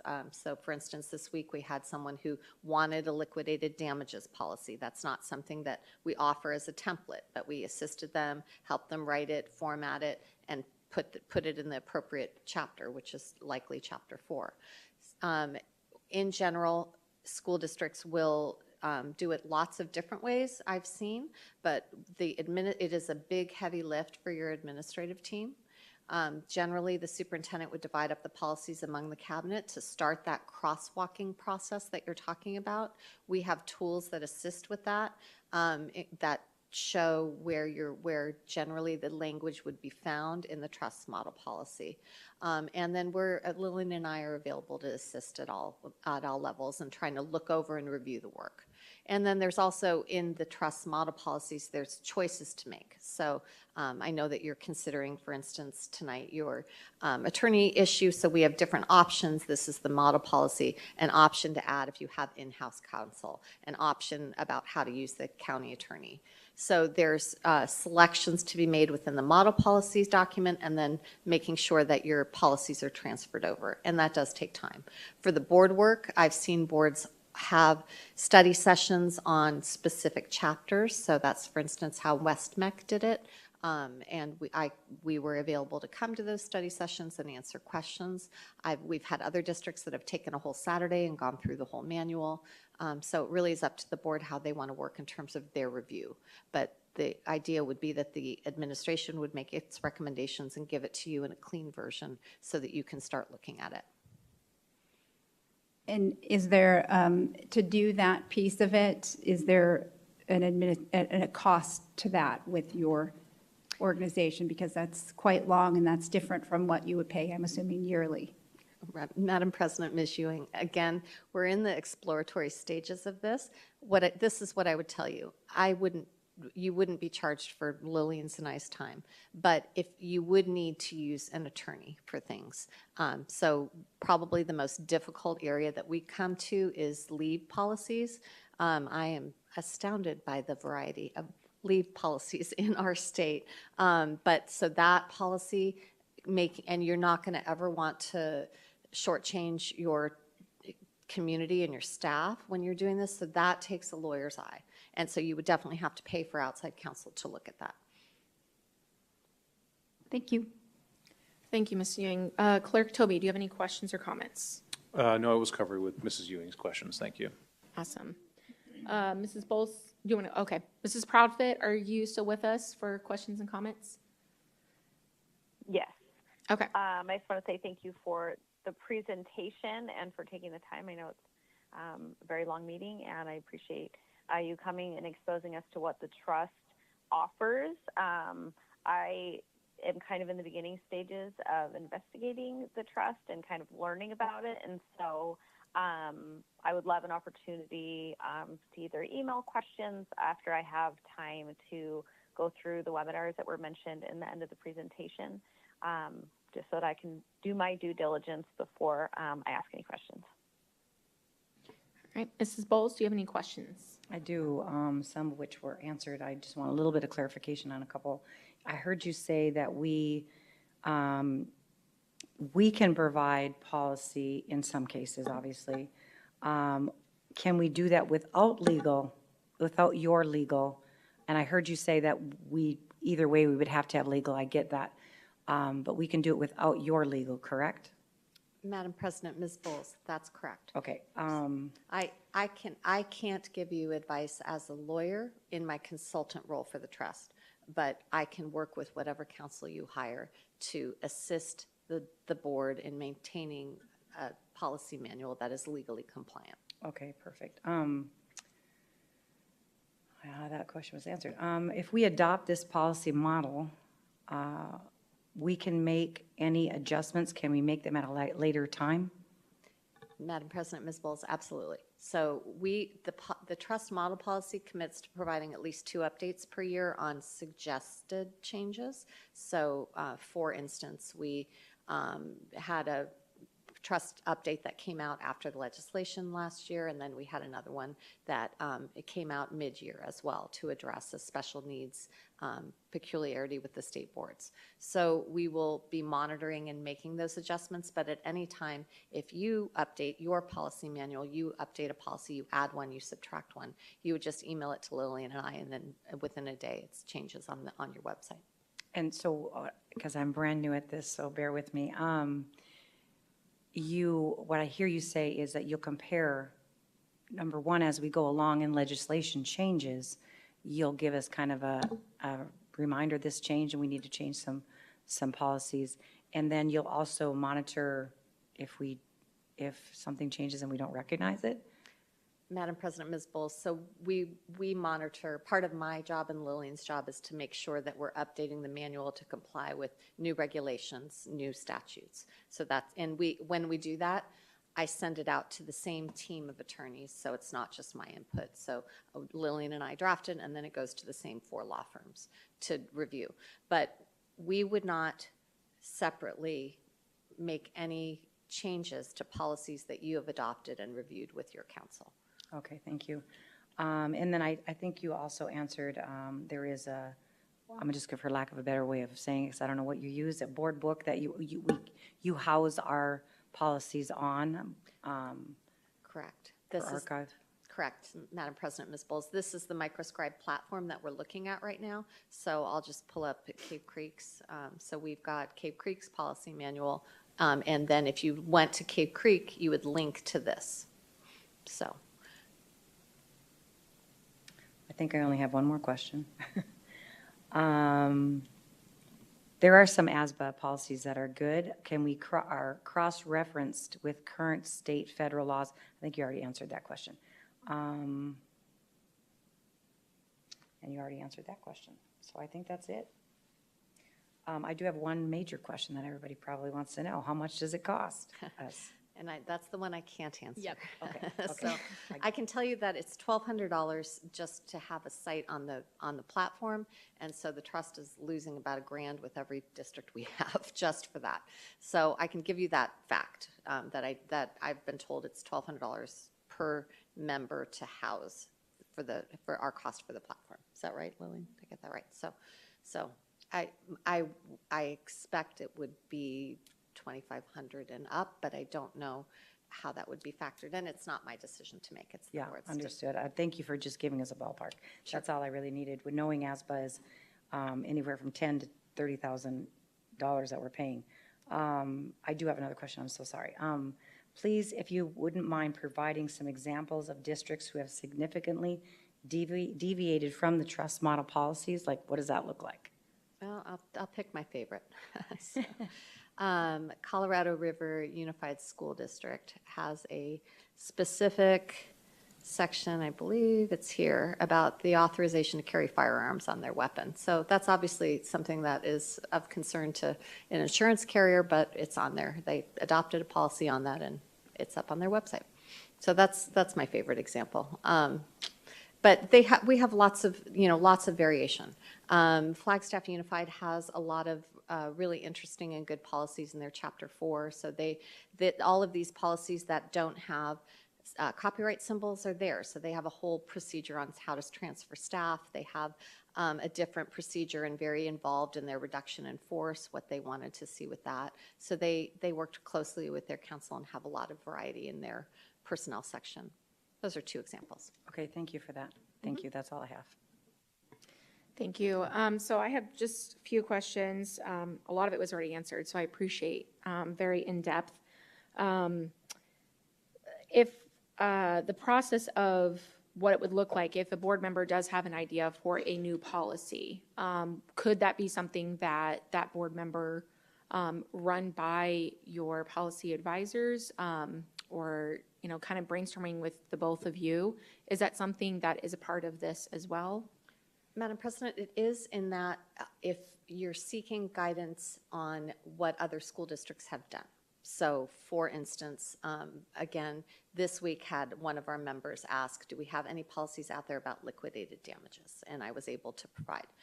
Flagstaff Unified adopted a differential policy on their review of library materials, and I was able to provide them with input on that. So we definitely are a support organization in that regard, but we're not going to tell you what to do. Okay. All right. Thank you. I appreciate that. Yeah, thank you for the presentation. I have just one last question, because I know you mentioned it a couple times. With the board that you spoke about for the trust, what would that look like to start that conversation process with the board, if Peoria was interested? So one of our executive directors, Ryan Cole's children go here, so he's very invested in Peoria Unified, as is apparently the entirety of your community from tonight's board meeting. So it's definitely a question that can be pursued. They have a board meeting in April. Lillian and I can take this back and ask that they start to consider. I don't know when they would be able to adopt the financial structure, but I'm told that that wouldn't be able to be implemented at the earliest until July 1. So. Thank you for that question. I appreciate it. I don't have any more if nobody else does. I just want to thank you guys for being here this late and presenting to us. So thank you so much for your presentation. My pleasure. Thank you very much. It was fun to see actually everything. So thank you. Good. All right, moving on to 11.2, District and Governing Board Legal Counsel Procurement. We have Ms. Myers and Dr. Summers on this update.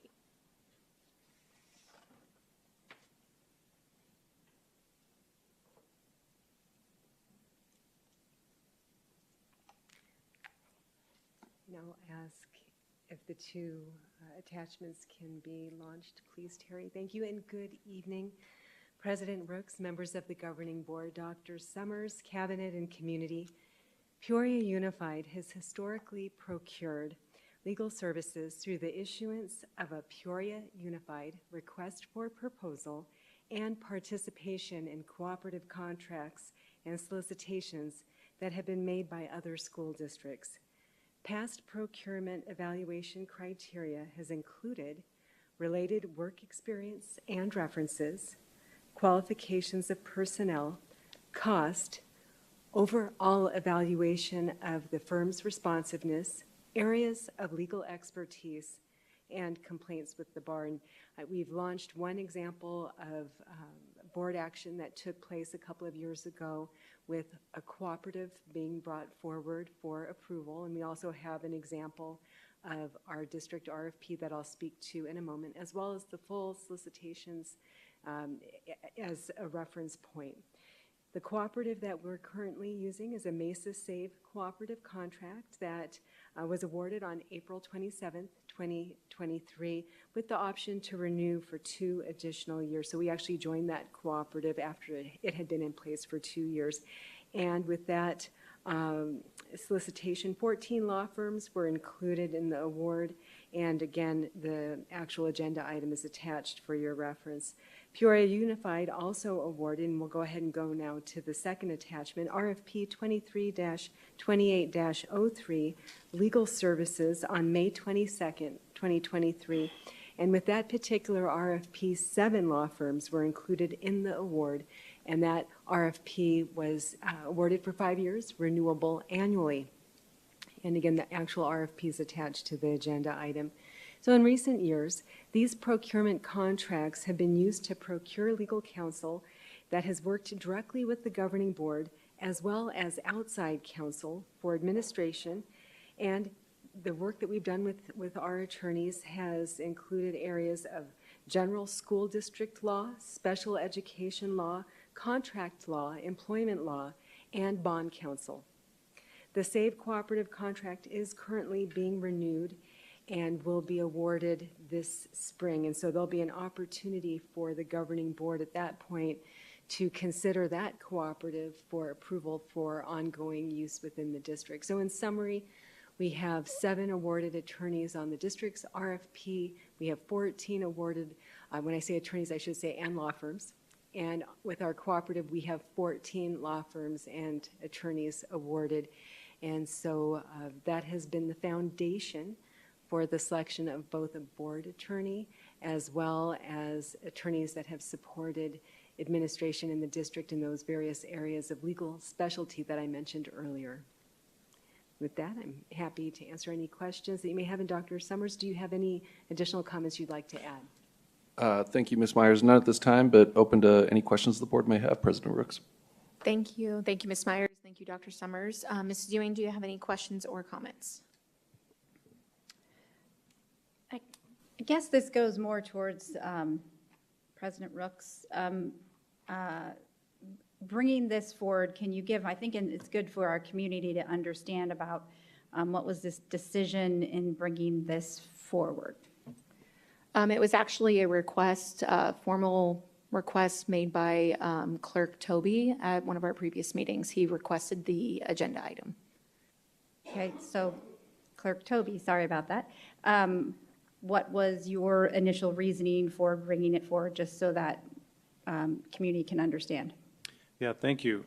So the reasoning why I wanted to discuss which attorneys we're working with, which ones we have contracts with, goes back to when I was recommending policy changes in our district concerning hiring standards and questions that we ask during the screening process. We want to approach hiring the best and also hiring the safest applicants to handle and to work around our kids. And so when I have a law firm come and provide advice, legal advice to HR, saying that asking a potential applicant if they've ever molested a child, or if they've ever smoked methamphetamine, or if they've ever done any of the precluding offenses outlined, I believe it's 15509 or 15550, any of those precluding offenses that would immediately terminate any active employee, was discriminatory. That just didn't sit well with me as a parent, that we can't ask potential applicants these questions when we're screening them to work for us. I mean, we expect excellence, and really that was the whole intent, was if we're getting legal advice, and that's what they're saying, I really question that. And it also goes back to when I was a parent advocate in the district, when the district was contracted with many of these same legal firms, and they were quarantining our kids during COVID without any due process or legal process. Obviously, there was a lot of finger pointing back then as far as, well, it's the Department of Health, or well, it's the school district, but the law firms that advise the district on moving forward, again, different administration, different superintendent, I totally understand that. But there have been several instances, Mrs. Ewing, that have given me pause as to the legal attorneys that we are working with. And that's really why I wanted to examine, a thorough examination to make sure that we get the best. Mrs. Ewing, do you have any other further comments or questions? No, I'll let you ask all those questions, so thank you. Mr. Toby, do you have any further questions or comments? Just a couple of questions. Obviously, this is the two of them that were on consent from 2023, as far as the group of 7 law firms and then the group of 14 law firms on the co-op. Do we pay anything to have them on retainer as a part of this co-op, or only when we utilize their services? President Brooks, Mr. Toby, members of the governing board, only when we use their services. Okay, thank you for that. And I was going through the files here. It looks like both of them were approved on consent.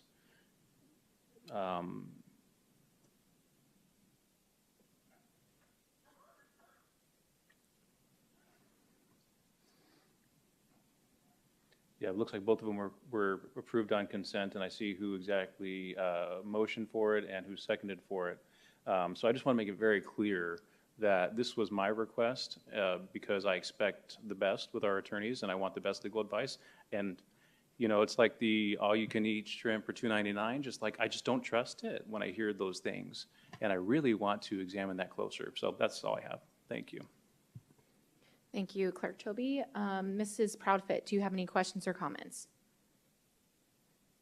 I do not. I'm totally squared away with the procurement process and what is involved in retaining legal services. Okay, thank you. Mrs. Bowles, do you have any questions or comments? No, Clerk Toby asked the question the main question, and that was if we pay, you know, if we're not using the service. And I do appreciate Clerk Toby bringing this up because I would like a closer look at our 7 firms and 14 firms, and yeah, I don't have a question though, thank you. So Ms. Myers, I just had one question. You mentioned that this would be brought back in the spring, is that correct? Okay. President Rooks, members of the governing board, the cooperative that's being reviewed tonight, it's in its final year. And so the new cooperative that's currently being procured, another district's the lead is a SAVE cooperative. Once awarded, Peoria Unified can participate, and at that time, that award would be brought forward for your consideration. Okay. Is that the SAVE one, or is that the RFP 232803? It would be the SAVE The SAVE cooperative one. contract. The RFP is Peoria Unified's procurement. Okay. All right.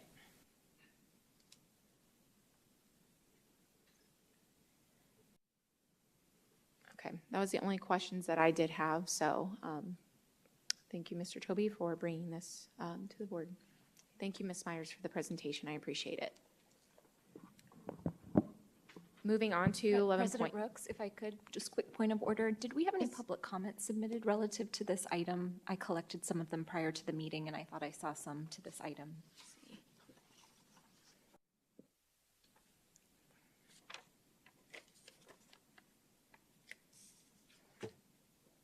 Yes, we did. I apologize to the public for missing that. I apologize. We will have public comment. There's 2, and you will have 3 minutes. Ms. Trina Berg.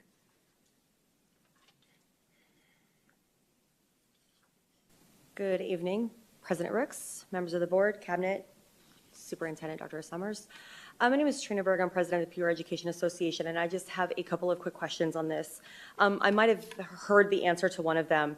I believe we were up for this anyways, like this was time for this to come around, which was one of my questions is, were we bringing this early?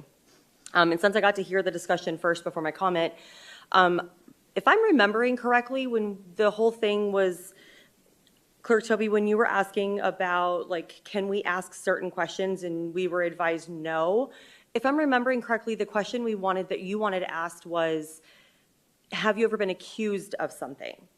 And at the time, I believe that was the question that the board was advised, no, you can't really ask that. And I remember thinking at the time, like, do you have any idea how many times people are accused of something that is absolutely false?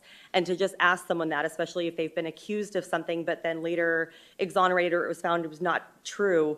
I mean, I can't, as a teacher, I'm accused of things all the time by my students, and I've had complaints to administrators, and it never came to anything because nothing happened. People get accused of things all the time. So I think that was the thing from before that was, like, you can't ask that question because being accused of something does not make you guilty of anything.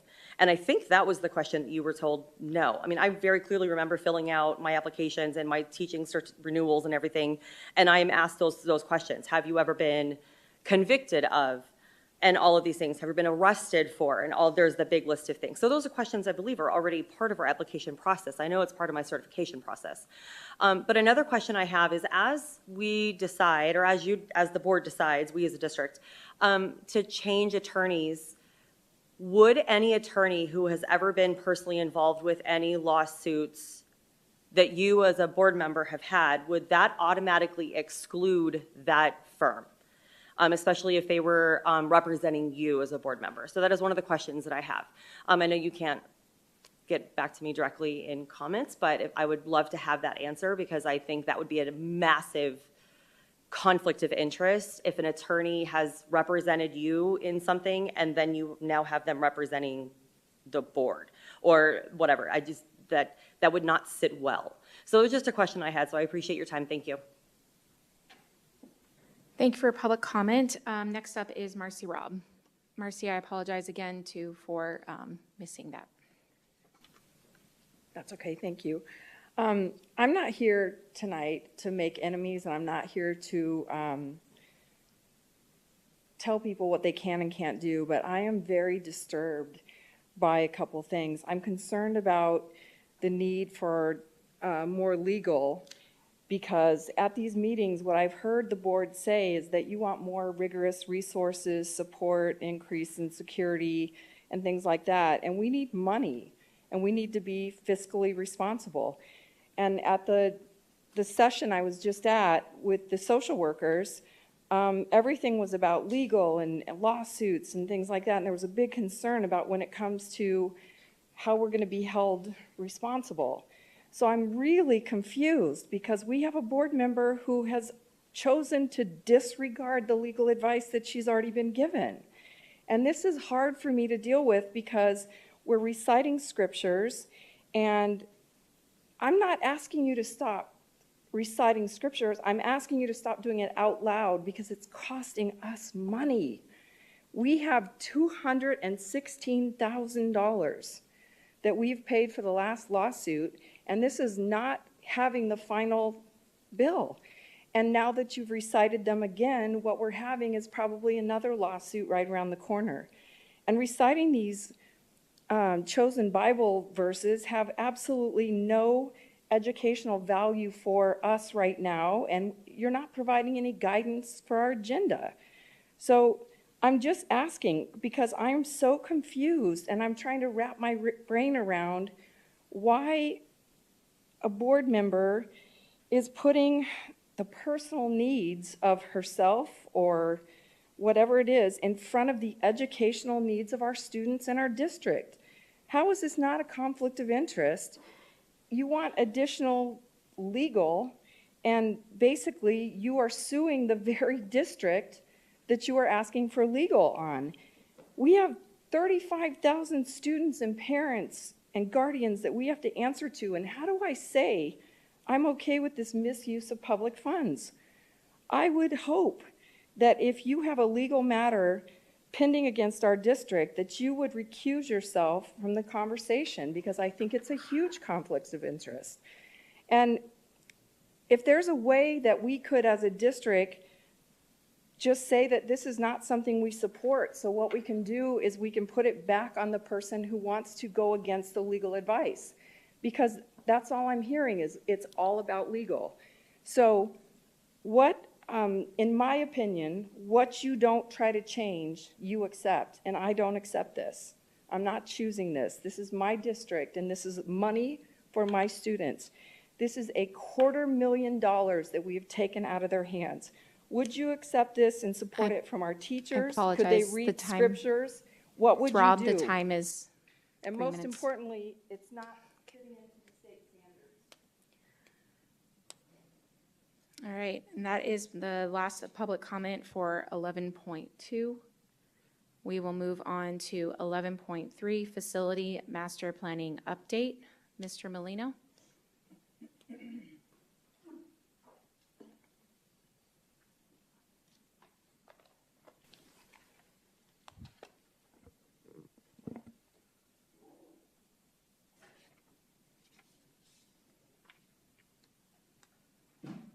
Terry, can you pull up the presentation, please?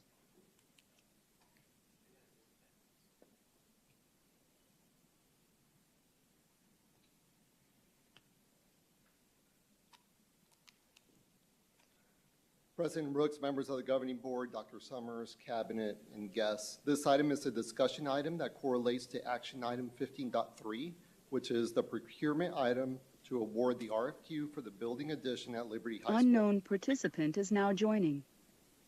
Unknown participant is now exiting. I say, I'm okay with this misuse of public funds. You are live.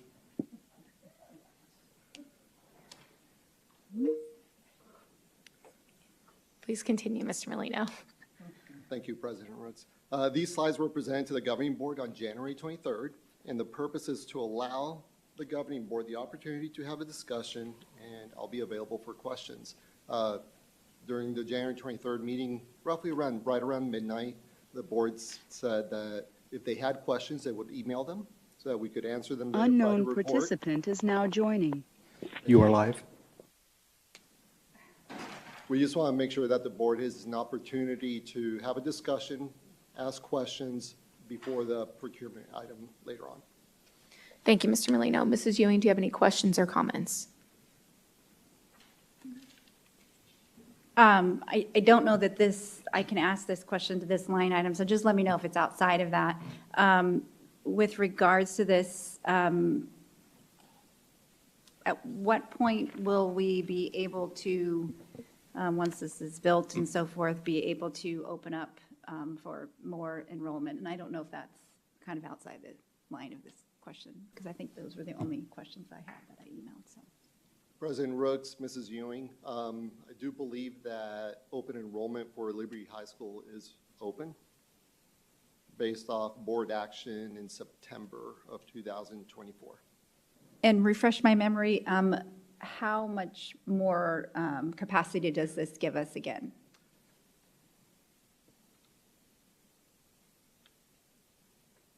President Rooks, members of the governing board, it will depend. We started out, when we started planning this about a year ago, expecting to proceed with about a 20,000 to 24,000 square foot building. Since then, we have downsized that to roughly a 6,300 square foot building and a 9,700 square foot building. So we've gone from about 20 to 24,000 square feet down to 16,000 square feet to meet the needs of the school and not overbuild. And that actually also took the proposed budget that we were planning from 12 million down to about 8 million. Okay, and is that based upon the projections that we're seeing here on the applied economics page that we, like, because community members would say, oh my gosh, everything's exploding and so forth out there, but I know with this projection model and you use the data, it doesn't necessarily say that. President Rooks, Mrs. Ewing, we are working off this data. This is last year's data. Soon we will have new data coming in. And we're looking at, if we look at the capacity of the school, those first three columns, maximum recommended and adjusted for specialized programs. So the key for Liberty High School is that adjusted for specialized programs. That is 2109, and the school is in that 2500 range. So it is based off what the school has in capacity and the square footage, we are over capacity. Looking at the declining enrollment, going down to the 2474 and 2450 range, and then we see that increase. So if the board were to approve the action item coming up later on in the meeting today, and this will award the RFQ, then we will be able to start working with that construction company on a GMP price. And as we move forward, where we're at right now, it will be summer of 2026 at the earliest. If there's any delays during construction, or even going one more month, we're going to miss that August window of opening August of 26, and it will put us at winter break of 2026. So one of the things that I'm looking at when I look at this is where would that put us in the 25-26 school year, 2026-27 school year, and moving forward. Knowing where our community has been in regards to bonds, tax rates, I'm really viewing this years in the future, and I'll use one analogy. We keep trying to chase the puck. This is one item that if we do now, we're skating to where the puck's going to be in 2 to 3 years. Knowing that all these other items, whether it's bond or tax rates, and the probability of that happening. Thank you. Mr. Clerk Toby, do you have any questions or comments? So going along with this plan for the expansion at Liberty, how does that coincide or tie into another project currently underway as far as redistricting or population shifts with the boundaries? President Rooks, Mr. Toby, it goes hand in hand in regards to balancing the enrollment, depending on what the board decides and the board's direction tonight. The impact or the full extent of rebounding Liberty High School and Sunrise Mountain to balance that enrollment. And also, depending on how the board decides, we may have to look at moving and relocating the specialized programs at Liberty High School. And so, in your opinion, being over this project, the roughly $8 million, depending on labor costs and materials, you believe that's going to be a worthwhile investment moving in the future versus maybe some temporary solutions to see how the redistricting shakes out? President Rooks, Mr. Toby, yes. I wouldn't be standing in front of you with this proposal on the table and all the work and hours that have gone into it over the last 12 to 18 months if I didn't think it was the right thing to do under the current conditions. All right, thank you. Mrs. Proudfit, do you have any questions or comments? Just some comments. Thank you for your work, Mr. Molina. I know this has been an exceptionally long process. Having had a child graduate from Liberty High School, I will just say that even if we did not get one additional student beyond what is projected, the overcrowding in that school, in my opinion, greatly contributes to difficulties with classroom management, with staffing. It really hits the district and particularly this campus in a number of ways. And so even if we weren't getting any higher projections than what we have, these two buildings would be warranted and probably at capacity. Like you said, we're over 400 students over capacity, and even with rezoning, if we're doing boundary shifts with the proposed housing developments going into Cross River and Vistancia over the next 5 to 7 years is overwhelming. And I'm always surprised when we see these projections because it doesn't reflect, in my opinion, what I believe is going to happen out there. And so I'm very excited for these to get underway and for our students and our teachers to have a little bit more appropriately sized classrooms that will contribute to the success of our students. Thank you, Mrs. Proudfit. Mrs. Bowles, do you have any questions or comments? Just some clarification. I heard you say we went from 12 million to 8 million, so downsizing the project. Okay, just make sure that I heard that. And then you mentioned relocating a specialized program. That is in lieu of not doing this. Is that correct? President Rooks, Mrs. Bowles, correct. Okay, that was the only clarification I needed. Thank you. So I just had one question, and I'm trying to figure out too, like Mrs. Ewing, making sure I stay in this agenda item. If this is, approved by the board tonight for this update, how could that possibly affect a future bond for a high school up in the north? Is there anything surrounding that kind of question? President Rooks, what I would say about that, we've been working on this project with getting the architect on board and the actual construction phase. We're looking at 18 more months. If the board decides to go out for an election or for a bond election, let's say whether that happens November of 2025 or November of 2026, if the voters approve it, if there's land that we can purchase, then we start the design phase, then we start the build-out phase, I wouldn't doubt it in looking at the projected school year calendars. We would probably easily be in the 29-30 or 30-31. So I'm really looking 5 years down the road. And that was one of the reasons why we downsized the project from 20 to 24,000 square feet down to 16,000, still meeting the school's needs.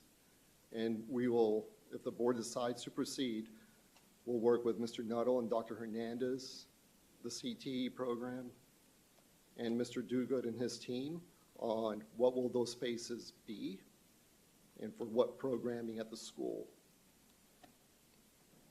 Thank you for that. I appreciate the answer to the question, so thank you. That was the only question that I had for the evening, so if no other board members have questions or comments.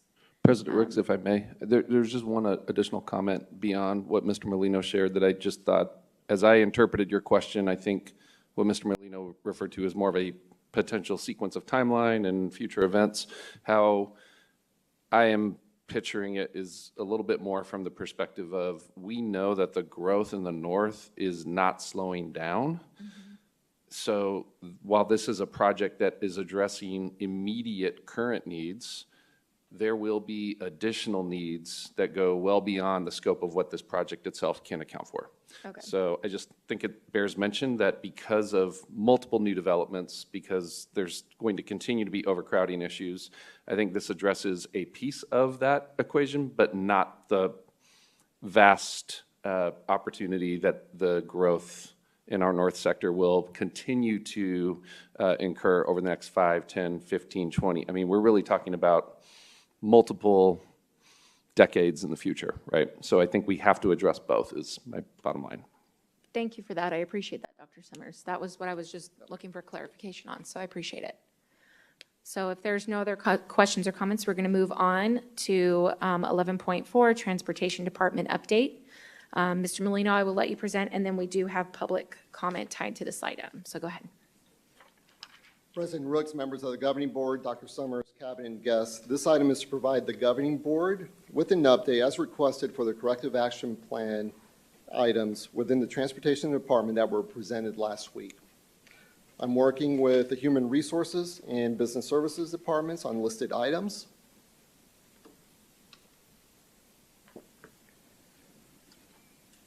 I've also held separate meetings with bus drivers and transportation staff, and those have been in both large group settings, small group settings, and individual meetings throughout this last week. We are forming a comprehensive plan that we will bring back to the board either at the end of February or the meeting in March to address staffing and compensation. We have also communicated with transportation service providers and are assessing what routes could be serviced by them if they have the capacity and if the projected cost is manageable. And finally, we'll be implementing bus ridership cards on at least 3 buses at 3 different schools by spring break with the intent to go live district-wide in August. To end this part on a little positive note, we did have 1 driver pass their CDL today. So, and also today, we only had 1 double run district-wide, and that was in the afternoon. At this time, I am available for questions. Thank you for that, Mr. Molino. Mrs. Ewing, do you have any questions or comments? I don't have any questions. We spent such a long time with the team, and actually, first, do you want to do the public comment? You know what? Thank you. I appreciate that. I'll let you do that. Okay. 9:36. Whew. Okay. Yes, public comment, 3 minutes. Mr. David Barron. I apologize about that.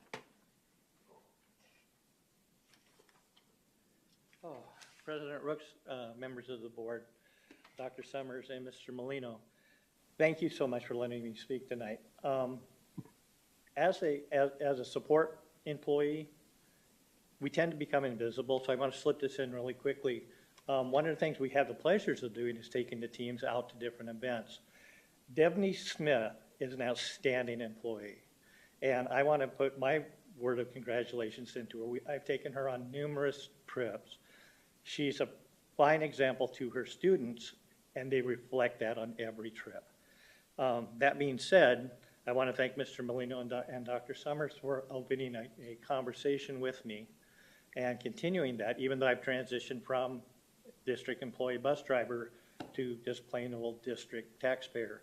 A couple of things I wanted to do. One of the things that I had brought up, and I was hoping that the board could review it at some time in the future, excuse me, is the Federal Motor Carrier Safety Administration has a pamphlet, and that is FMCSA, and Mr. Molino has a copy of it, I believe, 06-006. It's very informative. It's right from the horse's mouth, and it clearly defines on-duty, off-duty relief drivers and all of that, using the federal regulations as its guide. So if it's possible for you to review that, that would be nice. If they could provide that to the transportation employees, that would be great. I'm hoping that the hours of rest the next morning would be covered by any personal time a driver might have if he needs an hour or two, that he or she would be able to take that hour to get their 8 hours of rest instead of having it denied in case they went over some arbitrary amount. I did see something on a positive note. PB Schools, and I'm not sure if that's Paradise Valley, is offering an attendance incentive to their drivers of $100 a week periodically through the school district. Now, I don't have anything more on that, but I'll try and find something out and see if I can pass it along. And then last, locks. The transportation office, if you've been there, is divided in half. It has the lock side, which has the supervisors, the routers, the administrative support staff, and the administrative staff. And then on the other side of those locked doors are the drivers and the assistants. Now, I noticed when I got most of my information from my supervisor all these other years, it was ad hoc. A house divided can't stand. Is there any chance of having those locks disengaged? Thank you very much. Thank you for your public comment. I appreciate it. All right. So, Mrs. Ewing, you didn't have any questions or comments? Coming back? Nope, you're good. No, it's 9:30, so. Am I done? I'm I not just allowed? checking. No, yeah, that's what I was going to. Yes. All right. So thank you for speaking. Mr. Molino, if you can just, I'd love to take some of his suggestions and see where we can go with them. So anyway, but I did just want to say that I wanted to really appreciate the transportation team and the board taking quick action and really focusing on student safety. I appreciate everyone coming to the table and having some great problem-solving, collaborative team approach. And that I definitely heard from all of our board members that we do have a sense of a better awareness and consideration of the working conditions, and that we're going to make sure that those are in that team approach improved and so forth, and that I just wanted to reiterate the commitment to continue to provide better support to the transportation department to function effectively and work towards excellence. So those were just some comments I had, and I'm looking forward to seeing what you come back to us in February or March, so that we can really make a bigger difference with the transportation department. So thank you.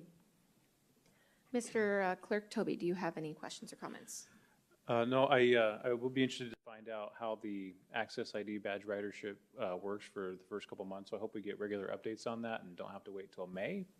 Interested in see that progress roll out before we discuss rolling it out for the 25-26 year. Will do, sir. Mrs. Proudfit, do you have any questions or comments? I just wanted to kind of echo what Ms. Ewing said and just go back to our study session. If any stakeholders have any questions, we had very in-depth conversations about transportation. We're able to hear from both our director of transportation and our bus drivers to hear, like you said, about working conditions and how we can improve our efficacy and also our program moving forward.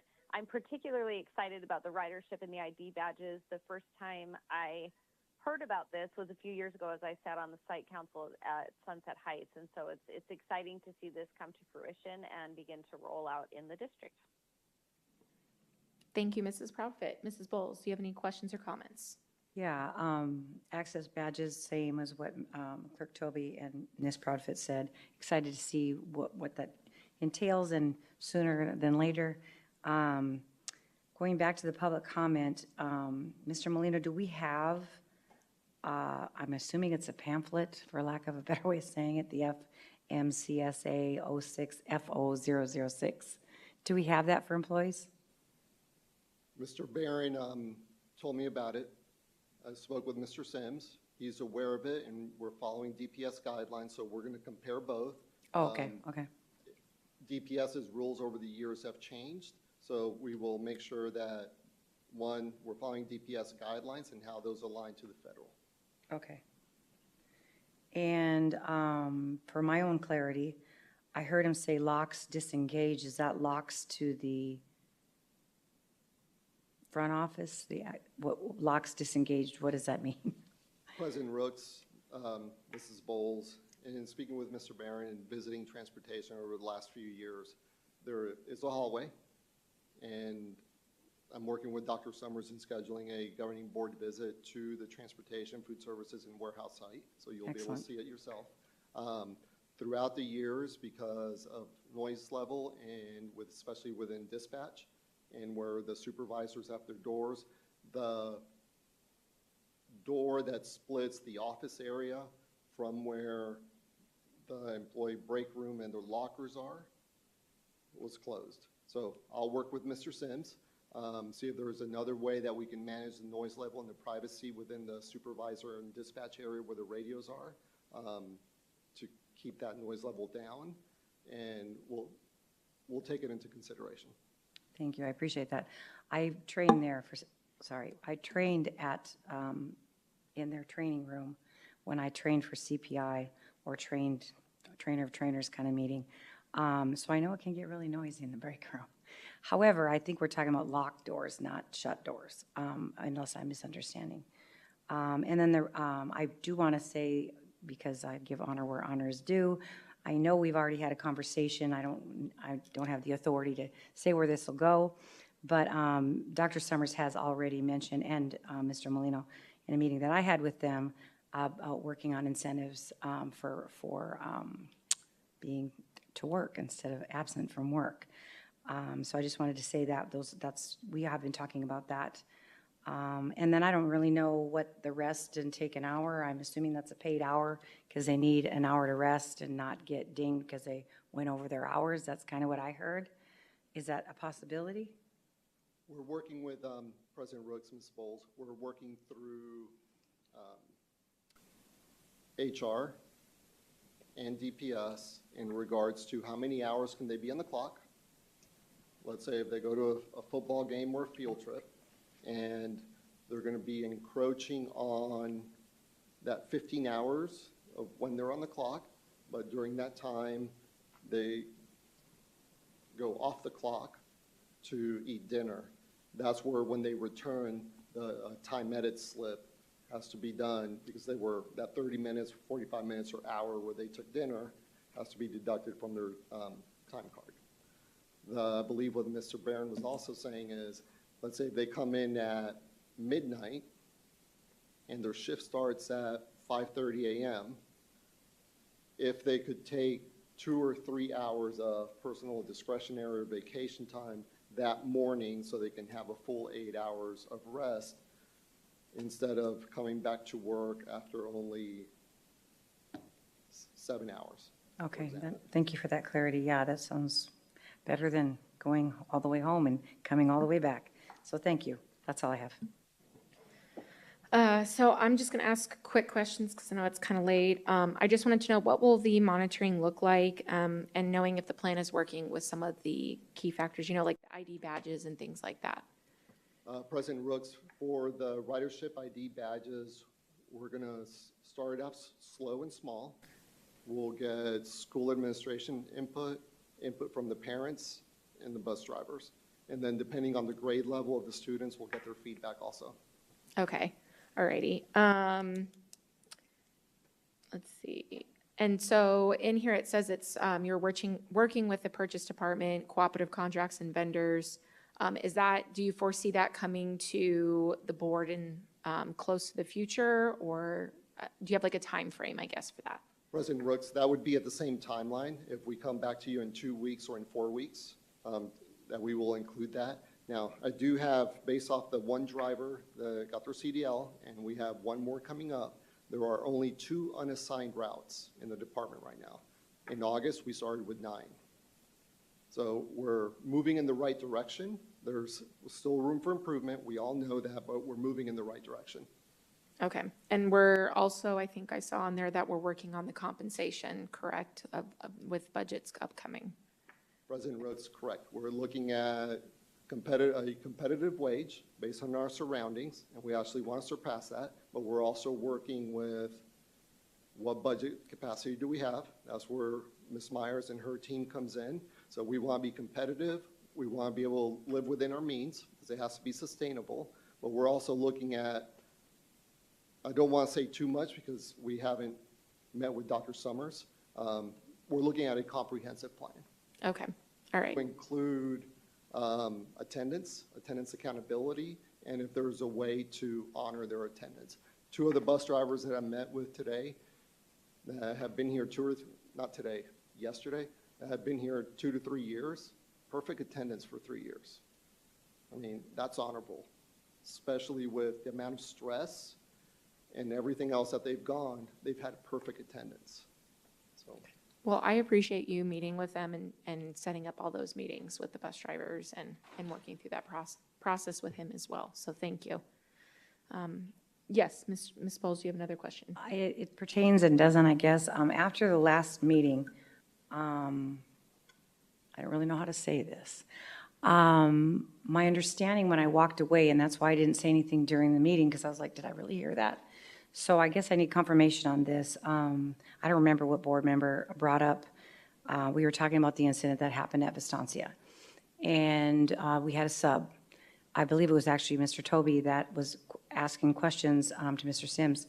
And he said that the sub did not, that it wasn't a regular policy, if it, lack of a better way of saying it, that he had or didn't have a list of the students. He only had maps. So he didn't have the students' names to know who was going to be on his bus. And then Mr. Sims said, well, we'll make sure that he does. That was really concerning, but I'm hoping I heard that wrong. President Rooks and Mrs. Bowles, I'll have to go back and listen to the video. Okay, thank you. And I'll follow up with Mr. Sims. Okay, thank you. Great. No more questions or comments from board members. I'm going to move on. Thank you, Mr. Molino, for your presentation. We're moving on to 11.5, Volunteer and Visitor Management Systems Update. And Mr. Molino, again, is you, and we don't have any public comment tied to this line item. All right. President Rooks, members of the governing board, Dr. Summers, cabinet, and guests. This item is a discussion item that correlates to action item 15.4, which is a procurement item to renew the cooperative contract to purchase the renewal of Raptor Technologies volunteer and visitor management modules. The purpose of this project and initiative is to increase the efficiency of the volunteer management process and increase the safety of our school environment. The governing board approved the 1 GPA contract on August 22nd. That 1 GPA contract was replaced by a new contract, which we are bringing forward to the governing board for consideration so that we can continue with this project into next school year. We have purchased 2 modules, the volunteer and visitor management. They both bring benefits and would fall in the category of using technology as a transformation driver. I know that's that one word that we always heard in the strategic plan from Mr. Gay, that, what is a transformation driver? It is a software that will empower, enable, and make a department more efficient. So that's what this software is. This project will impact several stakeholder groups, and I'm not going to read you. It's from site administration to staff, from human resources, and especially the community members, especially on the volunteer management side in that process. Since we stopped the rollout, I have removed the QR code and the link from the presentation. The next few slides will show the board what a new volunteer application would look like. So you'll see what a parent goes through. First, they get a welcome screen with a general description of the volunteer application. Then they will enter general demographic information. They will acknowledge that their legal name, date of birth, and email are correct. Then they select the school or schools where they want to volunteer at. They then pick whether they want to be a level 1 volunteer or a level 2. Level 2 will require the fingerprint card. If they chose level 2, they will have to upload a copy of that fingerprint card for human resources to verify it. They will then sign, and they'll get the thank you message. And that process is complete. I've filled it out twice, both times, even with already having my fingerprint card scanned. It's taken me less than 2 minutes. They will then have access to a volunteer portal. And in the portal, they'll be able to see their hours and where they have volunteered at, but then more importantly, in the events tab, as the school creates events and they tie the number of volunteers and type of volunteer for each of those events, they'll be able to submit their interest of being a volunteer for that event. And then school administration will verify and validate, and they will end up picking who actually ends up being a volunteer. So school administration still controls who will volunteer for the event. And the last few slides, I won't read you all the paragraph, but it's the data collection storage, the data usage, and the data protection of Raptor Technologies for both volunteer and visitor management. I don't have screenshots of the visitor management because it's going to be kiosk-based at the school front office, and I showed it to Mr. Toby a few weeks ago. We're changing the model to make it easier from an iPad setup to an actual scanner for the driver's license. So we're waiting for that hardware to come in, and then we will refine that process. And if the board considers this for approval and moving forward, then we'll start testing that at schools. At this time, I'm available for questions. Thank you, Mr. Molino. Mrs. Ewing, do you have any questions? I believe last time it was you and Mr. Toby that kind of wanted to touch on the Raptor thing, so. Okay. Go ahead. I don't remember what hour that was when we I were know. doing that, but okay. So oh yes, because we had the email. Yes, Thank yeah. you. So on this system, once they enter it in, how quickly, roughly timeline, do you get something back? And it's probably different whether it's a level 1 or a level 2. We are hoping within 24 to 72 hours, 24 to 48 hours, which right now it's taking weeks, especially when they roll fingerprints. Yeah. There will be another part, procurement-wise, in working with HR and Business Services, the background checks, and that company that HR currently uses, eventually that funding will move towards this process for background checks with volunteers. Because I think that was what was in the emails. There was the individual was curious as to what databases they would be comparing. So President Rooks, Mrs. Ewing, I have the email right here, and I have spoken with a community member, and I know Mrs. Airy spoke with her a few weeks ago. Thank you. One of her concerns was, especially on the visitor side, on a visitor side, they will get scanned for and against the National Sex Offenders Database. And that is the only database that, as a visitor, they will get checked against. Volunteer is totally different because that's a full background check. And then just curiously, just as I was looking at this volunteer management, I know we have so many students that need volunteer hours. And so just was thinking, wow, this could be a great opportunity, especially if it tracks it. Do you foresee that students would be able to use this as well, especially if they're in programs that require volunteer hours? President Rooks and Mrs. Ewing, I'll have to work with Human Resources and Prime Minister Nuttall on that and those requirements. Right now, the system is being built strictly for adults, not for our students. There was one more thing, Mrs. Rooks and Mrs. Ewing, in regards to what database visitors will be checked against. They will also be checked against our own internal database. For example, if we have, can't remember the word, Mr. Nuttall, what's the word when we don't allow Like a restraining order? restraining order? Well, not restraining order. An order of protection. Order of protection or any high-risk adult that for some reason has been banned from one of our schools, we'll be able to maintain our own list. So if that adult goes to another school as a visitor, it will get flagged also. And then we will provide training to administration, front office staff on how to handle any of those events. So that will be a training component through Mr. Richards' team and Mr. Nuttall's executive directors out to each school front office. Mr. Molino, I'm sorry. One other one that it would check against is those who have been criminally trespassed. That's what I was thinking. Thank you, sir. Awesome. And do you have any more questions, Ms. Ewing? Okay. Mr. Clerk Toby. No, thank you for the demonstration in your office as far as the tablet. I think it's going to be a game changer to expedite. And as far as just for the folks that are listening, as we were discussing, the times when we have like displays, dances, choir issues, this tablet's not necessarily for those mass entry, mass exit events. It's really for the day in, day out visitors. Is that right? President Rooks, Mr. Toby, that is correct. These are for the day-to-day visitors. If one visitor is going to go read in the classroom, I know some parents will go visit their student and eat in the cafeteria. It's for that level of visitor.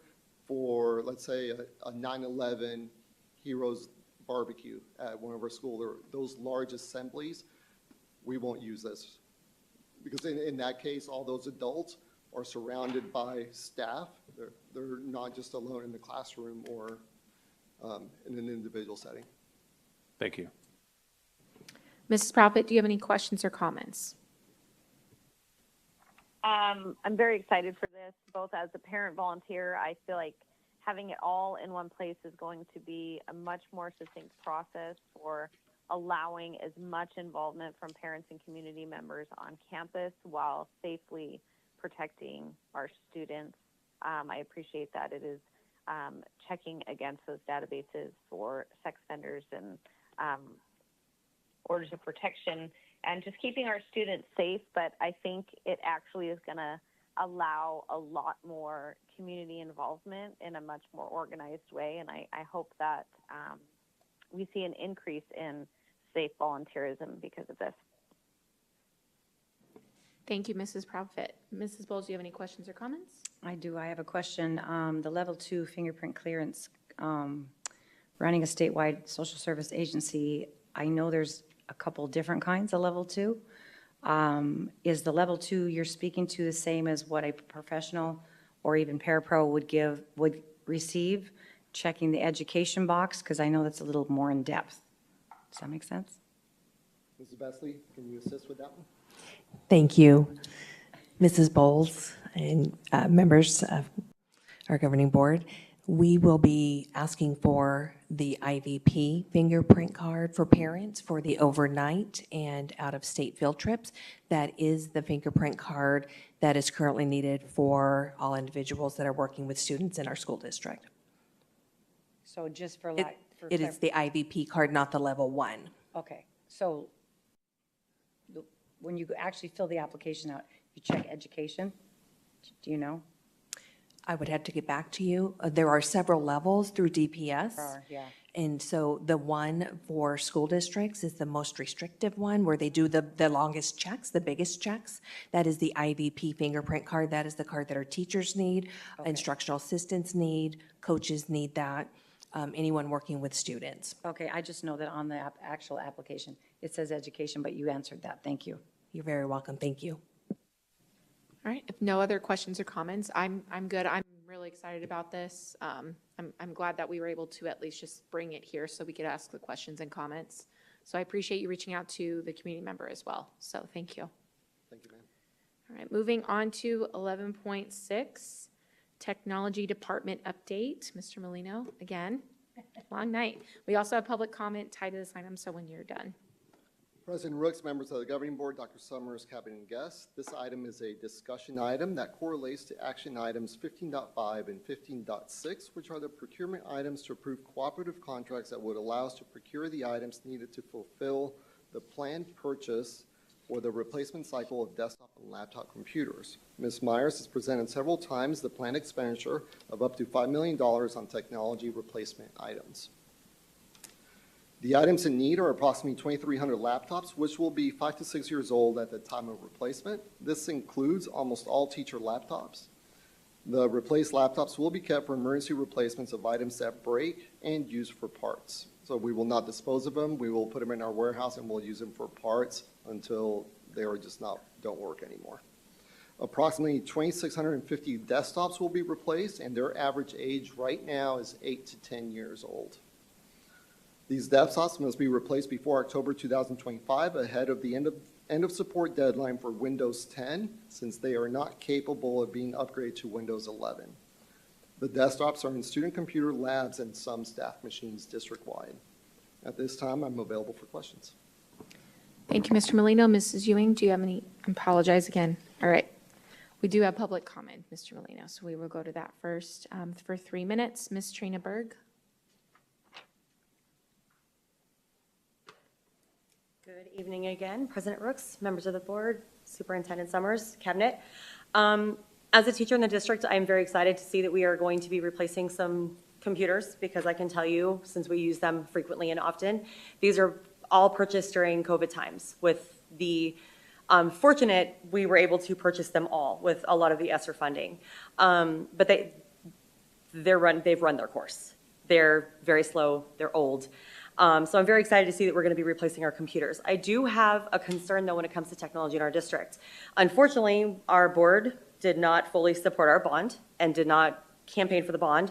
And part of that bond was, besides safety items and safety things, there was a lot of technology that was supposed to be involved in that bond also. And one of the things that we are going to desperately need soon is projectors. Something as simple as my projector that loves to flicker in and out and just stop working occasionally. My projector is probably as old as my building. I don't know. My school is almost 40 years old. They're old. And we have how many classrooms in this district that we have projectors in that we all use every single day, and they're old. They need light bulbs. We can't always get bulbs. We have to take them from some random other place sometimes. Mine is telling me that I need to replace my bulb. It's been saying that for a while. I'm just waiting till it just pops on me one day. I use my projector for 4 classes that are 90 minutes long every single day. Most teachers that I know, we use our projectors. So even something as simple as projectors.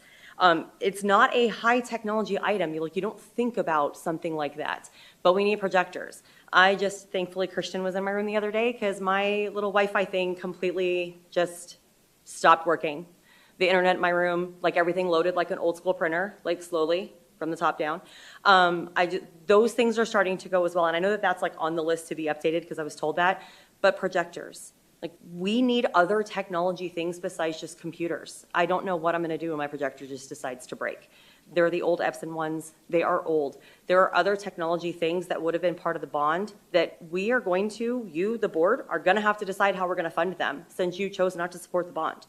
So I'm asking to, yes, move forward with the computers. We desperately need them. Student computers. We have 36,000 student computers that are going to need to be replaced. Again, that would have been a really good thing to use our bond for, but we did not support it. We're going to have to find it. I know we have a little bit of carry forward right now in our capital, but we don't really because we've already allocated that money. It's not an open pot of money to use. So I'm asking you to please move forward with this and reconsider going out for another bond to help enhance our technology for even something as basic as our projectors. Thank you. Thank you for your public comment. Mrs. Ewing, do you have any questions or comments? I don't, thank you. Okay. Mr. Clerk Toby, do you have any questions or comments? Mr. Molino, for the replacement cycle, are we talking about doing 2,300 laptops, estimated laptops per year for the next 5-6 years? Or are we buying all these at once? President Rooks, Mr. Toby, we would be, with the board's consideration and approval, we would be starting this process tomorrow. And reason being, we want to get this work done for both the 2,300 laptops and the 2,650 desktops around summertime. And then we also, the vendors that we're working with and the manufacturers, we want to get our purchase orders out back to them within the next 7 days because there will be a tariff increase. So right now, if you're looking at, we had a budget of 5 million, we think we're going to come in under 4.5 million, but if we miss that deadline because of the tariffs, we're looking at 10% increase.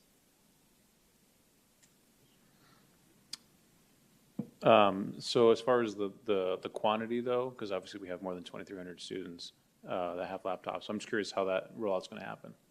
Actually, President Brooks, Mr. Tobey, these 2,300 laptops are staff only. The student laptops are newer than these. So we're going to go, right now, we're doing teachers. Next year, we'll be looking at funding and starting the replacement cycle of students with available funding. Okay, thank you. Mrs. Profit, do you have any questions or comments? None for me, thank you. Mrs. Bowles, do you have questions and comments? I just have one comment. The technology, and this is an obvious thing to some, but I just want to make sure that I say this.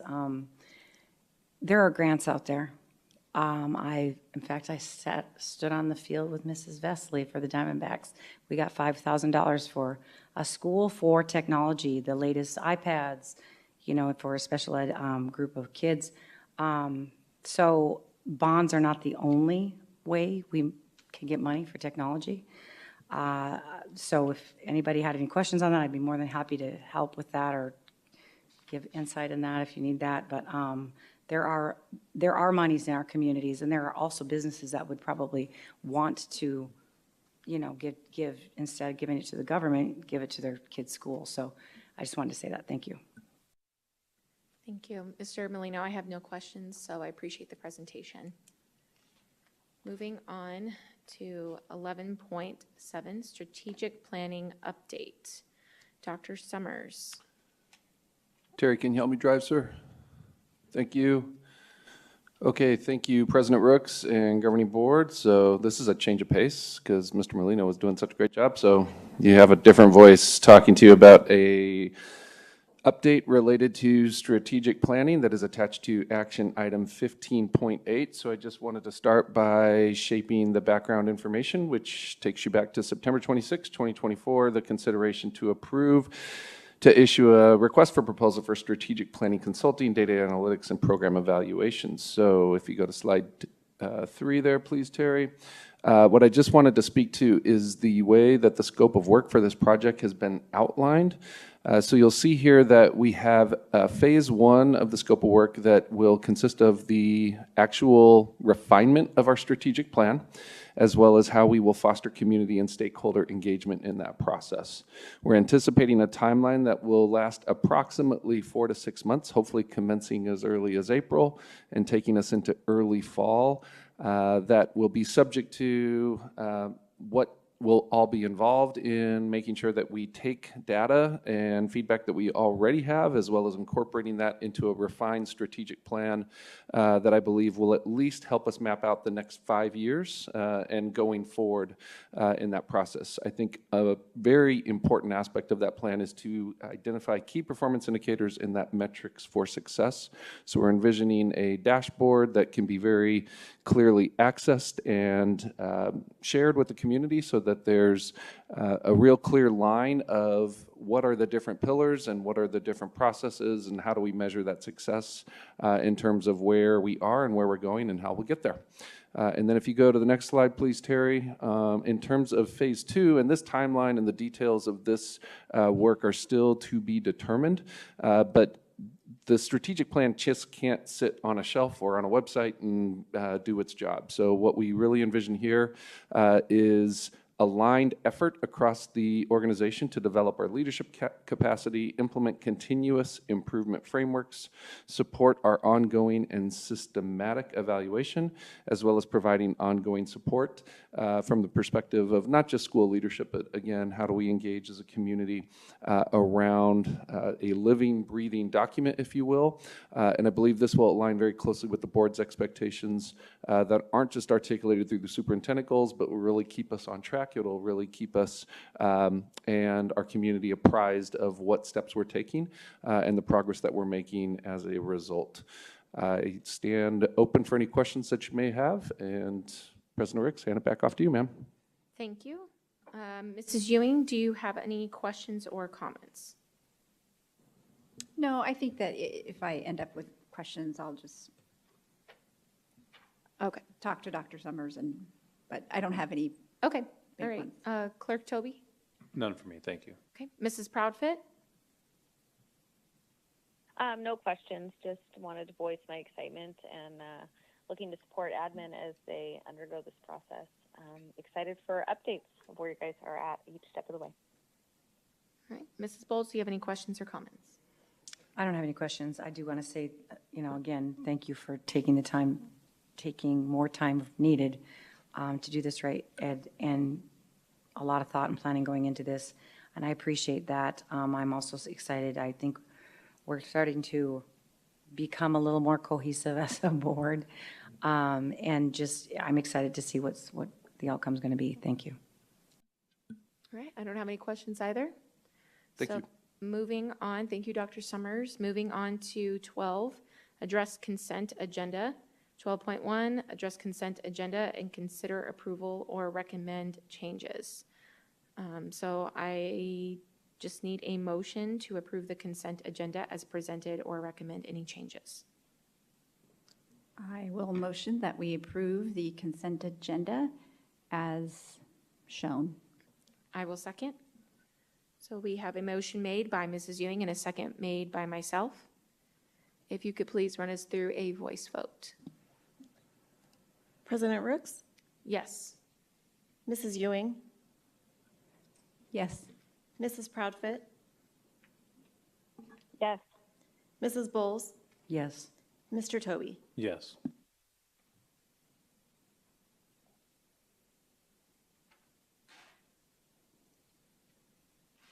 Motion passes with 5 yeas. Thank you, board members. Moving on to 15 action items. Dr. Summers, I think it's still showing 15.1 on our agenda, so I think we need to. President Rooks, we do have to address that in the action. Okay. Pardon me from earlier. Thank you, Yes. Azure. I will motion that we table 15.1 until the next meeting. I will second. So we have a motion made by Mrs. Ewing and a second made by myself. Please allow me a moment to make those updates. Okay, thank you.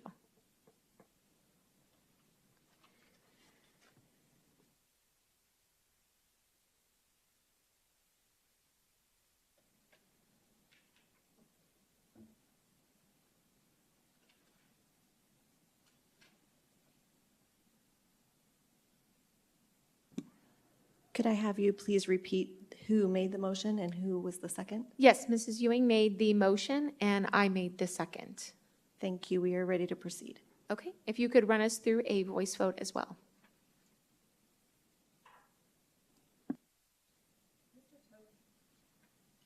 Mr. Toby? Yes. Mrs. Bowles? Yes. Mrs. Proudfit? Yes. Mrs. Ewing? Yes. President Rooks? Yes. Thank you.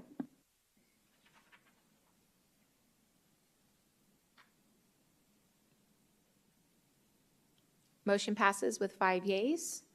Moving on to 15.2, consideration of approval of contract language for administrative certified teachers, certified non-teaching professionals, and support staff for the 2025-2026 school year. Mrs. Vesley, welcome.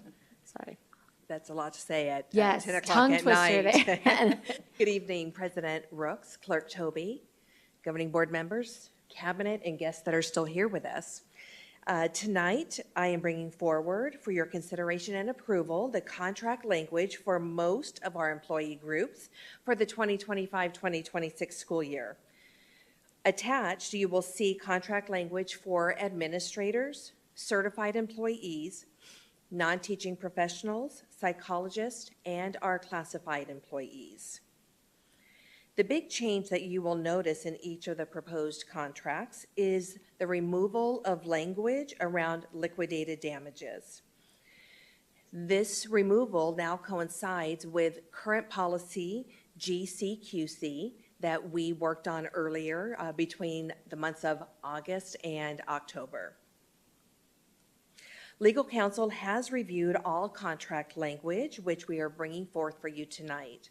And as you can see here, this is just an example in the administrative contract of that language being removed to coincide with our current board policy. Other than that change, there were no other recommended changes in any of our contracts. And our classified contract language, there were no changes that were requested for the 25-26 school year. When we look at the contract language for the non-teaching professionals, that language is language that we use for our school counselors, our behavior interventionist, and our related service providers, such as our OT, our PT, and our speech therapist. We also use this contract language for instructional coaches, our strategists, our special ed district level certified staff, such as our special ed coordinators. Tonight, we are not bringing forth contract language for our social workers due to the study session that occurred earlier tonight and the ongoing discussions and or the decisions that you, the governing board, may be considering. We do look forward to bringing that additional contract language for our social workers back to you for approval in the near future. And please rest assured that once we get to that point, we will also have the social worker contract language reviewed by the board's legal counsel, just to make sure that we are gathering all of the necessary items that may need to be added to that contract language. So again, attached tonight is also a timeline. Terry, if you wouldn't mind pulling up the timeline. We wanted to provide a timeline to you to give you an idea of our next steps and the importance of approving our contract language tonight. And as you can see, it's a very robust timeline. So we have currently been working with our school sites on our reconciliation and staffing processes. Tonight, our hope is that we will get our contract language approved, and then we will start next week with uploading the contract language into Visions. We do electronic contracts in Visions, so our first step is we need to upload all of the contract language. Then, the end of February, we will start to build our administrator and our certified contracts in Visions. We then have to append each individual employee to their specific contract. And it takes a group of about 5 to 7 people from human resources in our payroll department to sit behind closed doors. We go through all of our individuals, and we also have to individually touch each employee that started after the start of the school year because their current amounts in our vision system is prorated. So we have to go and change all of those amounts to match for a full year contract.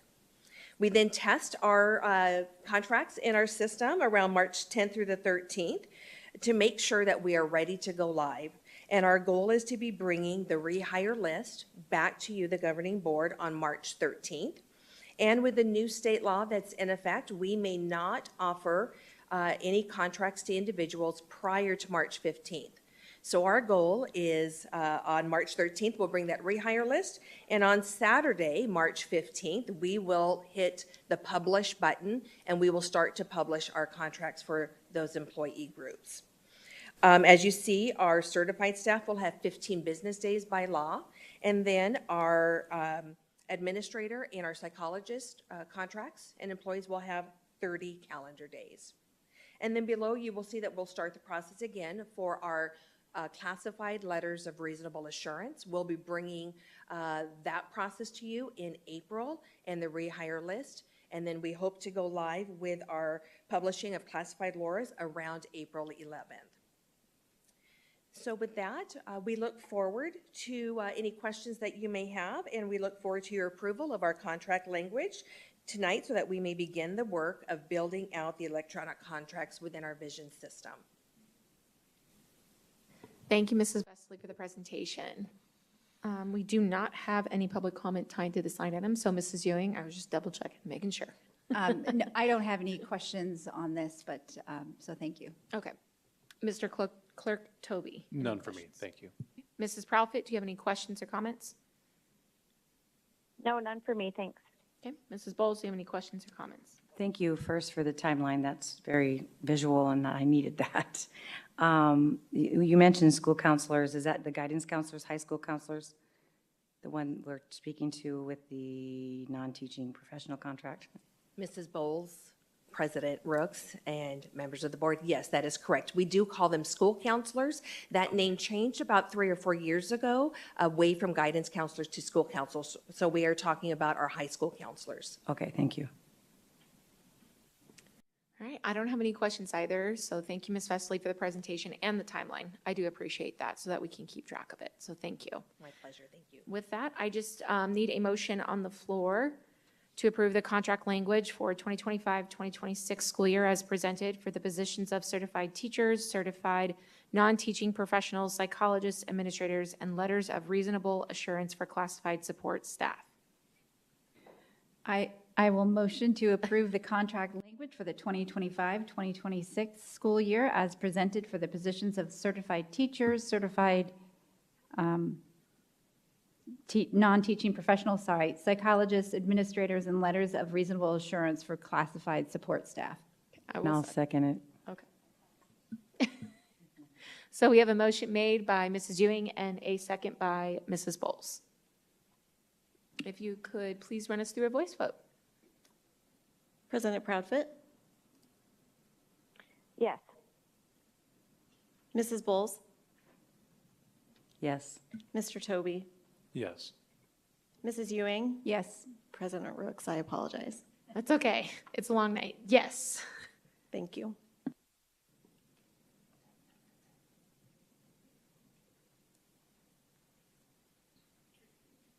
Motion passes with 5 yeas. Moving on to 15.3, approval of recommendation for request for qualifications 25-30-01, construction manager at Risk Services Multi-Phase Expansion at Liberty High School. Mrs. Myers, thank you. Yes, hello and good evening again. President Rooks, members of the governing board, Dr. Summers, cabinet, and guests. Tonight, we're bringing forward a recommendation related to our construction manager at risk, also known as a CMAR, 25-30-01, solicitation for a multi-phase expansion at Liberty High School. And as Mr. Molino shared earlier this evening, the governing board did approve the issuance of this solicitation on September 12th, 2024.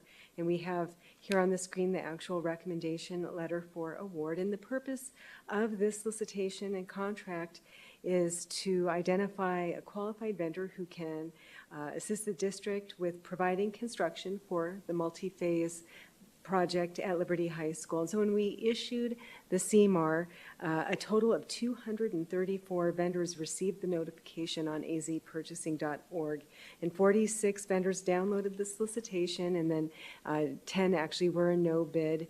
And 9 responses were actually received. And so as part of that solicitation, there was an evaluation criteria that included method of approach, qualifications, and experience of personnel assigned, experience of the firm, organizational and financial strength, and responsiveness. And the requests for qualification responses were reviewed and tabulated by a committee who included Mr. Molino, Mr. Nuttall, Dr. Larson, as well as Mr. Keith Wong of DLR Group. That's the architectural group that's working with us on this project. And then with the CMAR, you also are required to have a construction industry person who sits on as an evaluator not paid, and that gentleman was Mr. Joe Holcomb of Chase Building Team. And so we do have a recommendation this evening to award the CMAR, the request for qualifications 25-30-01, construction manager at risk services multi-phase expansion at Liberty High School, pre-construction and construction services, to McCarthy as the most responsible respondent that meets the district's requirements. And just to note, when we talk about a CMAR, it's a delivery method. It's putting the financial responsibility to complete the project within a predetermined time and for a guaranteed maximum price. And that's that GMP that Mr. Molino mentioned earlier. And with that, that concludes the information that's being presented on this agenda item. Thank you. Thank you, Ms. Myers.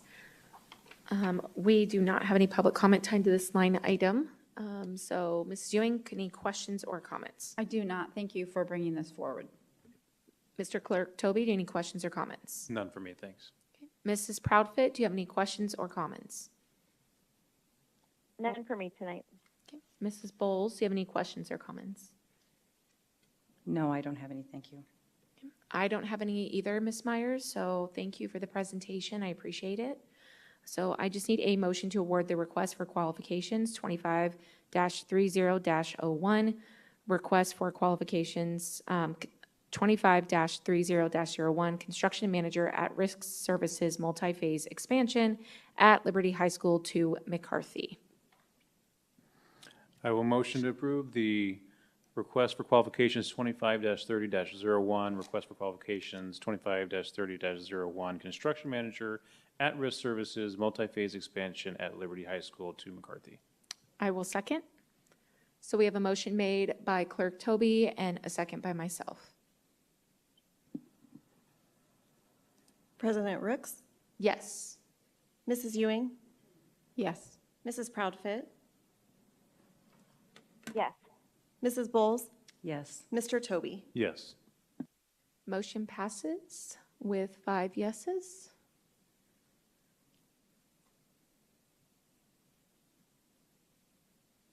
Moving on to 15.4, approval to add cooperative contract 1 GPA 2507P-25 Visitor Volunteer and Emergency Management Systems.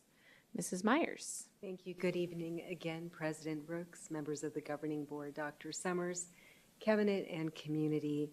On June 26, 2024, the Governing Board approved the district's continued use and participation in a number of cooperative purchasing groups and consortiums as is permitted under the school district procurement rules here in Arizona. And membership in the cooperative purchasing groups and consortiums assists the district in obtaining lower contract price through volume bidding in an effort to maximize services and quality commodities for the district. And before a cooperative multi-term contract is used, or what I should say rather is we typically start to consider a cooperative for purchases that are approaching $100,000, and then we're required at that $100,000 mark to formally procure our purchases by vendor or commodity, and that can be done through a district RFP or by participating in a cooperative contract and to utilize that contract's vendors. And so approval to add this cooperative contract tonight, 1 GPA 25-07P-25 Visitor Volunteer and Emergency Management Systems, is being brought forward. The district has, our purchasing department has completed our due diligence to use the contract for 1 year, and then of course it can be renewed up to 4 additional 1-year extensions. Mr. Molino earlier this evening provided additional information on the product and the need, and that was the opportunity to ask questions on that part, and I'm certainly available to answer your questions on this procurement award this evening. We do estimate that the annual cost will be $100,000, and with that, I'm available to answer your questions. Thank you, Mrs. Myers. We don't have any public comment tied to this line item. So, Mrs. Ewing, do you have any questions or comments? I don't. Thank you. Clerk Toby, any questions or comments? None for me, thanks. Mrs. Proudfit, do you have any questions or comments? None for me. Mrs. Bowles, any questions or comments? No, thank you. Okay, I don't have any either, Ms. Myers. Thank you for presenting. So we just need a motion to approve the addition of 1 GPA contract 25-07P-25 Visitor Volunteer and Emergency Management Systems for the period of 1 year and renewable for up to 4 additional 1-year extensions. I will motion to approve the addition of 1 GPA contract 25-07P-25 Visitor, Voluntary, and Emergency Management Systems for the period of 1 year and renewable for up to 4 additional 1-year extensions. I will second. So we have a motion made by Clerk Toby and a second by Mrs. Bowles. And if you could run us through a voice vote. President Rooks, Yes. Mrs. Ewing, Yes. Mrs. Proudfit, Yes. Mrs. Bowles, Yes. Mr. Toby. Yes. Motion passes with 5 yeas. Moving on to 15.5, approval to increase annual expenditure on cooperative contract Mojave 20F-CDWG-1003 online source for computer hardware. Mrs. Myers, again, thank you. Yes, thank you, and good evening again. President Brooks, members of the Governing Board, Dr. Summers, Cabinet, and Community. Pursuant to School District Procurement Rule, AAC R7-2-1191 through R7-2-1195, the Governing Board approves the continuation of the use of a cooperative contract here in the district, and again on July 10th, last summer, 2024, that action took place. Previously awarded vendors under the technology cooperative contracts included 4 vendors with an estimated annual expenditure of $1.5 million. Administration is asking for an increase in the estimated fiscal year 2025 expenditures for 2 of the 4 vendors that we had listed on that cooperative renewal back in July and the 1st, and each vendor actually has its own subcontract number per se. So the first contract and vendor is contract 20-CDWG-1003-CDW Government LLC to increase the annual expenditure for this vendor and contract to $5 million.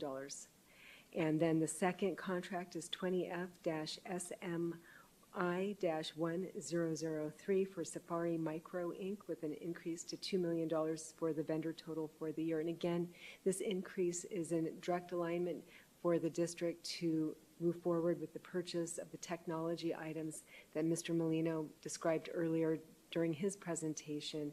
And when we brought forward our contract renewals in July, the estimated annual expenditure was based on the prior year and did not include this additional purchase. The budget item, the budget amount to cover this has been included in the district's budget for the year, and so it's a budget dollar amount that we had in place, and this is simply allowing the procurement to move forward. With that, I'm available to answer your questions. Thank you. Thank you, Ms. Myers. We do not have any public comment tied to this line item. So Mrs. Ewing, do you have any questions or comments? I do not, thank you. Okay. Mr. Clerk Toby, do you have any questions or comments? None for me, thanks. Okay. Mrs. Proudfit, do you have any questions or comments? None for me. Okay. Mrs. Bowles, any questions or comments? No, thank you. I do not have any questions either, Ms. Myers, so thank you for the presentation again. So I just need a motion to approve the increase of annual expenditures for Mojave Cooperative Contract 20F-1003 online sources for computer hardware for 20F-CWG-1003-CW Government LLC increased to $5 million, and 20F-SMI-1003 Safari Micro Inc. increased to $2 million. I will motion to approve the increase of the annual expenditures for Mojave Cooperative Contract 20F-1003 online sources for computer hardware for 20F-CDWG-1003-CDW Government LLC increased to $5 million, and 20F-SMI-1003 Safari Micro Incorporated increased to $2 million. I will second the motion. I know that was a lot. So we have a motion made by Mrs. Ewing and a second made by myself. If you could run us through a voice vote. President Rooks? Yes. Mrs. Ewing? Yes. Mrs. Proudfit? Yes. Mrs. Bowles? Yes. Mr. Toby? Yes. Motion passes with 5 yeas. Moving on to 15.6, Arizona NASP Contract CTR 06884, Computer Equipment, Variables, and Related Services. Mrs. Myers up again. Thank you, President Brooks, members of the Governing Board, Dr. Summers, Cabinet, and Community. The Governing Board approved state contract RFP CTR 06888 for on February 22nd, 2024. This cooperative contract offers qualified vendors to provide computer equipment, peripherals, and related services for Peoria Unified staff and students.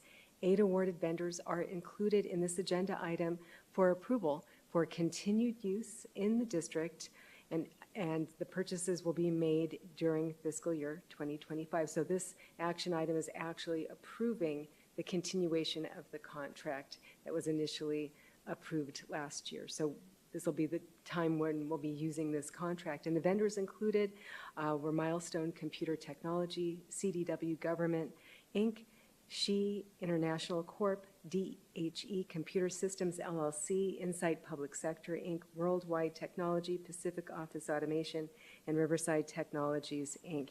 And we do estimate the district's annual expenditure will be $2.5 million. And again, the continuation of the cooperative contract will support the technology purchases that Mr. Molino described in his agenda item earlier this evening. And with that, that concludes the information and the report. Thank you.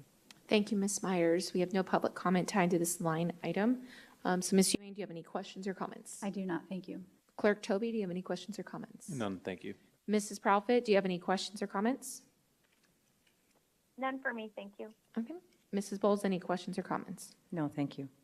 I do not have any questions either, but thank you, Ms. Myers, for the presentation. So I just need a motion to approve and ratify the continuation of Arizona NASP contract CTR 068884, computer equipment, peripherals, and related services for the period of 1 year and renewable for up to 3 additional 1-year extensions. I motion to approve and ratify the continuation of Arizona NASP contract CTR 068884, computer equipment, peripherals, and related services for the period of 1 year and renewable for up to 3 additional 1-year extensions. I'll second it. All right, we have a motion made by Clerk Toby and a second made by Mrs. Bowles. If you could please run us through another voice vote. Mr. Toby, Yes. Mrs. Bowles, Yes. Mrs. Proudfit, Yes. Mrs. Ewing, Yes. President Rooks. Yes. Motion passes with 5 yeses. Moving on to 15.7, Peoria Unified School District RFP, IFB, and bid fiscal year 2025 multi-year contract extensions. Mrs. Myers. Thank you, President Brooks, members of the governing board, Dr. Summers, cabinet, and community. Terry, if you would please launch the attachment in this agenda. Thank you very much. The governing board has, as I've shared before, approves requests for proposals, RFPs, invitations for bids, IFBs, and bid awards that are made by the district for district procurement. So what we have here on this report are actual Peoria Unified RFPs, not cooperatives, for the procurement of goods and services that will cost $100,000 or more each year. And the awards are for 5 years, renewable annually. 5 district RFP contract awards are being brought forward for renewal this evening, and the commodity areas include charter buses with the related vendors with an estimated annual expenditure of $300,000, musical instrument repair parts service and piano tuning with an estimated annual expenditure of $30,000, on-call maintenance services with an estimated annual expenditure of $1.8 million, auditing services with an annual estimated expenditure of $60,000, and educational, recreational, cultural, amusement park, and entertainment centers with an estimated annual expenditure of $50,000. And with that, that concludes the report and information, and I'm available to answer your questions. Thank you. Thank you, Mrs. Myers. We have no public comment tied to this line item. Mrs. Ewing, do you have any comments or questions? I do not, thank you. Okay. Clerk Toby, do you have any questions or comments? Not at this time, thank you. Mrs. Proudfit, do you have any questions or comments? Yes, actually, I'm so sorry. I know it's late, but I just had a question in regards to Yellowstone landscape. I've had and voiced concerns about Yellowstone in the past, and I was curious to know if we had sought out bids from any other landscape services. President Rooks, Mrs. Proudfit, members of the governing board, we have not issued a Peoria Unified specific new solicitation for that type of service. We can certainly entertain that in the future, as well as continue to monitor additional cooperatives that are available for those types of vendors and commodity support. But we have not issued our own solicitation at this point that would replace what we already have awarded. President Rooks, Ms. Myers, I know this procurement item, but may I give an update in regards to the vendor that Mrs. Proudfit mentioned? Is the update related to this RFP, sir? No, ma'am. Yeah, a Friday report, sir? I was going to say, that sounds like a good Friday report update. Thank you. All right. Mrs. Bowles, do you have any questions or comments? I do not, thank you. Okay. Yeah, mine was just going to echo Mrs. Proudfit, so that would be nice to have in a Friday report. So thank you, Mr. Molino. Otherwise, I have no other further comments or questions. So we just need a motion to approve and ratify the Peoria Unified School District Fiscal Year 2025 Request for Proposal, RFP, invitation for bids, IFB, and bid contract award extensions as presented for the renewal period. So I will motion to approve and ratify the Peoria Unified School District Fiscal Year 2025 Request for Proposal, RFP, invitation for bids, IFB, and bid contract award extensions as presented for the renewal period. I will second. So we have a motion made by myself and a second made by Mrs. Bowles. If you could run us through a voice vote. President Rooks, Yes. Mrs. Ewing, Yes. Mrs. Proudfit, Yes. Mrs. Bowles, Yes. Mr. Toby. Yes. Motion passes with 5 yeses. Moving on to 15.8, award request for proposal RFP for strategic planning consulting, data analytics, and program evaluation. Mrs. Myers. Thank you. President Rooks, members of the governing board, Dr. Summers, cabinet and community. Tonight, administration is bringing forward for award the strategic planning consulting, data analytics, and program evaluation, RFP. And as Dr. Summers shared in his presentation earlier this evening, the governing board did provide approval in September, on September 12th, 2024, for the district to issue this RFP to contract with a qualified vendor or vendors. It had the potential to be a multi-vendor award who can provide strategic planning, consulting, data analytics, and program evaluation for the district. And so when we released the RFP on azpurchasing.org, a total of 214 vendors received the notification. 38 vendors downloaded the solicitation. 4 vendors placed a no bid, and 15 responses were received for the solicitation. 4 were deemed to be unresponsive. Either they weren't received on time or didn't have complete documentation. So ultimately, we ended up evaluating 11 vendors as part of this solicitation, and the criteria included cost, ability to perform the proposed services, qualifications of the personnel, as well as references for the companies. And we had an evaluation committee that included Dr. Unknown participant is now joining. We had an evaluation committee that included Dr. Summers, Mr. Molino, Mr. Nuttall, Ms. Airy, Mr. Moss, and our purchasing manager, Leslie Barwick. And so that was our committee, and we are bringing forward the recommendation this evening to make an award for RFP 25-30-02 Strategic Planning, Consulting, Data Analytics, and Program Evaluation to Studer Education LLC as being identified as the most responsive and responsible vendor to meet the district's needs. And so with that, I will ask for a motion for that award. The estimated cost of Phase 1 for the project is $76,513. And then if there's a Phase 2, that would be $135,774. And again, if you entertain our request for the approval with the motion, may I ask that you include the actual reference of RFP 25-30-02 and the full descriptor I don't believe we have that in the background for the recommended action, and I just want to make sure we capture that with the vote, please. Okay, I made note of that, so thank you, Ms. Myers. We don't have any public comment tied to this line item. Mrs. Ewing, do you have any questions or comments? I do not, thank you. Mr. Clerk Toby, do you have any questions or comments? None for me, thank you. Mrs. Proudfit, do you have any questions or comments? No, thank you. Mrs. Bowles, do you have any questions or comments? No, I do not, thank you.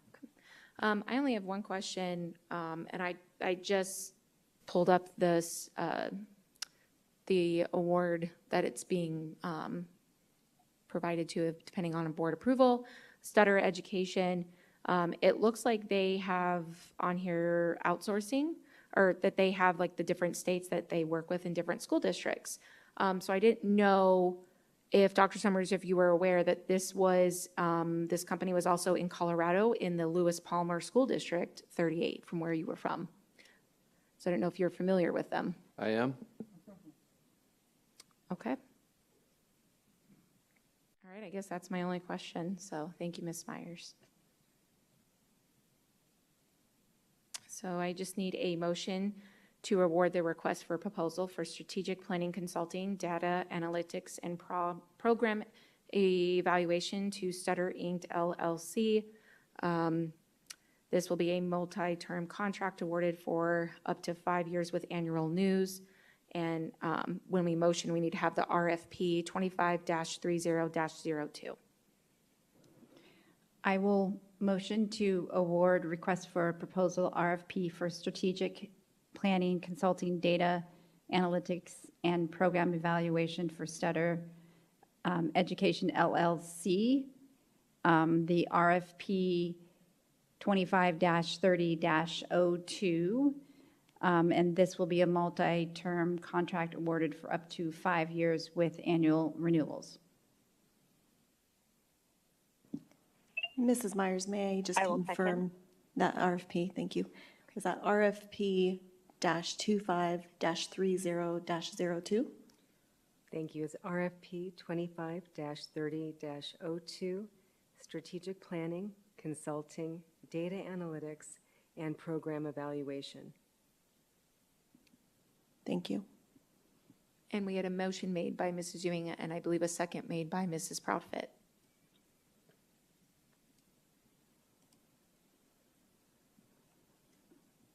Mr. Toby?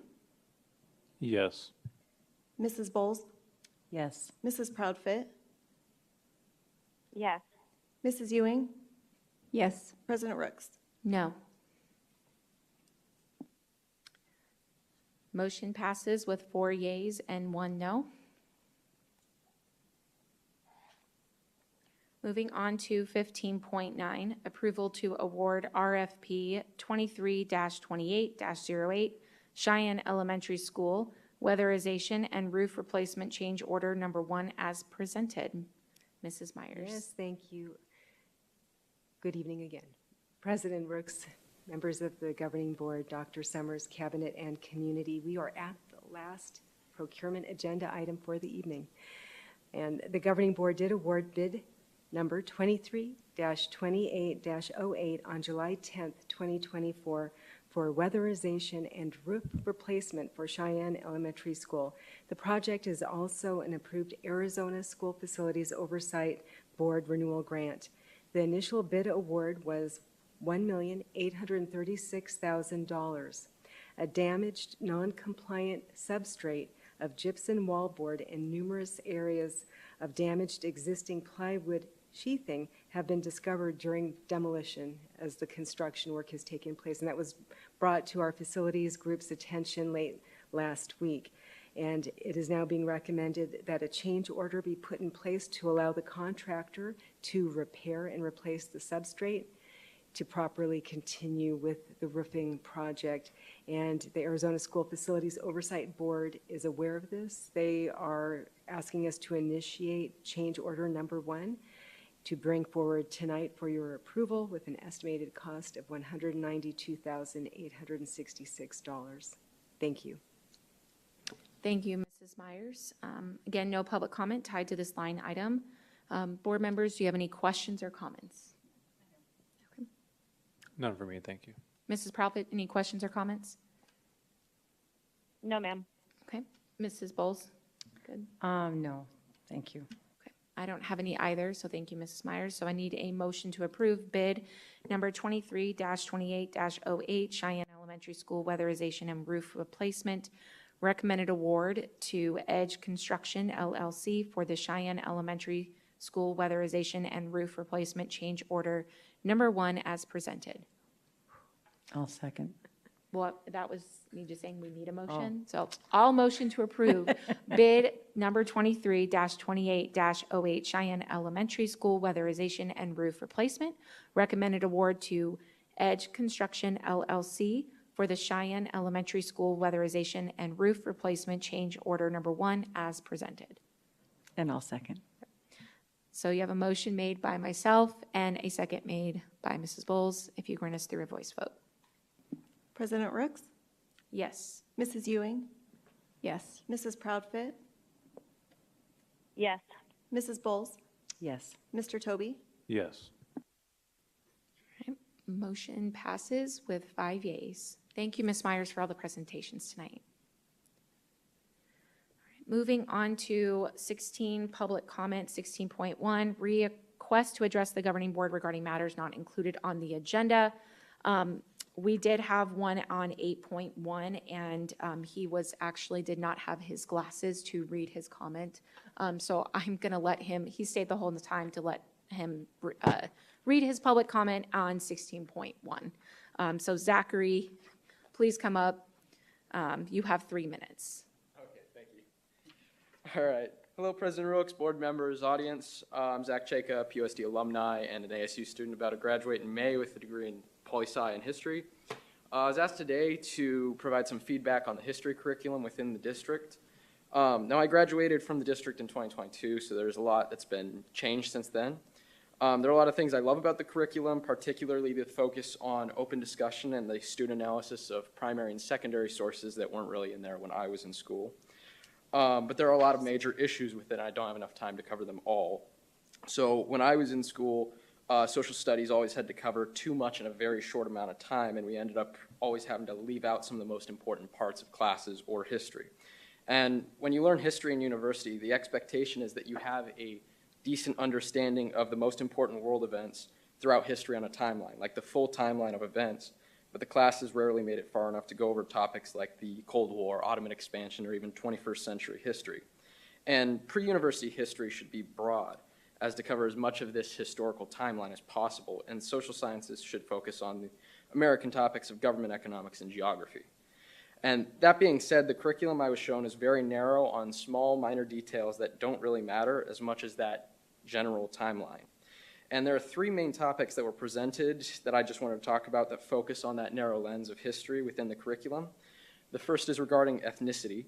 Starting from kindergarten, students learn about ethnic groups and cultural differences. This continues as a topic through every grade level in the district. Ethnicity is a very difficult thing to teach without a specific course, like I've taken a couple focusing on a certain region. With so little time, teaching ethnic differences tends to leave out many students of various backgrounds and elevate others who are deemed within the course as important to teach. Another issue with this method is it also often blends ethnic groups. When it came to myself, I was never taught about Eastern Europeans in school, and I had to learn about the Czechs through my family and studies. While there are certain exceptions to teaching ethnicities on the basis of nations, there are thousands of ethnic groups in the world, and only focusing on a few in classes will only make students feel left out while dividing students on the basis of ethnic groups. Second major point is regarding liberal geopolitical worldview or globalism. If you take an intro to world politics course, the first thing you'll learn is the difference between the realist and liberal global viewpoints, which are not the same as their domestic ideologies. Starting from first grade, students are taught this worldview within the curriculum by focusing on global cooperation and intergovernmental organizations, or IGOs. This is an active argument in global cooperation and intergovernmental. This is an active argument in world politics and has been ongoing for decades. We should not be pushing these viewpoints without putting in global arguments around realism, preferably within the high school curriculum rather than elementary. By teaching only the liberal perspective, we would be teaching kids a sense of naivety to glorify certain IGOs such as the United Nations. All right, I got a lot more, but not enough time. Thank you. All right, moving on to 17 informational reports. 17.1, report on upcoming meetings and events. Mrs. Airy? Thank you, President Rooks, members of the board, Dr. Summers, cabinet, and guests. This is the time of year where this list gets quite a bit longer. There's so much going on. We are doing our best to just keep you updated and reminding you in the Friday report of events. Just one key event that I do want to note that's coming up, especially for our newer board members, is Pride of Peoria. It is just that, a huge point of pride to celebrate the top 1% of our district staff. You'll be seeing that very special Save the Date coming your way, and it is our hope that you'll all be able to join us to congratulate the top 1% of our district staff at the Pride of Peoria event. Many other events coming up, so we look forward to your RSVPs, so we may have you join us. Thank you. Thank you, Mrs. Airy. Moving on to 7.2, legislative, state, and local updates. Yes. Mrs. Myers. Thank you. Good evening again. President Rooks, members of the Governing Board, Dr. Summers, Cabinet, and Community. The legislative session begins the second Monday in January each year and is set to last 100 days, although in recent years the session has been extended for longer than 100 days. Accordingly, the 57th Legislature first regular session convened on Monday, January 13th, 2025. Tomorrow marks the end of week 5 of the legislative session, and it has been an incredibly busy 5 weeks, with over 1,500 bills introduced, several hundred of which pertain to K-12 education. And February 7th marked the last day that legislators could request bill drafts, with the official deadline for introduction being Monday, February 10th at 5 p.m. At the beginning of the session, Governor Hobbs' executive budget was released on January 17th, 2024. The fiscal year 2026 proposed budget is just under $18 billion. Education highlights in the budget includes one-time funding for school meal grant programs and free or reduced lunch programs, $285.6 million of ongoing funding from the general fund to ADE for basic state aid related to Prop 123, $250,000 of one-time funding from the general fund to ADE to modernize the teacher certification system, a scaled income cap for the ESA programs, and 2% inflation adjustment from the general fund for education funding. And that's actually the percentage that we have included in our budget pro formas, that 2% inflation funding, as well as $100.9 million of basic aid supplemental appropriation from the general fund, and appropriations from the general fund for building renewal grants. Through the legislative session, the House and the Senate will develop the legislature's budget that will ultimately need to be reconciled to the governor's budget as the fiscal year 2026 budget is finalized for next year. And with that, that completes my report for tonight. Thank you. Thank you, Ms. Myers. Moving on to 17.3, district budget report for the month of December 2024, which is available on our website. 17.4, district enrollment reports for the month of November and December. That is also available on our website. 18, other business. 18.1, board member opportunity to readdress agenda items. Does any board members have anything they'd like to readdress on the agenda?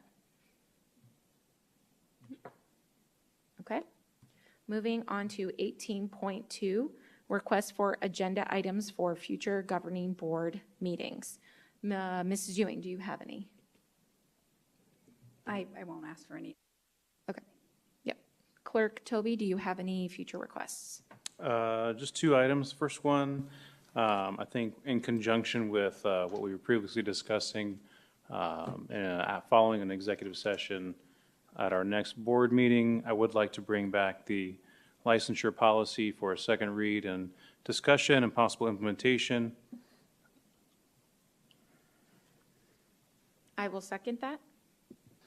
Thank you. And then second, this can be a Friday report, but regarding specifically the law firms that provided advice regarding the COVID-19 quarantines, as well as the HR guidance on the charging arrests and listed as suspects of person for potential employees, I would like to know which law firms those were.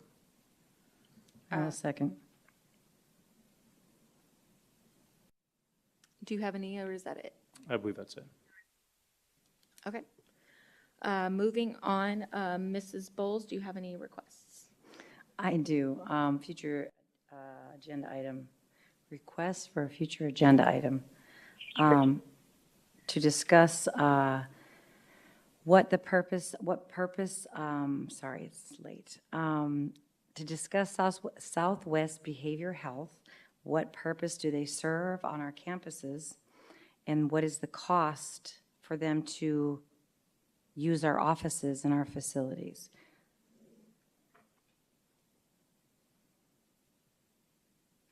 I will second that. Sorry, it is late. Thank you. President Ricks, if I may clarify, is that in the format of an agenda item or a Friday report? I'd like it to be an agenda item, a future agenda item to discuss those and maybe more of Southwest Behavioral Health. Thank you. Do you have any others, or is that it? I don't. Okay. Mrs. Profit, do you have any future agenda requests? I would love a discussion item. Might be in a study session. Even if cabinet could come back, I would just like, I guess, a report in whatever way cabinet and the superintendent see fit, but surrounding the public comment about a parent university or doing roundtable discussions, and just ways that we can implement that for community engagement. And you'd like that in a Friday report? Is that what you stated? I don't want to say a discussion item, but yeah, I guess Friday report is fine. I just want a way to report back to the community about that. That's an idea that we have kind of kicked around as long as I've been on the board. So I just want to know if it might be the time to implement some satellite campus meetings so that the community is able to have a more give and take discussion with the board. It can be very difficult in board meetings because, unfortunately, the conversations can really only be one-sided. So just wanted to honor that request. Okay. Dr. Summers, is that clear enough? Yes, Okay. I just want to make sure. Was there a second on I'll that? second. Okay. I was making sure you understood it before I seconded. But Yes, I'll thank you. second. Okay. Is that all that you had, Mrs. Profit? Yes. Okay. All right. So I'll go quickly through mine. I would like an executive session on February 27th regarding the legal advice with a social worker licensure policy. I know Mrs. Ewing had legal questions, and I think Mrs. Profit. So I would just like to have that for February 27th. I will second. Okay, thank you. I would like to look at directing you, Dr. Summers, to look at what our property value might be of the district building for that type of idea of just getting an idea ballpark. I will second that. Thank you. Okay. I would like to see the trust that was presented tonight, if they are going to go back to their board and just looking for that partnership down the road when they come back to us with an answer, I guess. So do you? Just Friday report is fine whenever they're ready. I just need a second, I think is what you were asking. I'll second. Thank you. I also would like to have the executive orders from President Trump relating to education, if that possibly can be in a Friday report to the governing board so that I can start looking at if there needs to be policies surrounding those executive orders. I will second that. Thank you. The last one, or two more. So I would like to request a first read of one policy from the executive order of President Trump for February 27th that I've been working on. It is in relation to his executive order of the Title IX. So I would like to bring that to the board on February 27th for a first read. I'll second. Thank you. And the last one is I would like to request a presentation by Dr. Summers and Cabinet on the discussion surrounding a partnership with the city of Peoria with discussion on land in the north for a high school. I will second that. Thank you for the seconds. And that is my last one on here. So there are no other ones. We will move to 19, adjournment. 19.1, I need a motion to adjourn the meeting at 11:07 PM. I will motion to adjourn at 11:07 PM. I'll second. So we have a motion made by myself and a second made by Mrs. Bowles. If you could run us through a voice vote. President Rooks? Yes. Mrs. Ewing? Yes. Mrs. Proudfit? Yes. Mrs. Bowles? Yes. Mr. Toby? Yes. Motion passes with 5 yeas. Thank you, everybody, for the governing board meeting, and have a good night. Drive safe.